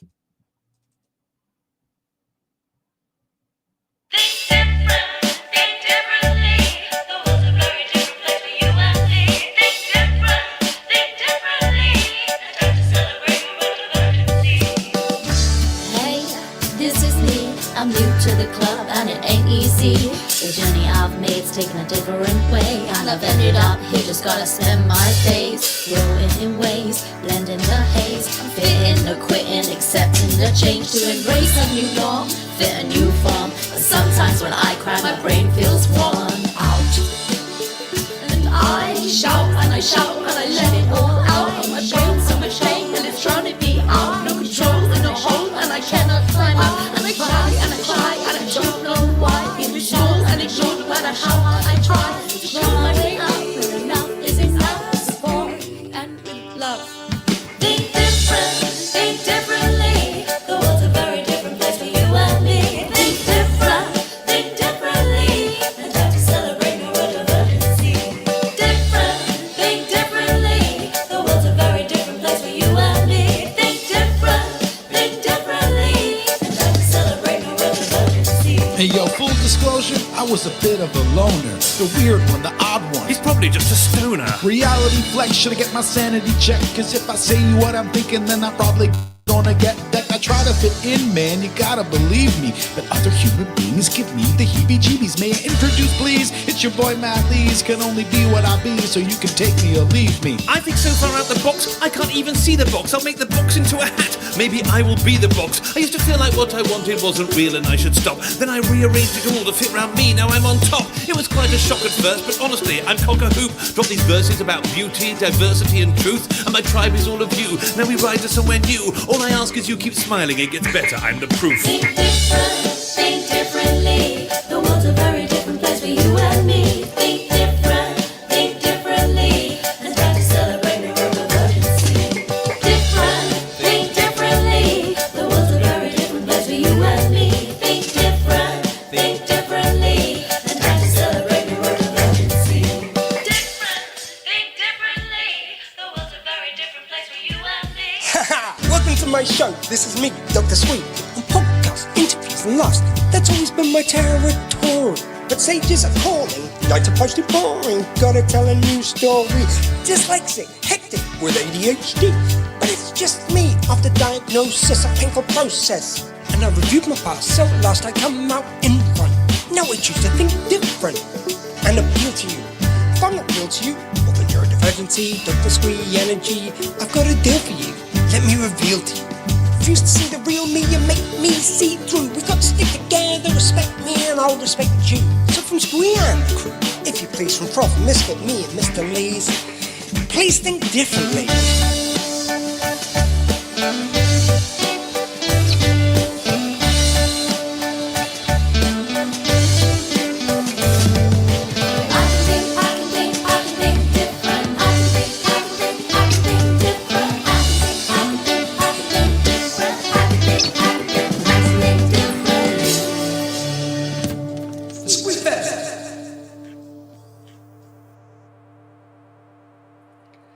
Guys, there it is. There's the single. I'm really proud of what we did here. I think it's really great. Please buy it now. It's $2.50 to a good charity. And like I keep on saying this, if you're one of my enemies and you think I was lousy on that, definitely buy the single. Like, how many times can you enjoy my humiliation then? Just thinking of you guys. Go my enemies. If you're going to give money to charity, do it for whatever reason. Anyway, I am now joined. By the way, just a quick shout out. Thank you to everyone who's been on Squeefest so far. Of course, we've got a wonderful rest of the day coming up. Please do keep giving, guys. It's a wonderful charity. We want to raise some wonderful money for it. But yeah, my friend Gemma Williams was going to be joining us. Unfortunately, she's taken ill. She's got long COVID. So she actually knew a week ago, as soon as she got a cold, she knew she was going to be out of action, because that's how long COVID hits people. Much like neurodiversity, people, some people just seem to refuse it exists when the evidence is overwhelmingly in front of you. So get well soon, Gemma.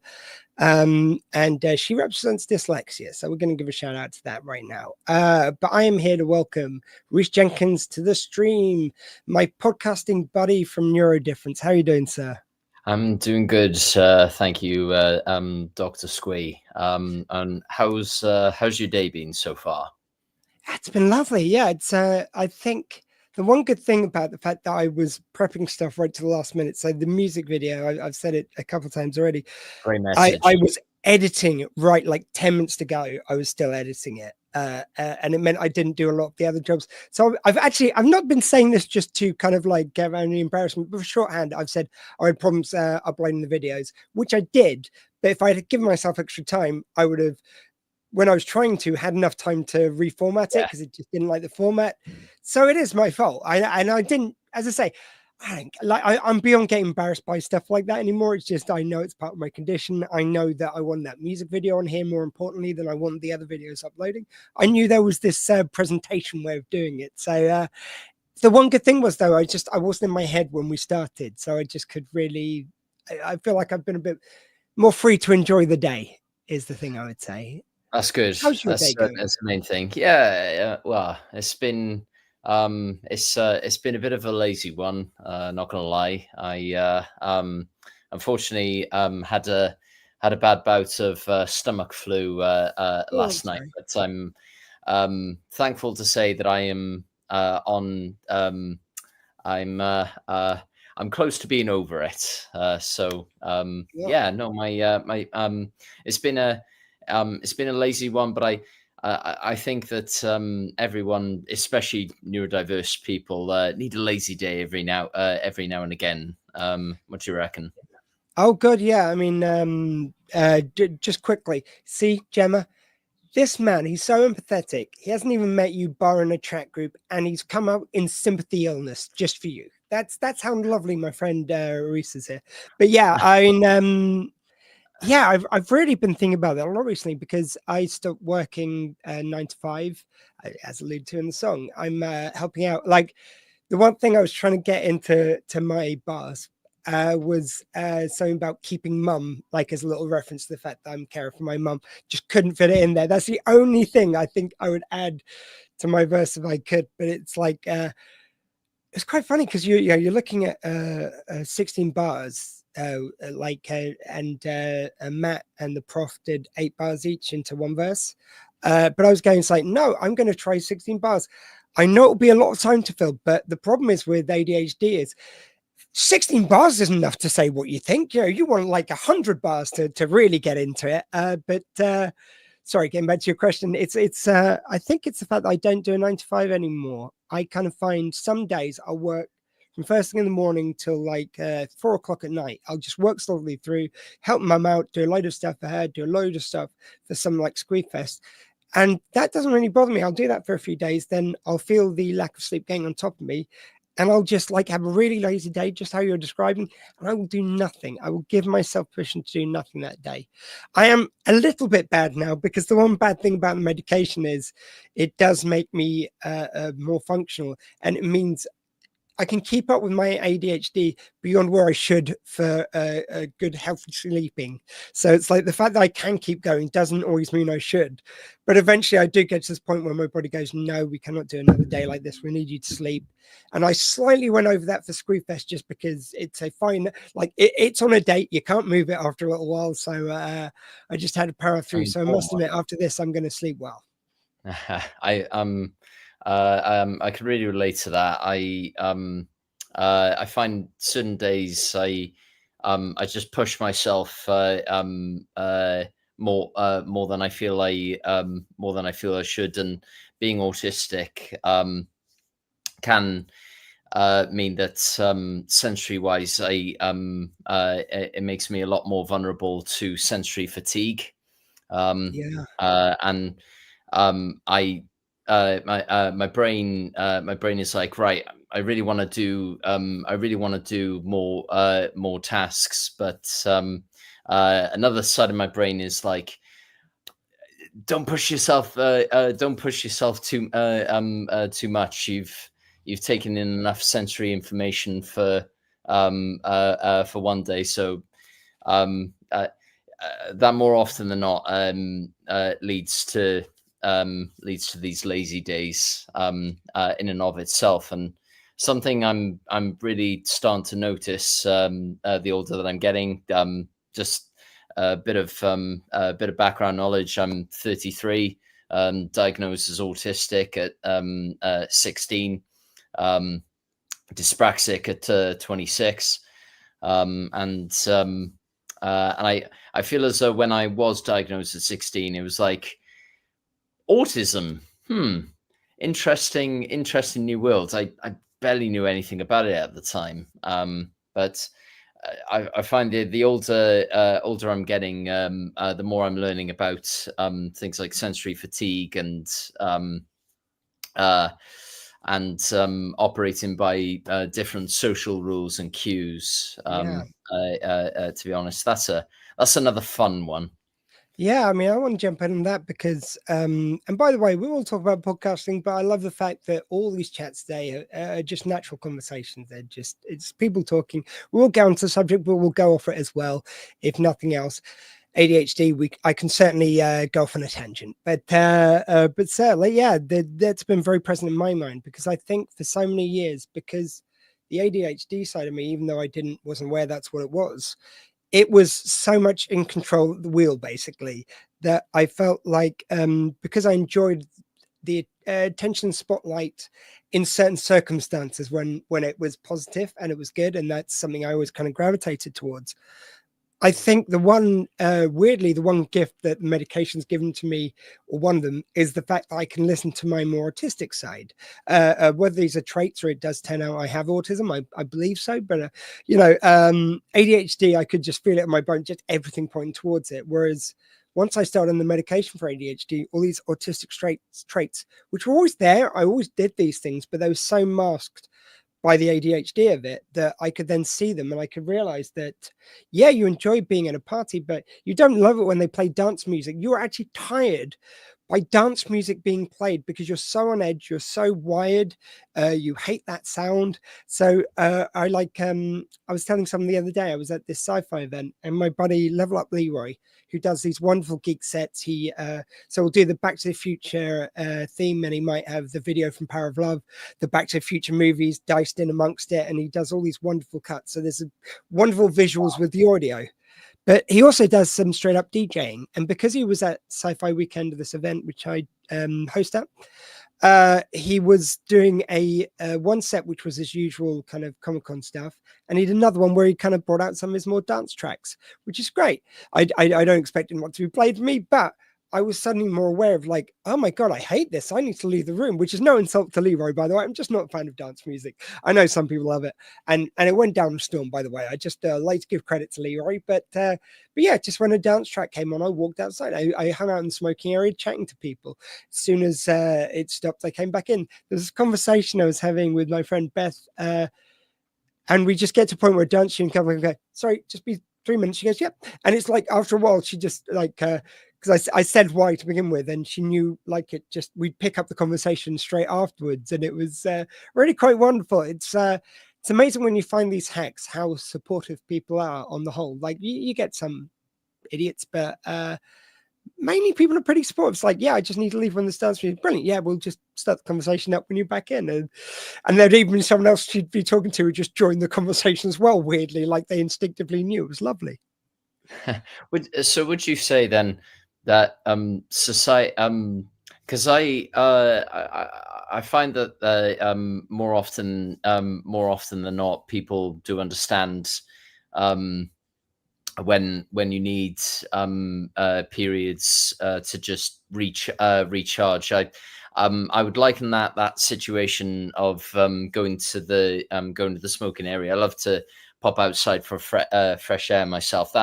That's kind of like my idea of a recharge kind of periods, or simply to get away from a noise that is unpleasant, as you said.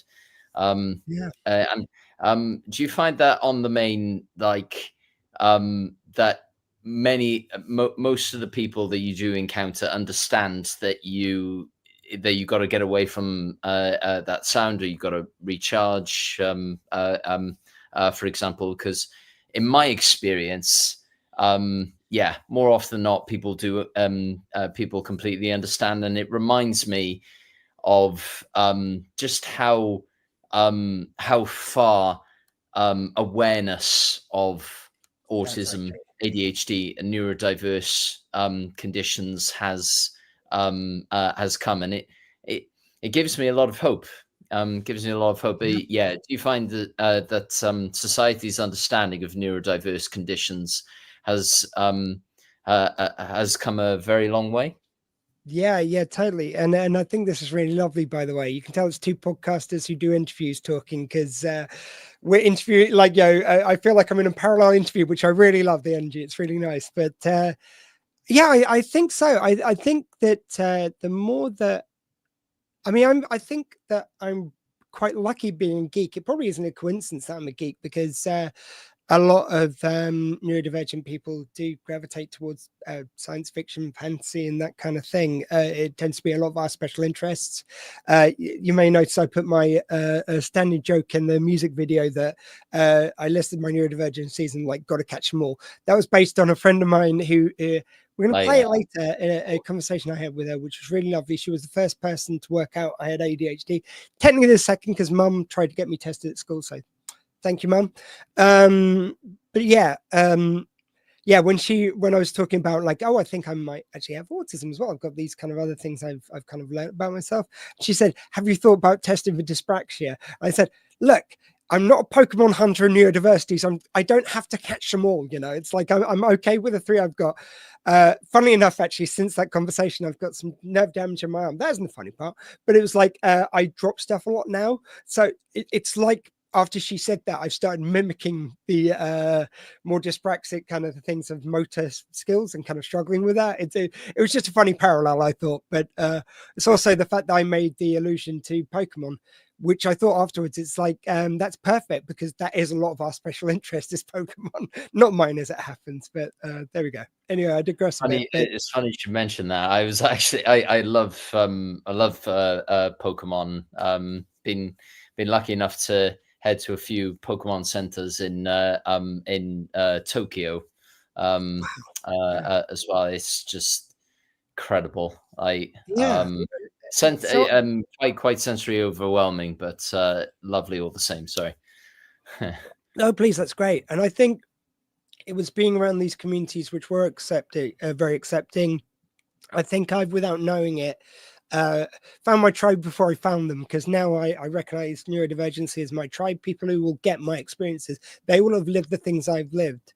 So I think sometimes when we use the term someone else who's had lived experience, I think people are used to that around the kind of gay community, around different diverse kind of skin colors and all this different places from the world. You know, those are the things we're used to attributing that to. I don't think people are as aware, because we can look like and sort of in some ways act like the people around us, because we've come from the same culture, I guess, and the same cultural background. I think it's sort of like it's harder for them to see sometimes, even though we might get ostracized. Funnily enough, when it comes to the other side of it, of recognizing that we have different experiences, we can relate to experiences you might not relate to because you haven't been through it if you're neurotypical. I think people don't realize how really that is profoundly changing. When I could suddenly talk to people about stuff I'd assumed was just me, that made all the difference. And I think it's just because I'd accidentally found my tribe through sci-fi and through these other things.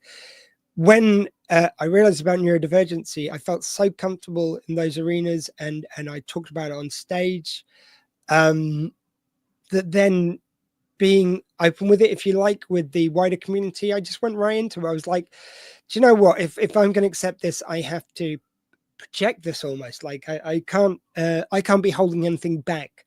If I want to accept myself and I want other people to accept me, they have to accept me as me.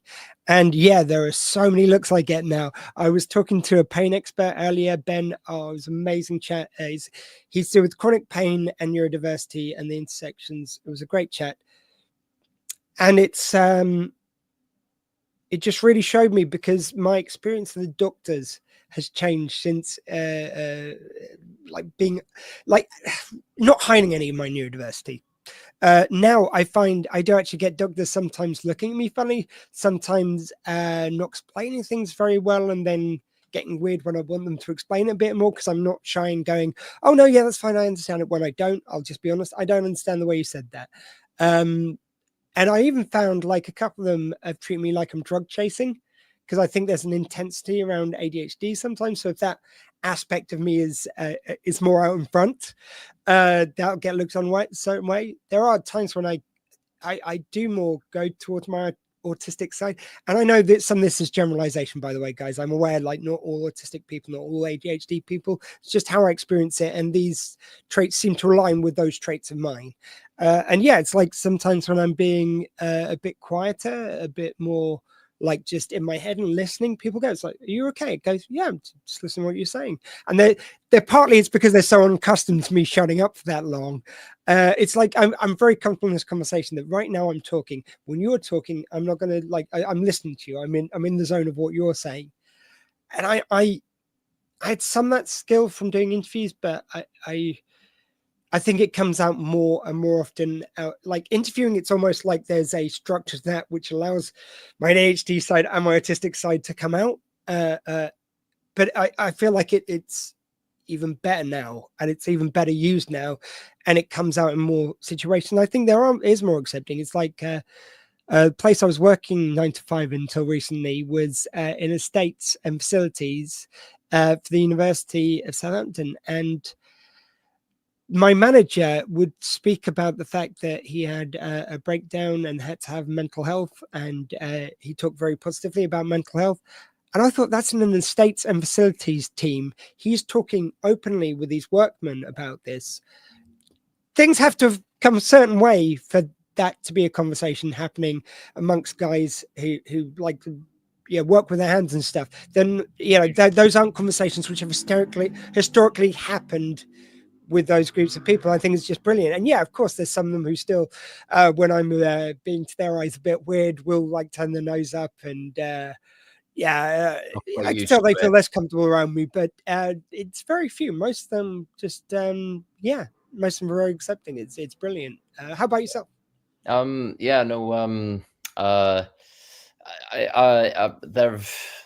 been quite a few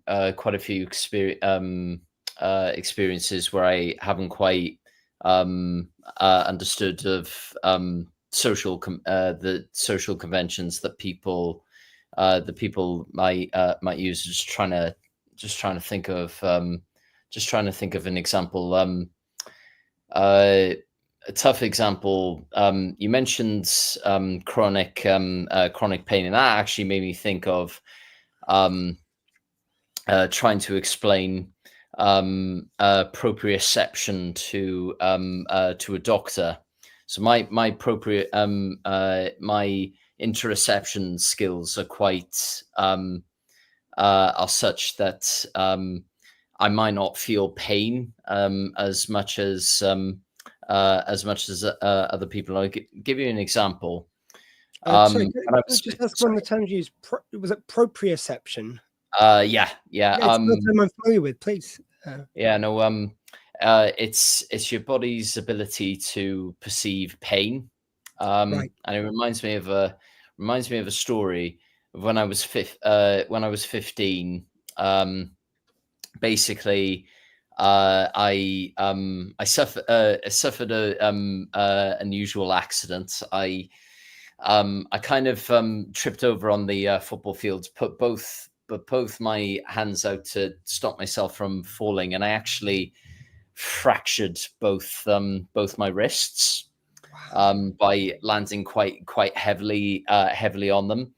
But I didn't immediately understand, because of the way that my body perceived pain.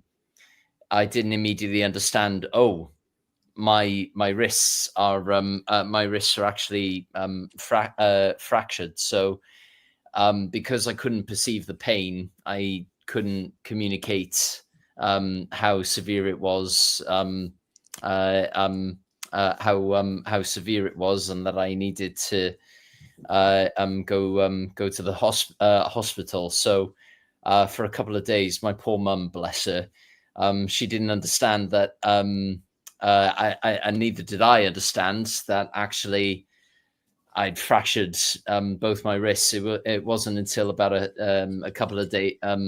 Wasn't until about a couple of days after that, when I found that I couldn't write. Something's wrong here.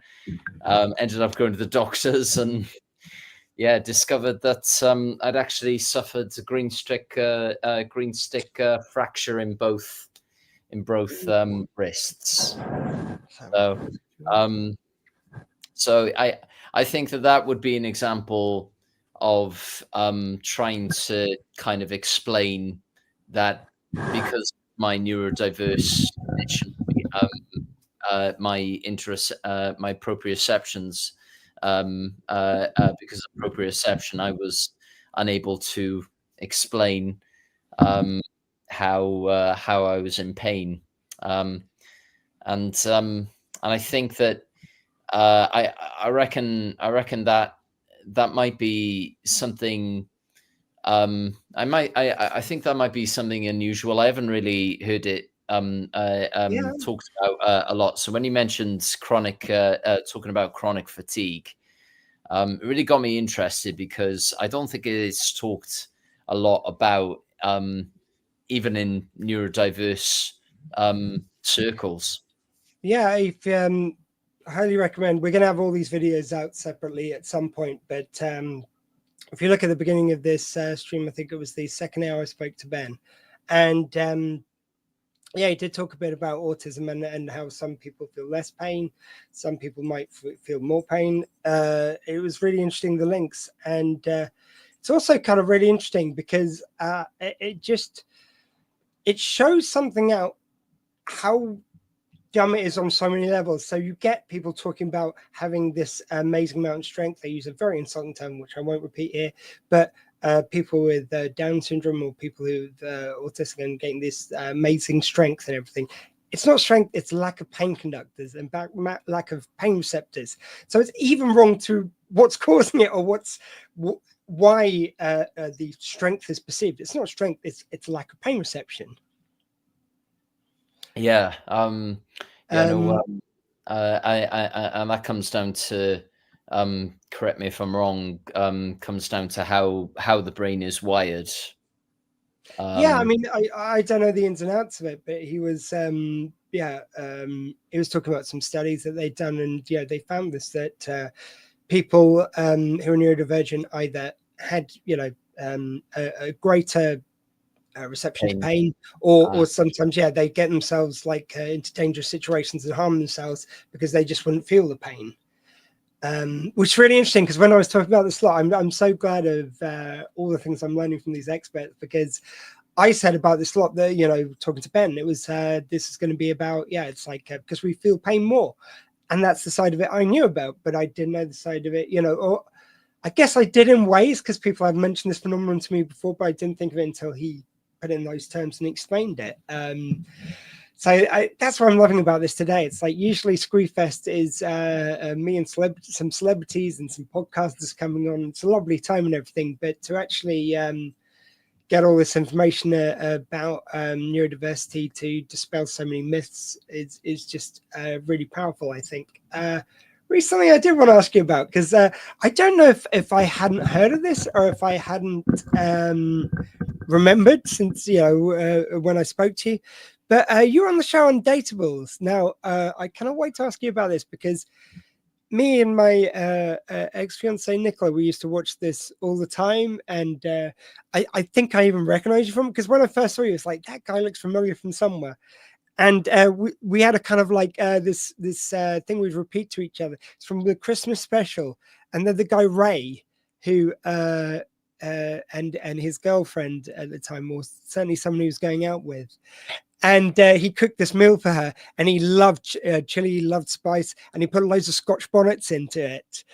And there was something just really lovely about the way she tried it, and she goes, oh, it's very hot, Ray. And I don't know what it was about the delivery she gave on this. We found such an adorable couple, and we found each other going, it's like, because I cook spicy food, and I wouldn't do it on purpose, but I put in too much spice periodically, and I get told I was saying, and she'd like, it's a bit hot, Ray, was the response I'd get every time.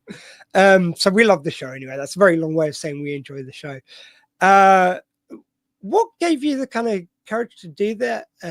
How did you feel about it? Did you know the show going in? Was it new? Tell me about it. I did. I was very much inspired by Daniel Wakeford, especially Daniel and Lily. For example, such a cute couple. I didn't know. I just love it that he introduced himself. This girl is like, "Hello, I'm Daniel. I'm a rock god." It's like, it's like just that that confidence, that belief in yourself. I just found amazing. Sorry. That's how he sees himself in it. And I don't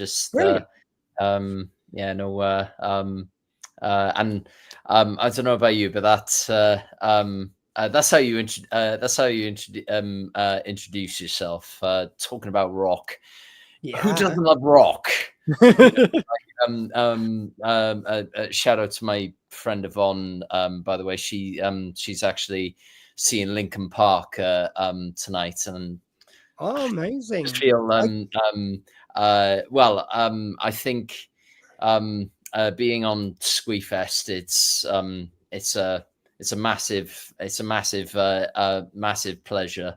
I'd be like, Linkin Park, why did you have to play tonight? I So I'm going to rub it in now. I saw them when they first played the UK. I believe it was their first gig here. It was in Camden, because I remember going through the market and that. I think, and I believe it was them. It was either them or the Manics. I think it was them who was supported by the Lost Prophets. Yeah, but Lost Prophets, which if you don't know why the Lost Prophets aren't a good one to bring up, look it up. Yeah. That was the support. I think it was them. It was either them or, as I say, it was Manics. But I remember they were support actually one or the other of them. I think it's Linkin Park. I love the Manic Street Preachers. You Stole the Sun from My Heart is classic. Design for Life is one of my favorites. Yeah. As but very, very jealous. But sorry. Yeah. Going off on a tangent. Knew the Undateables kind of going in. To be honest, I wanted to apply for mainly two reasons. The first was to showcase the strengths that autistic people have in dating, or indeed do my best. Hopefully it was a good portrayal. I'll leave you to be the judge. Hopefully it was good. Hopefully it came across well. But I really wanted to showcase the strengths that autistic people had in dating, that honesty about yourself, the not letting anybody guess who you were or how you were feeling, and that for me, I think is a hallmark quality of autistic people in general. So I mainly wanted to do the show to showcase that when it comes to dating and relationships, that autistic people have some great strengths, and to showcase it. I didn't just go on just for me. I wanted to portray every autistic person, or as many autistic people, in a positive light that I could. And the second was that it was just seemed like a really, really, really great adventure. Like I figured I might meet the love of my life on there. I might not. Didn't turn out. Didn't exactly turn out that way. Unfortunately, damn it. I've spoiled the ending now. I just figured it would just be a lot of fun to just go on TV in front of millions of people, and something I could tell my my children about someday, if I'm ever lucky enough to have kids. Do apologize for the reference to my status in life, but I will counter that by saying that you accomplish the milestones at whatever times in life feel the most comfortable to you. Achieving the milestones is not a race. You achieve milestones at various stages of your life, and the important thing is to get there whenever you want to and whenever you can. My long-winded way of saying why I went on the show. No, that's great. I mean, I think it was a really great show for how it saw kind of neurodiversity, how it saw these kind of undateable people. I feel like maybe I don't object to the name, because I feel like at the time it was a good way of getting people watching, and then the show was not exploitative towards people. It was kind of very honest, very open, very kind of like celebratory of different people, which I loved. I guess I like the fact that probably now you wouldn't have to call it undateable. I think that's probably a good thing. Not that it should be banned or anything, but it's just like, I feel like we could do better now. I think that's very much been seen. I think in shows like Love on the Spectrum, for example, I think that that show in particular really carries on the legacy of what Undateables was about. I actually, to be honest, I'm going to start calling it Dateables. To be honest, because I always like that part in the intro where they drop the UN. And couldn't agree more with you. I think it's I think that I think that any kind of neurodiverse person is not undateable in my opinion. So Yeah, I think it's one of those things though. It's like if those earlier okay moves in the right direction didn't happen, we wouldn't have the strides we make now. Like, it's progress builds on progress. Sometimes absolutely. you have a bit of it here and then you can build on it later. Which is why it's so troubling to see it go the other way certain places, but we won't go into that right now. We've got that coming up in Cuts in America later, but Rees, I look forward to that. I think I can actually trump Undateables here by getting an update from you. I believe you just started a brand new relationship, sir. Yes, she's probably going to kill me for saying this later. Her name's Krista. She's really, really, really lovely. Not that I'm biased. Krista was all my fault. I made him say all this.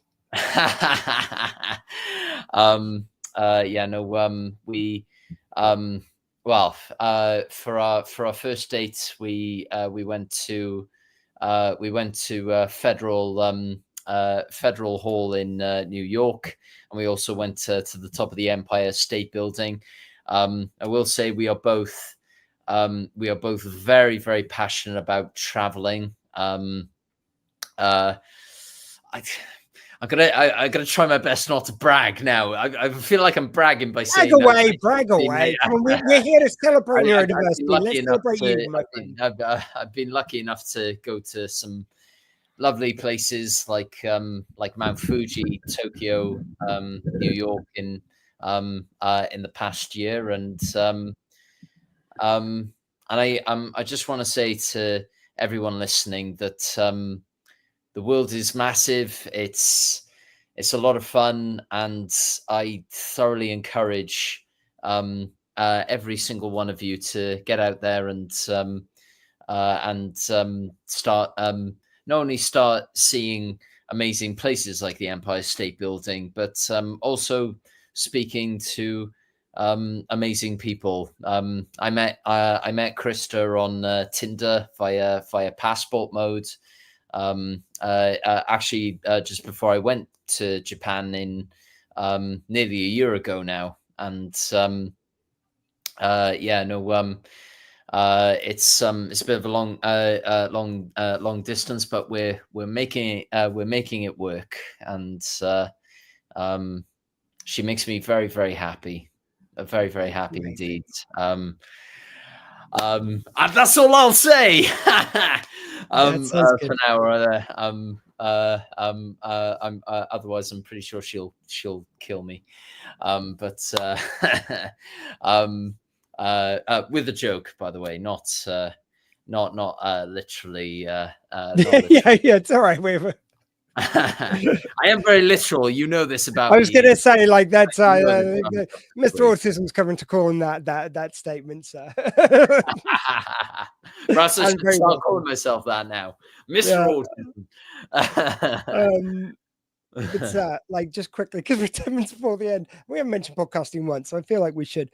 I mean, I think talking in general about these traits is very telling about how it affects our communication. So I think in a broader sense, we have already talked about it a bit, but how does neurodiversity play into your podcasting? I know it's both as a theme, but more like separate from the theme.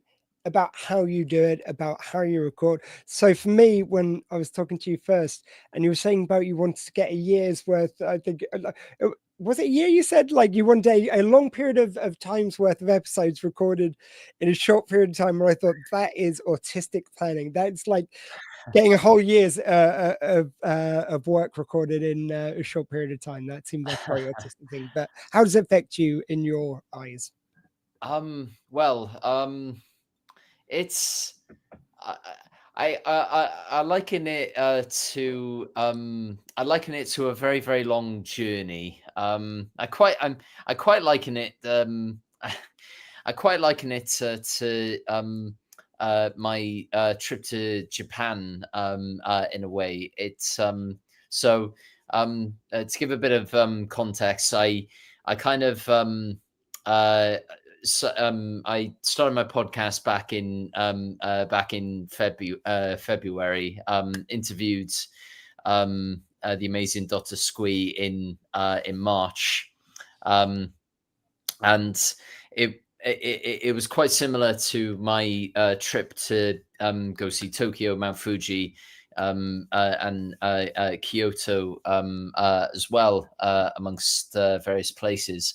And it reminded me of such because I was just like so determined to do so much, and I think that is comes down to that hyper focus that autistic and ADHD minds are well renowned for, and I don't know. I think the best way of explaining it is that once your mind goes on to something that just interests you so much, it's like an adventure. It's like an adventure to Japan would be. There's a lot of planning. There's a lot of thinking about, all right, what can go wrong. There's a lot of